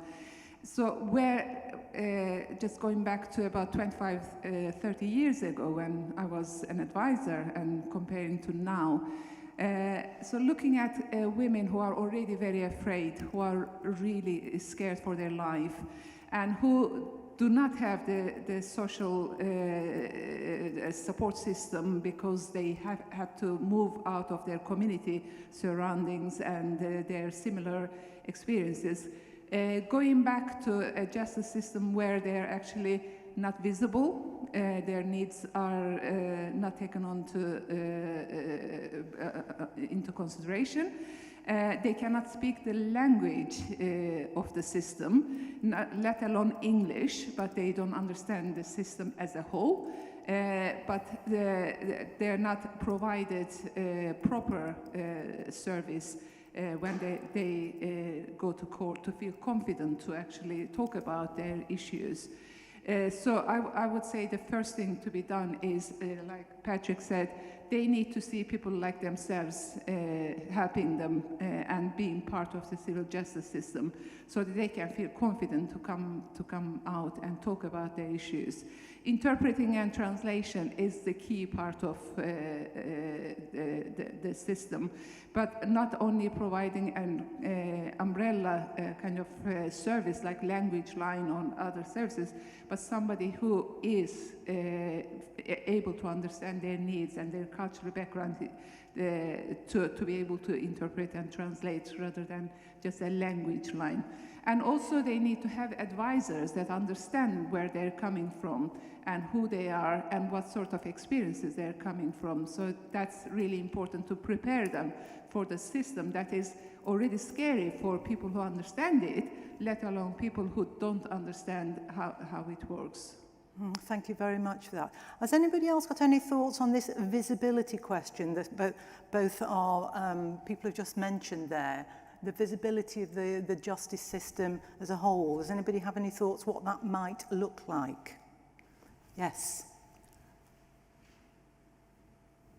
I mean, going back to the visibility of the judicial face representing the community that we serve, I think the big priority should be particularly promotion from within, from the lower levels of the judiciary, which are far, far more diverse than the senior levels. And yet we see a pattern of recruitment externally into the judiciary, when in fact there's a pool of local talent known to the community, visible in the community. And I think the acceptance of justice, if you like, the representative nature of justice would be served if there was more promotion from within. Thank you very much.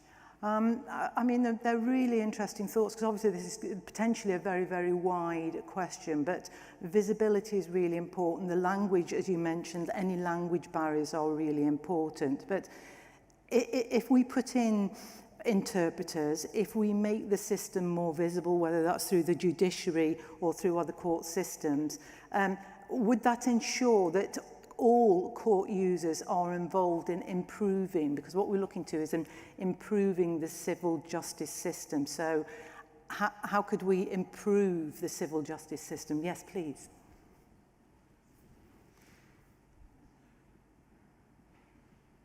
I think that an important part of working to improve the civil justice system and ensuring that those involved are involved in improving it is to ask them and to listen to them, because I don't know how many people in this room have been a litigant, but I've never been a litigant, and in 2 years I'll be in court as a barrister and I'll have never been a litigant myself.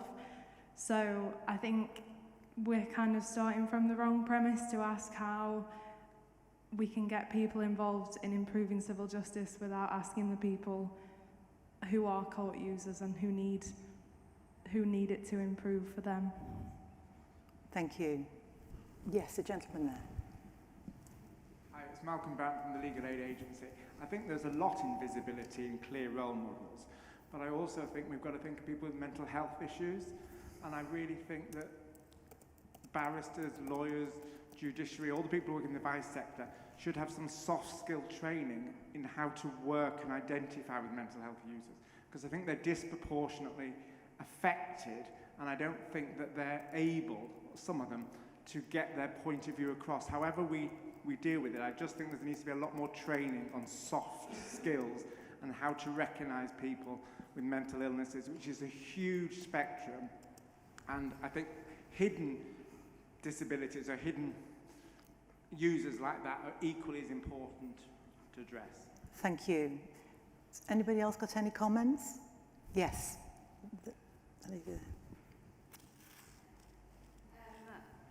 I work for an organisation, it's a grassroots organisation, and we have a separate legal guidance department, and it's for victims of Islamophobic hate crime, hate incident and discrimination.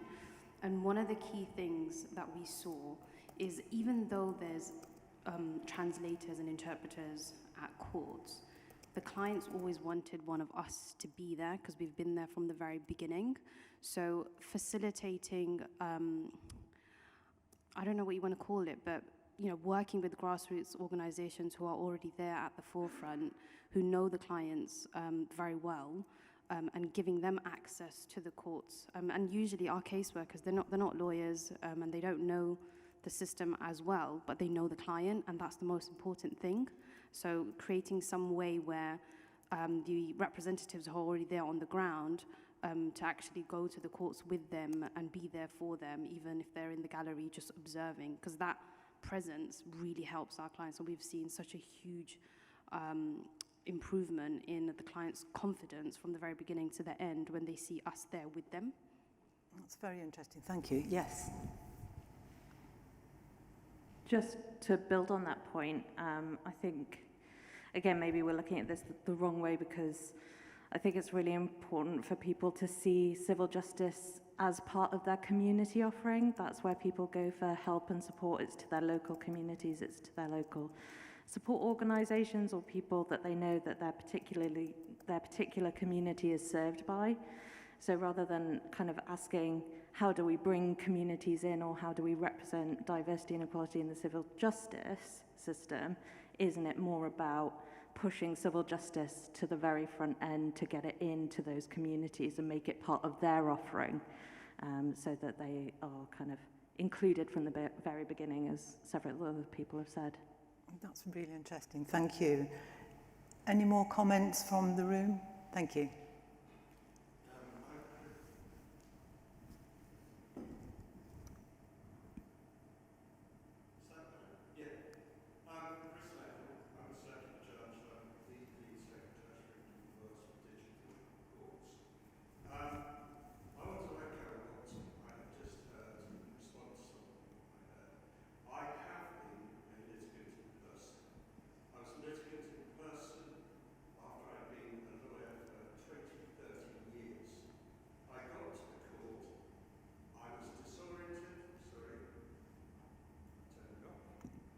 I was disoriented. I didn't know where to check in. I couldn't find myself on the court list. I didn't know which court I was going to. Now, if I am in that state as somebody who has trod those boards day in, day out for years, then a litigant in person, frankly, hasn't got a chance. But the important thing is that no litigant in person should set foot in a court without support, without somebody there to be there for them. If somebody had just been there to say, look, I've sorted this out, I've looked at that, etc., etc. And also to unpack the experience. I had a 2-hour hearing. It was episodic. If you ask me now, I'll tell you that happened, that. I probably got about 20% of it. To have had somebody who could have said, Chris, do you remember that bit? And do you remember that bit? Would have been so useful to have unpacked the experience afterwards. So if we're going to make civil justice more accessible, we have to ensure that people do not go through a very traumatic and difficult situation without somebody to support them and without somebody who goes through that with them. Because that person will have some knowledge and be able to be there. And it is crucially important that we build up a phalanx of Mackenzie friends and people who can support, not paid people, just people who volunteer and who are there. Thank you. That actually leads, that's a real nice segue into the next question, because the next question looks at enabling all participants in the civil justice system to engage. It can, for instance, embrace all the aspects of the institutions, various stakeholders, the Ministry of Justice, the courts, the tribunals, and advice providers. And most importantly, the users of the system. So how do we enable all of those with an interest in the civil justice system to engage with our work, in addition to what's already been mentioned? How do we enable them to engage? Any thoughts?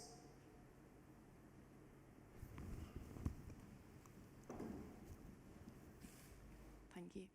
I work for a charity called Young Citizens, and one of the things that we do is we have a mock trials program, and that helps students from sort of age 12 to 18 have a real first start at the legal system. So that could be in the magistrate's court, or it can be bar.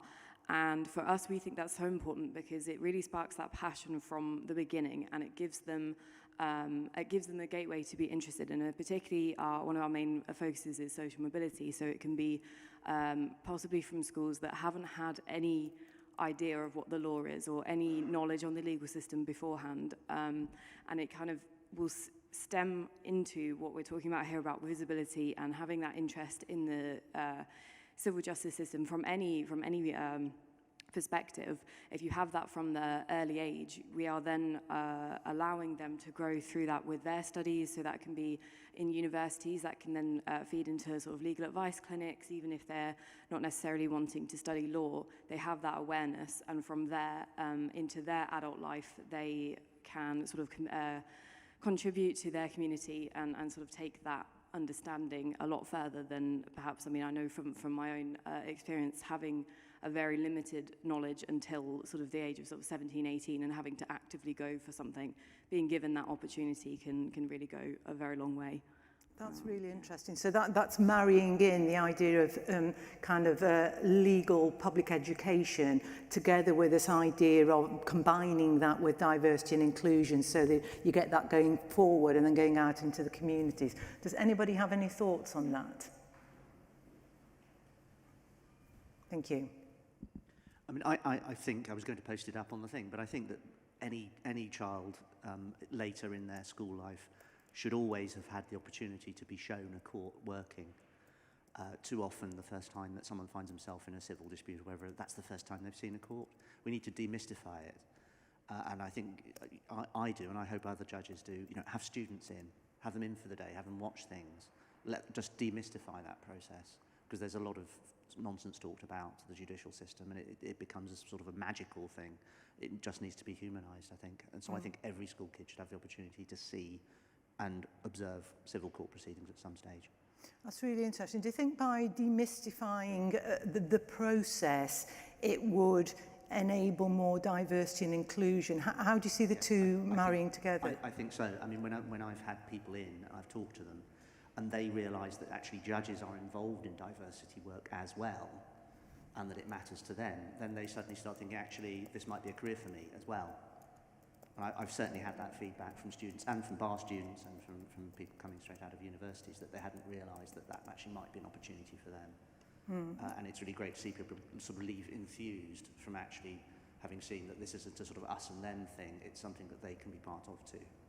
That's really interesting. We're going back to this visibility, which is a really interesting concept. Does anybody else have any more thoughts on we've got something coming in about create a role for people which is supported and facilitated that can be developed. That's quite broad if we're thinking about diversity and inclusion. So I'm assuming into that's creating a role for diverse people, which is then supported and facilitated so that can be developed and that they can then be included. And openness of the judicial system, again, coming back to this openness, this visibility, this transparency is really important. Does anybody else have any more thoughts on that? Patrick? I think public legal education is really important. I think from the work we did at the Law Centre, in doing people's cases, we tell them about the law, we tell them how it works, we go through the system with them, we explain that if these things happen in the future, what you need to do. And I think the feedback we get from majority of clients is actually they feel much more empowered, and then we get feedback later that they've become much more active citizens, and I think it's a very empowering thing, public legal education. Fantastic. Thank you, Patrick. Please.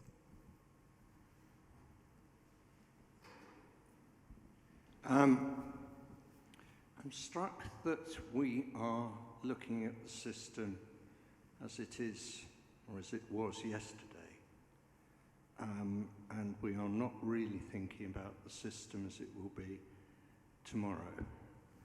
There is no doubt that an unstoppable momentum is moving towards the digitisation of courts and the digitisation of justice. And at the moment, the focus of the discussion seems to me to be on the actual interface between the physical court and the user.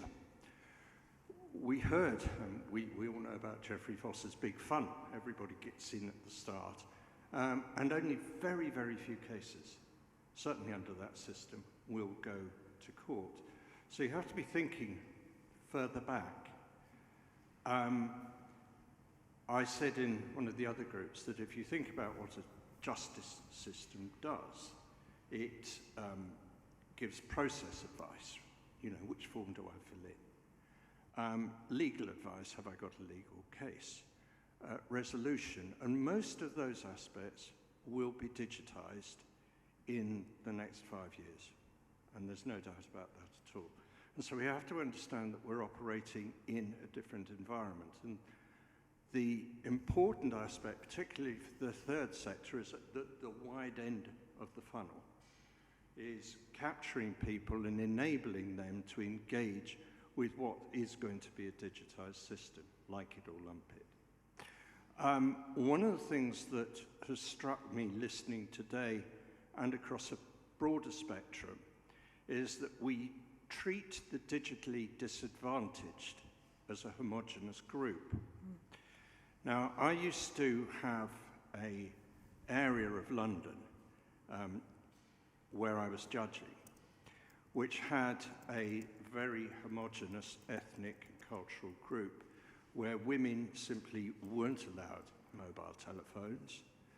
The thought of them actually accessing the internet was completely beyond the pale for a number of members of that community.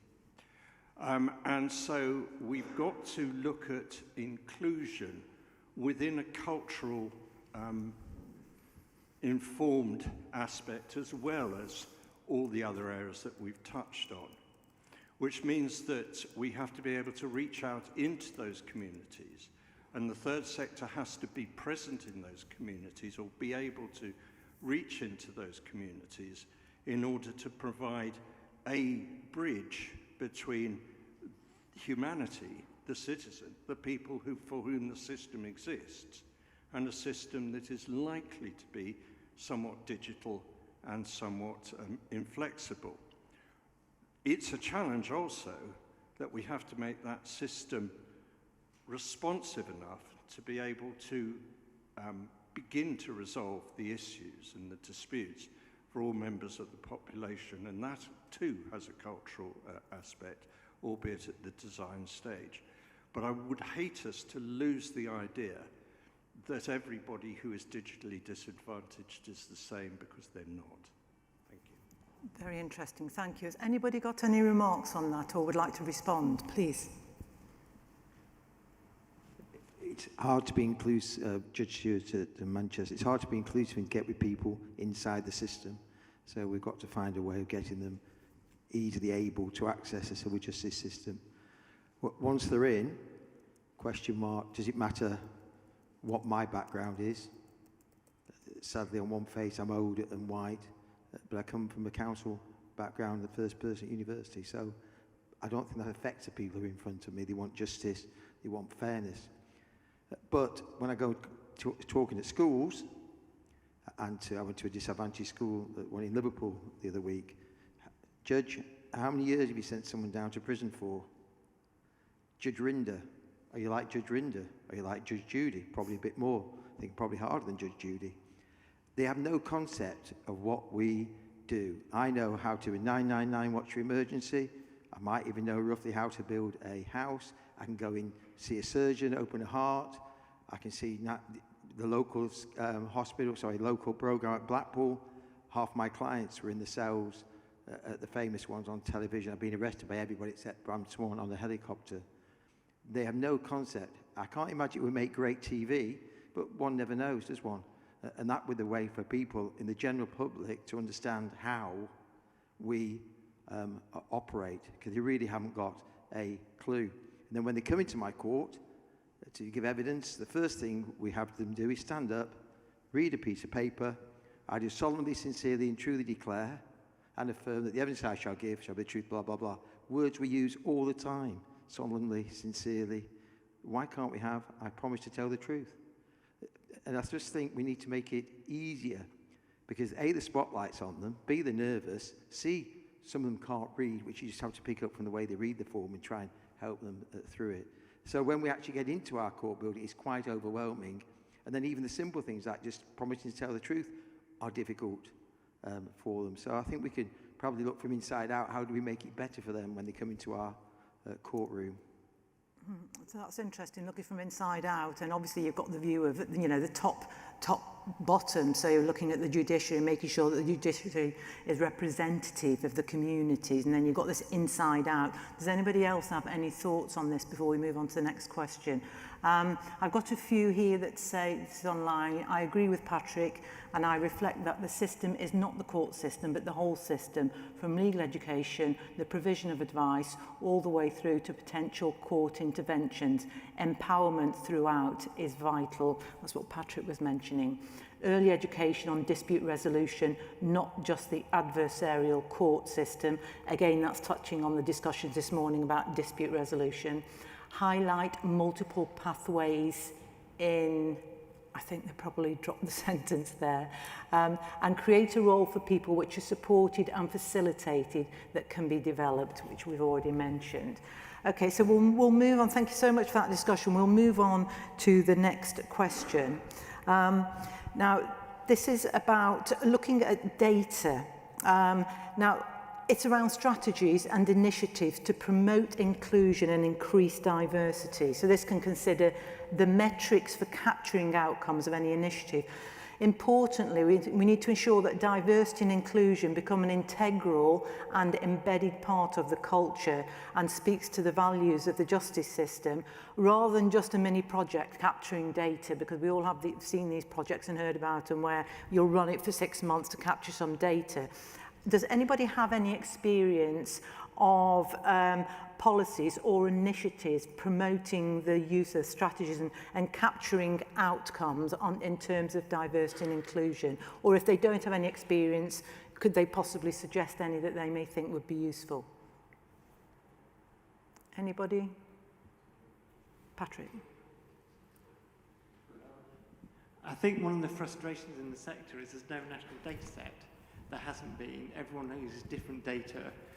And it would just put a hold on someone to come up with, this is what the national data set is, and promote it. Because I think that would make the data collection really easier.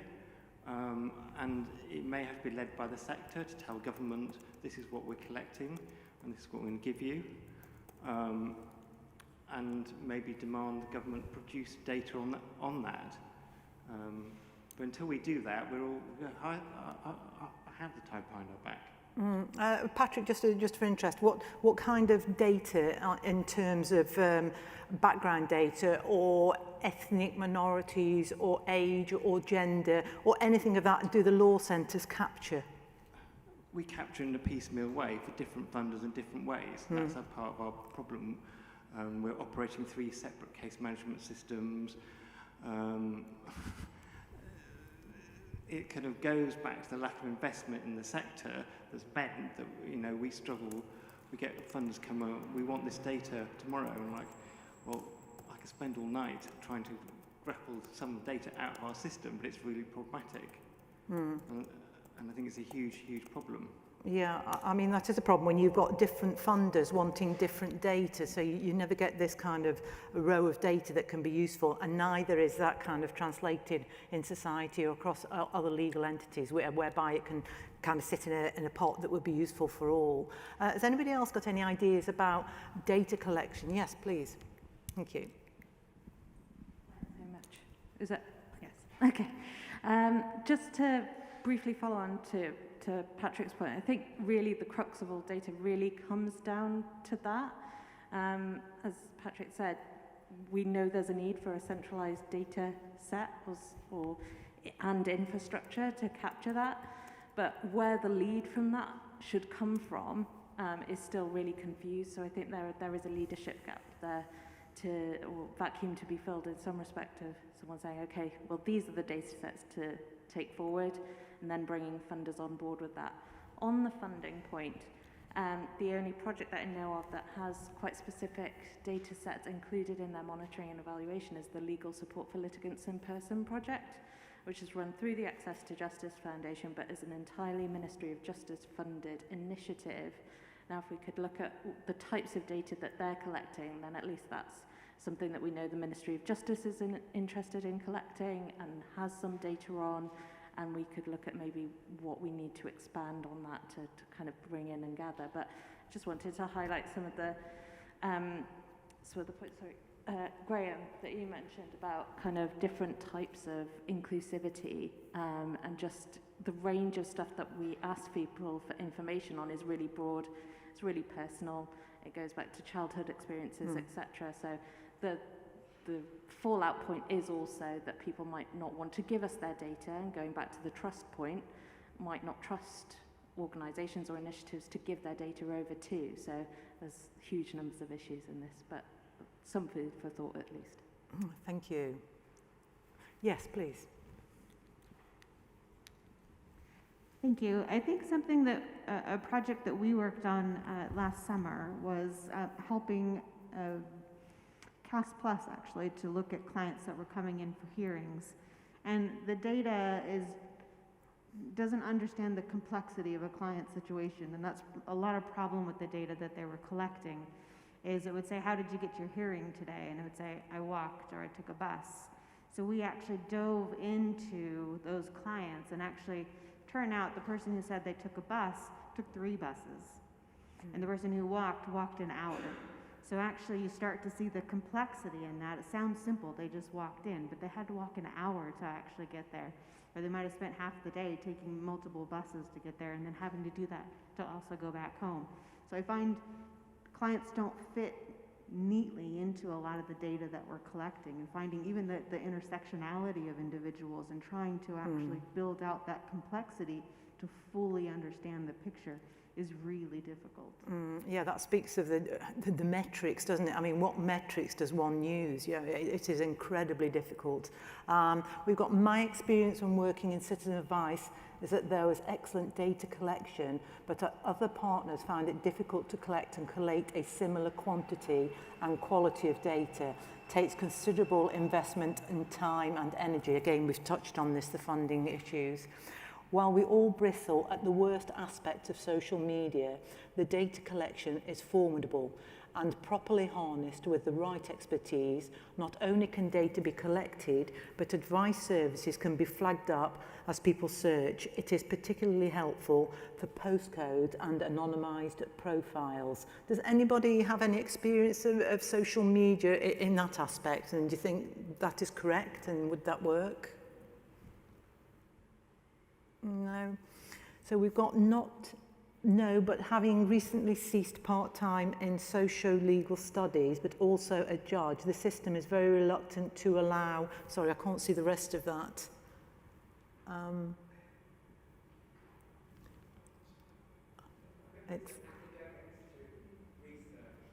Okay, that's fine, thank you. Well, thanks very much for that. We'll move on to the next question. And this is around what do you think are the areas that we need to concentrate on? Given that we've identified all these difficulties and issues, where do you think the focus should be on ensuring that we've got a diversity and inclusion within the civil justice system? So where should the focus be? Thank you.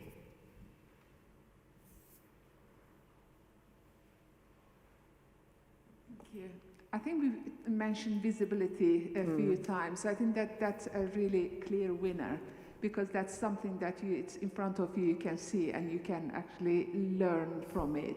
And we know the importance of role models in any type of kind of work that we do and any areas that we are involved.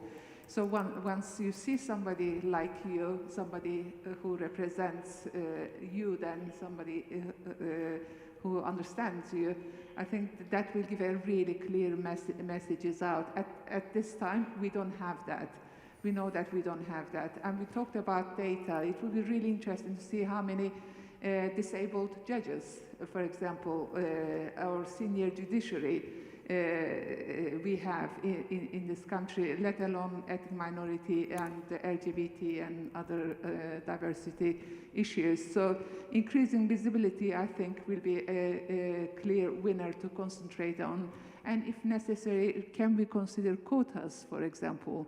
Shall we talk about, this percentage, we aiming to diversify 10% of our judicial system, for example, in the next 1 to 3 years, to give concrete messages out to communities that we are serious in increasing that visibility.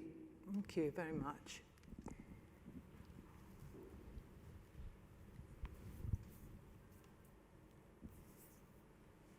Thank you, Carol Storer, Co-Chair Legal Advice Sector Roundtable.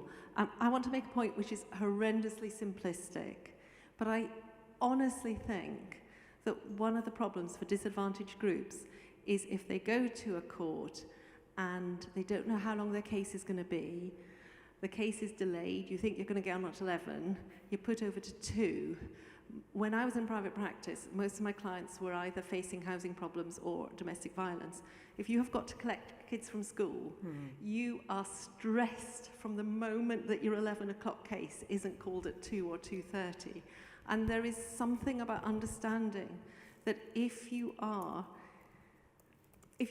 poor, if you are disadvantaged, you don't have the resources, you don't have the neighbours you can ring and they're going to pick it up. You're often in a situation where you've become socially isolated because of the situation you're in.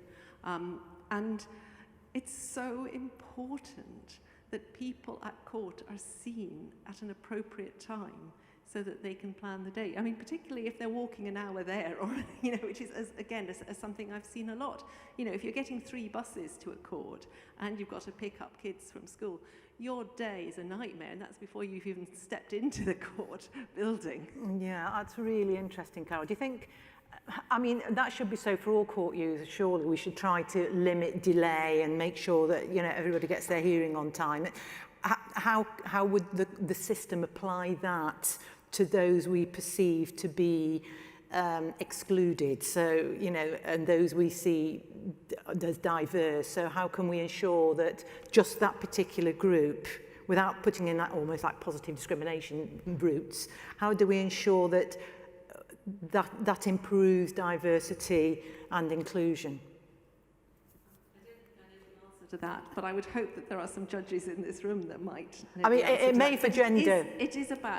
It is about listing practices, yes, isn't it? And that's what we've seen in the past, that, the listing practices in the criminal courts are a nightmare, for everyone, but they are problematic. Even as an example, I went to court to accompany a friend. Obviously, when I was going to court every day, I knew the ushers, it was on first name terms, I knew some of the judges quite well. And it was quite easy, but I went to court a few years ago before the pandemic with a friend who's a lawyer who was trying to recover money from a former partner who had threatened to put revenge porn on the, sent it to all her friends in church and things. And I was there with her, and it was again a 10 o'clock hearing. At 3:30, we were being told they wouldn't get heard, and all we wanted was a directions hearing. I was just there as a friend, but I had enough nous to actually go and find an usher who would get us before a district judge. I begged to get, because we needed a few minutes. And it's like, if you know the system, you can get somewhere. And if you don't know the system, and if you think you're going to be heard at 10, you think you're going to be heard at 10.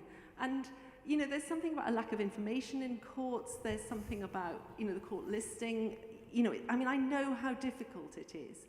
But if you don't give the users of the court, I'm just saying that people who are most disadvantaged in life are also very disadvantaged when they get to court. But I think the judges in this room might have better ideas than I could.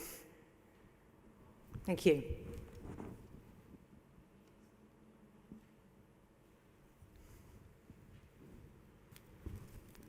Hi, I'm Victoria McLeod, I'm Queen's Benchmaster. I'm lucky in where I work in the sense that we have a cardinal rule. We never list multiple cases at the same time. And of course, I used to work in the county court as a barrister, and I know that obviously these things are often listed, block listed, And the judge doesn't have any control over that. In my listing, I have complete control over what goes into my list. Now, people will say, well, people don't turn up for hearings, you'll end up with gaps in your diary. Well, your typical district judge has got plenty of stuff to get on with if that happens. And yes, I absolutely agree that we shouldn't be so discourteous to our litigants as to say, we expect you to be on time and turn up, and yet we're not on time. And for that reason, where I work, it's absolutely the case. We do not double list and multiple list, and I think we need to really think about the county court context in that regard. That's really interesting. So we've got two key points here, which is visibility and the processes, basically, and the delays and making sure the process. Pfizer. Thank you. There was a point made up there, allyship with communities, and I think that is absolutely crucial. I'll tell you, I'm an employment solicitor and I work with Diane in Simmons & Simmons before working for MEND, which is the organisation I work for now. And I kid you not, I've been sat here the whole day thinking if I didn't work with Diane at Simmons & Simmons, I would not even know about the Civil Justice Council.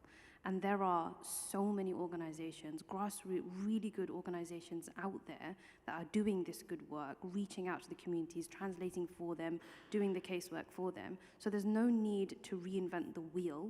It's literally about accessing those community organisations that are out there already and giving them the resources, giving them the education and helping them through the system to be able to actually navigate themselves when they get to court for a hearing. So I think that's one really crucial thing. And I think somebody made a point about seeing judges like yourself and seeing people that look like you in court.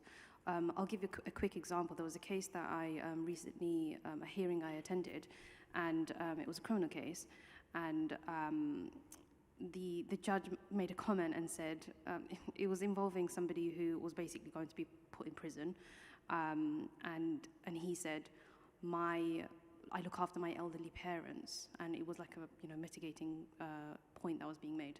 I look after my elderly parents, and the judge asked, how old are your parents? And he said 60, and she obviously, I don't know how old she was, but she was like, well, that's not elderly. And then that person later said to me, well, my parents are 60, but they've been working in the paddy fields of Bangladesh when they were 12.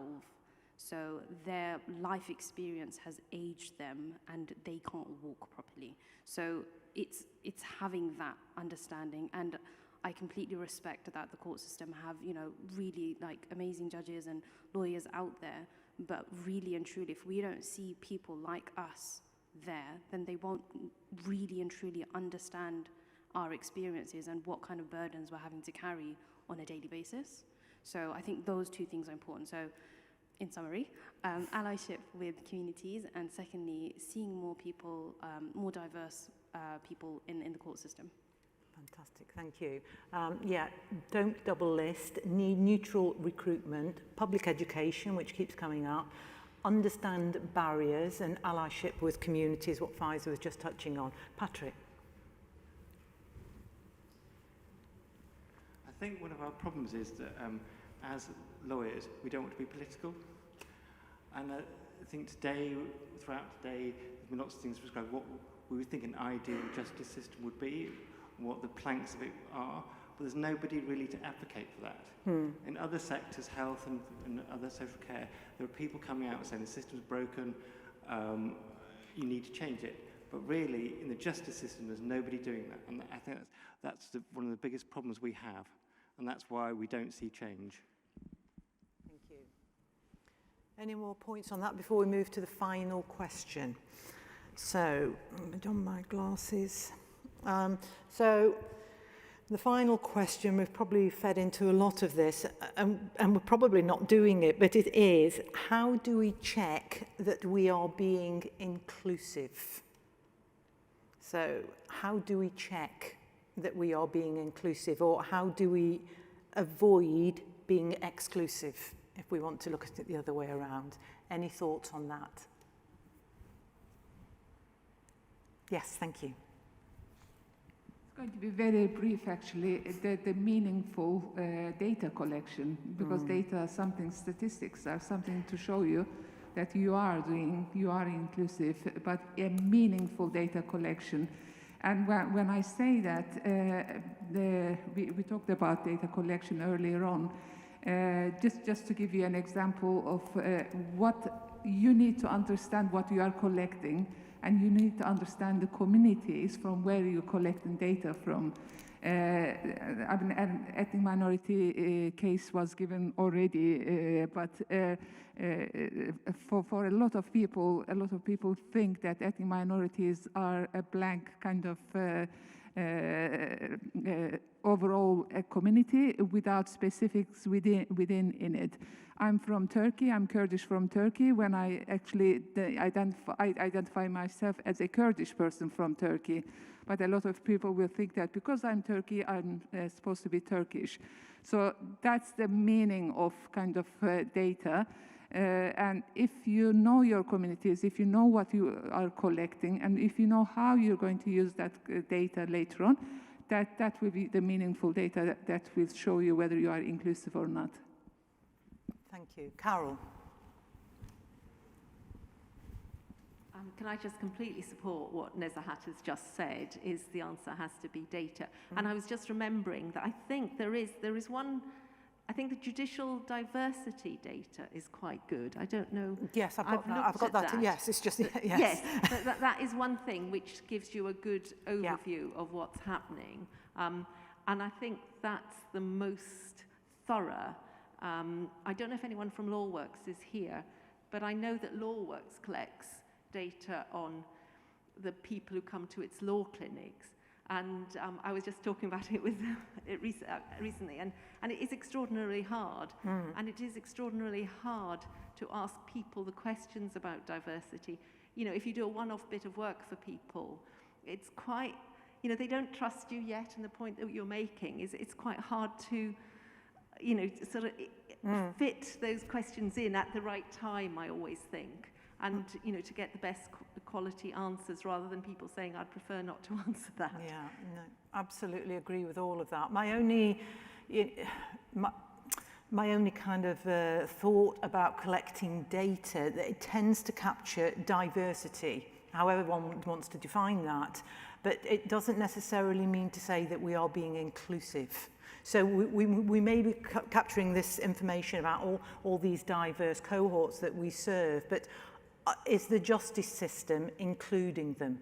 You know, that's a different question. So, and I don't know whether one could get data that specifically captured inclusivity in terms of, you know, working and using the civil justice system, but it's a very interesting thought, and thank you for your contributions. Shan. Thanks, Anne. I think you just hit the nail on the head. I think people are scared of the law, and I think if you demystify the law, make it more accessible, then I think you're creating a more inclusive system. I think if people don't know their rights and therefore don't do anything about it, they go through an employment case and they don't claim their unpaid wages, then we're not succeeding. If they are going to the tribunal and getting that money back, if they are going to court and getting access to the court, then I think you're creating an inclusive system. And therefore, yeah, I agree, it's not just about the data, but it's about making sure people know their rights, whether that's from when they're children at school or whether they're adults, but at all stages of their life, they're able to access a system that is designed for them. And I think then you're there, or some way there. Great, thank you, Sham. Anybody else got any thoughts on this? So we've got time for a couple of more questions about how do we check that we are being inclusive. We've got the OCMC vulnerable chart data characteristics.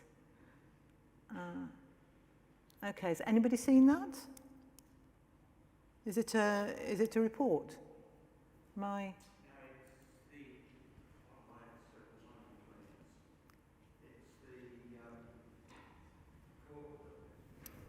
It's the court that Colin Burst was talking about earlier on. It's the the cases under £10,000 for litigants in person, the online civil money claims court. So it's a digital platform.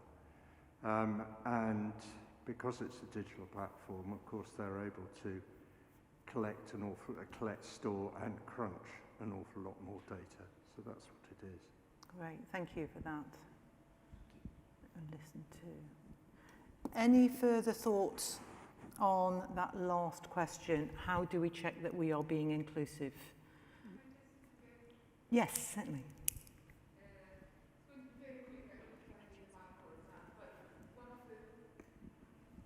One of the ways of checking inclusivity, as you said, it's not only, it's being part of the system from decision making to all areas of the system.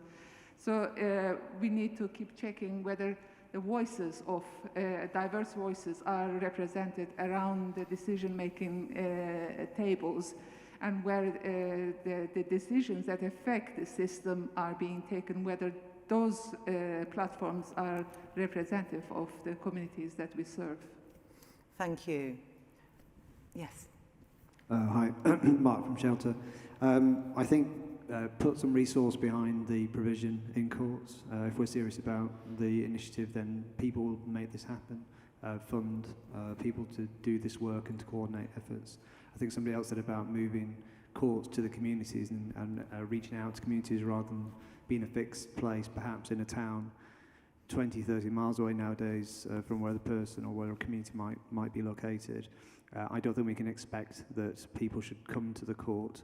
I think the court has to reach out to people, and I think the court needs resource to do that effectively as well. Do you think, I mean, on that point, talking about it's like mobile courts or pop-up courts, I mean, there was talk about that at one point. Do you think that would help the diversity and inclusion issue? Do you think by taking the courts back to the communities, it would help? Yeah, sorry. Yeah, I think absolutely it would. As Dan was saying about the exclusion of difficulties that the location of courts currently cause and listing practices cause to people with families, I think that extends to all sectors of society. The travel distance involved for a lot of people in getting to court, particularly at the times that matters are listed, make it prohibitive for them to engage in any way with the court, even for a possession hearing to lose their home. It's obviously relevant to my work. So to expect them to come along to the court simply to be engaged with the judiciary in some ethereal sense, I think is just simply unrealistic. That's really interesting, actually, because that was mooted under the court modernisation programme, this idea of having these courts close to community. Yes. The idea of pop-up courts is not as easy as it looks at first blush. There are all sorts of issues about security in pop-up courts. Courts are actually designed so people can talk to the judge and the judge can talk to people. And some of the pop-up environments are not necessarily conducive to that. I go back to what I said earlier on. I don't think it's so much the structure or even perhaps the location where I was. It's the whole fact that it's such an alien environment. And it doesn't matter whether that alien environment is down the end of the road or in the town centre or 3 centres away. And at risk of thrashing the same point twice, if you can have somebody who can assist, then it really doesn't matter where the court is. If you throw people in on their own, then it's a scary experience. But courts should not be the dispute resolvers for 99.9% of cases. So while we have to think about courts, can we think about the civil justice system as a whole? That's a good point. Would anybody like to pick up and respond to that? No?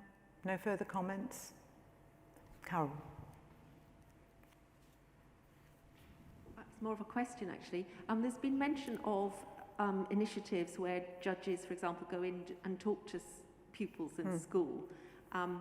And I just wondered whether there's anywhere that this is collated, because it'd be quite useful if we all agree that public legal education is important and that education in school is important. But how do we know what's going on? I mean, I think the Supreme Court judges go and visit schools, which just is a wonderful, it's really exciting. Yeah. But I don't know how one finds out what's going on and whether there are a lot of initiatives or not.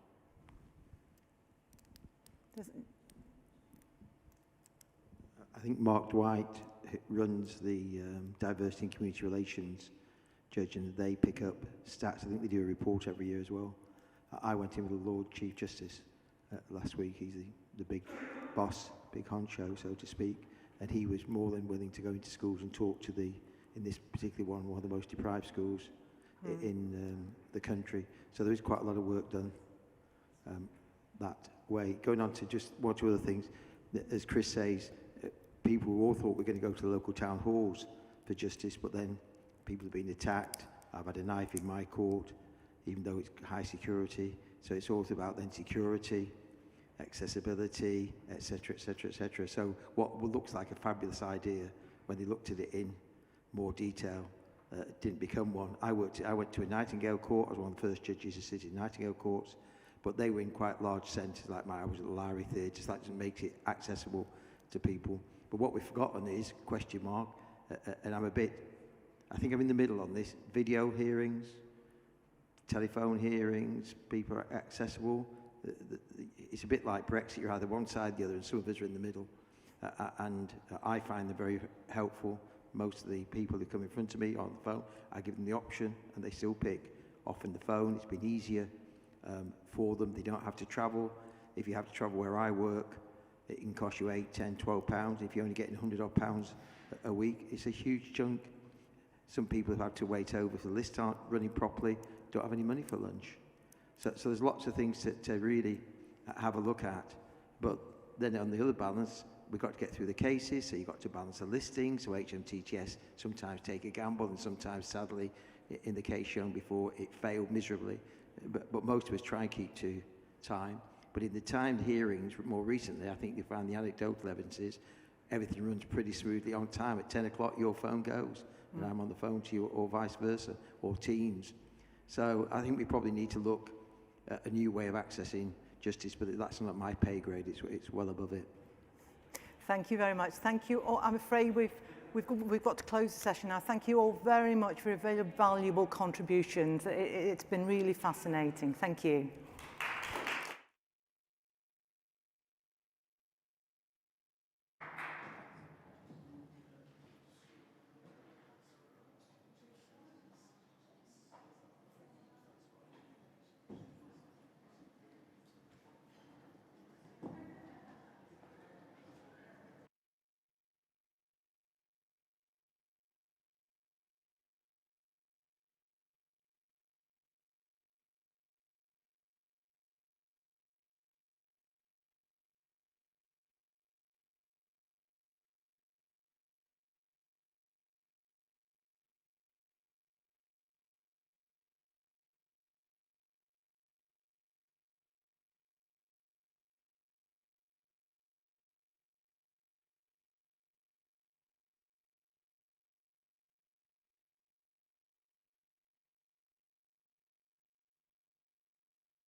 Right, I think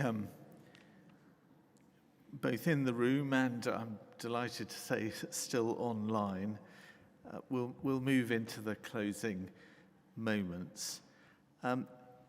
What we thought we might do in relation to the 3 breakouts we've just done is ask the chairs to give us a couple of sentences by way of summary or insight. The one in this room was chaired by Diane. So if we can bring the microphone to Diane here, please. Sorry, Graham. Thanks so much. Right over here, deliberately on the far side of the room.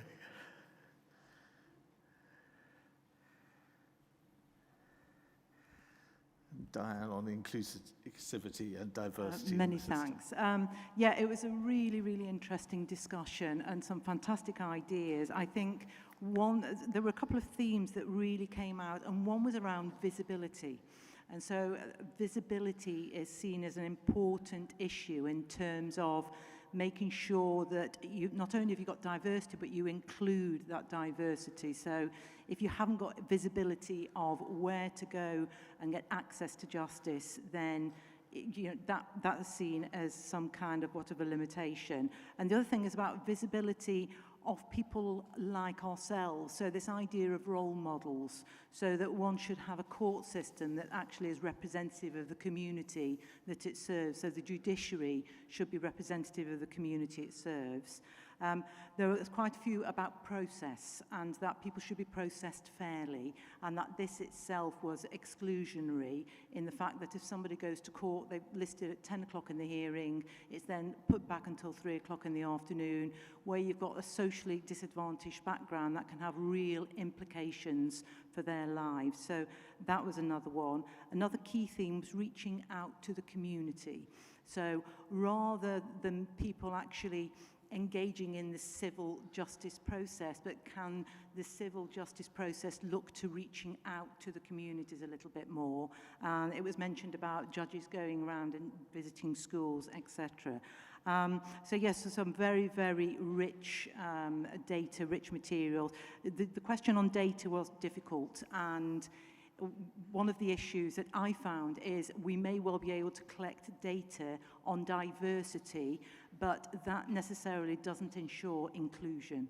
They are, although related, they are separate. We serve a diverse community, but how can we ensure that we include that diverse community within the civil justice system? Thank you. Diane, thank you. And then just over to Andrew Higgins, the row behind on pre-action protocols. Thanks, Andrew. Yes, thank you. So, very briefly, there seemed to be general agreement about the principles and the role of pre-action protocols in terms of facilitating dispute resolution and providing an opportunity and requiring the parties to engage with each other for the purpose of trying to resolve or narrow the dispute, and the potential benefits that it can have in terms of narrowing the dispute should litigation ensue. There was and remains concern about the risk of front-loading of costs by requiring parties to engage, including more disclosure at the pre-action protocol stage, and what impact that will have on access to justice. There's also concerns about power imbalances when requiring parties to engage with each other, and the need for access to legal assistance. I think there was broad consensus on the value of legal advice in the pre-action protocol space, and recognition that at the moment there isn't enough access to that legal advice and assistance. And there was also some discussion about the importance of promoting greater accessibility, and moving to online portals will certainly help litigants in person navigate the process. And there's also a discussion about the extent to which we can use PAPs as part of, drawing on earlier themes from today, as a sort of holistic problem-solving opportunity, and that perhaps people involved in drafting the report, like myself, are a bit too lawyery in our focus, and we should be thinking more in terms of a client or person-focused opportunity to resolving disputes. So, yes. There's obviously 2 hours very well spent in those 2 groups, and I know the same will be reflected in Ian Carrott's remarks from the group. small and medium Small enterprises? and medium enterprises. We started with a definition, so there's a government-backed definition of what small and medium enterprises are, and just so that we can orient ourselves, micro enterprises have fewer than 10 employees and a turnover under 2 million. Small enterprises have 50 employees or under and a turnover of 10 million, and a medium-sized enterprise fewer than 250 employees and a turnover of 50 million. And so to many of us who have been to these conferences in the past, those are very big numbers for the sorts of people seeking legal advice and seeking access to justice. And yet people in the room were agreed that even for your 50 million enterprise, it means access to justice at cost and within a reasonable time, and a decision that makes sense and is delivered to you to enable to get on with your business. And there are challenges very much there. We went round a number of houses. It was very interesting. There's a question of cost, overall cost to reaching those decisions. Cost must be proportionate. How do we deal with that? Are court fees too big an element of cost? How do they do it abroad, where court fees might be substantially higher than here, and yet the court system may be more used in certain situations than ours? What about timeliness? How important is that for a business where you may be leveraging your employees and you may not be certain whether you'll be able to keep your employees if you lose a claim? Do you need to have certainty within a shorter time than an individual might? And what about access to people who may want to advise you? There are many people who want to advise individuals but are more reticent about advising 50 million turnover businesses because they don't have quite the profile that they thought that they wanted to advise. Is there enough legal literacy amongst people who run small and medium enterprises and amongst those who make the laws that they have to deal with? Particular points were raised about trying to deal with the tax system, highly complex, little understood, and should we be using more perhaps roles of ombudsman or contractual dispute resolution systems? And should we be thinking about judicially run mediation, where you have a hearing and rolled up into that hearing is a session where the judge says, I've heard your arguments, now what do you really want? And the parties have to make a clean breast of what they'd be prepared to settle for, and a solution may be brokered. It was whispered that perhaps that is the thing that effectively happens in some of these smaller courts with smaller claims, where judges move parties to settlement by means that are not necessarily in volumes 1 or 2 or the addendum to the White Book. That was a fascinating hour for me. I'll stop there. Ian, thank you very much. Another remarkable hour. Now, Sam is going to say a few words in a moment of important thank yous and the like to those in the team. Could I just reflect, and as I do so, I look across the room to the back there, to my friend Graham, that here's the 10th anniversary of what started out, some will remember it, in a basement conference area, about 80 people, sound systems dodgy, heating systems dodgy, but we spent the first valuable day that has led to 10 years of collective engagement since, and I'm very pleased to acknowledge Graham as the sort of father of organising that. I'm also 10 years on, but just before he speaks, pleased to acknowledge with gratitude Sam, who not for a second since he took the lead at the Civil Justice Council Secretariat has Sam wavered from the idea that this was worthwhile. And I really thank him for his support and leadership in that regard. There's much more that I could say but won't. Thanks to everybody over the 10 years that's made those years possible.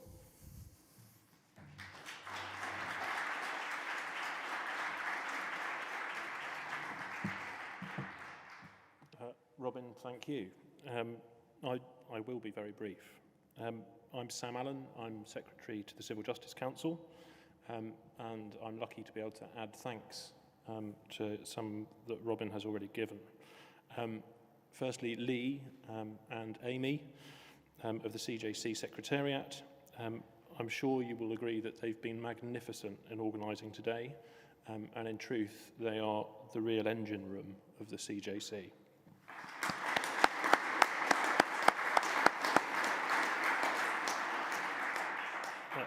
Thanks also today to Maddie, to Graham, Mary, Rachel, Grace Kay, who've shepherded those of you around the building today that are here, and to Terry, Andy, Grace H, who've monitored the online space, and of course all of the team here at Central Hall. Thank you.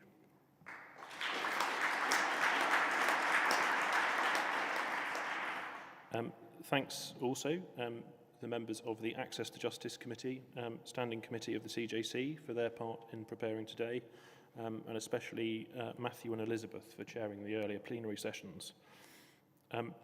Robin, I've saved till last. Last, but certainly not least. Over the last 10 years, Robin has curated the forum into the event it has become, and he deserves all of our thanks for that. But also, and I'm sure Robin won't mind me saying this, he also now deserves all of our help in making sure that the forum itself has a sustainable legacy and continues to offer all that it does in the years to come. We will be asking for your feedback. Please do respond.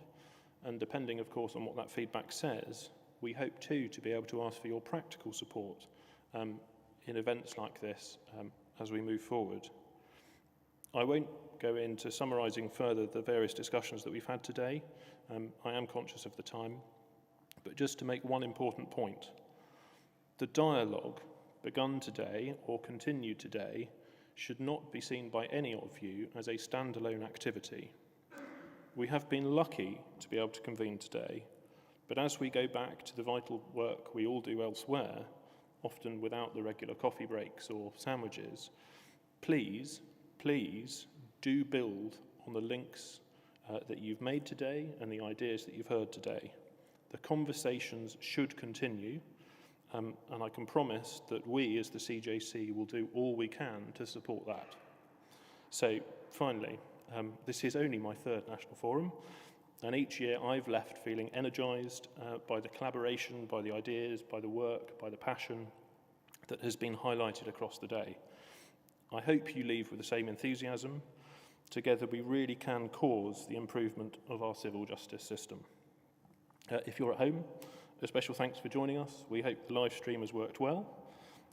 If you're here, please have safe journeys home. We look forward to working with you across the year ahead. Thank you.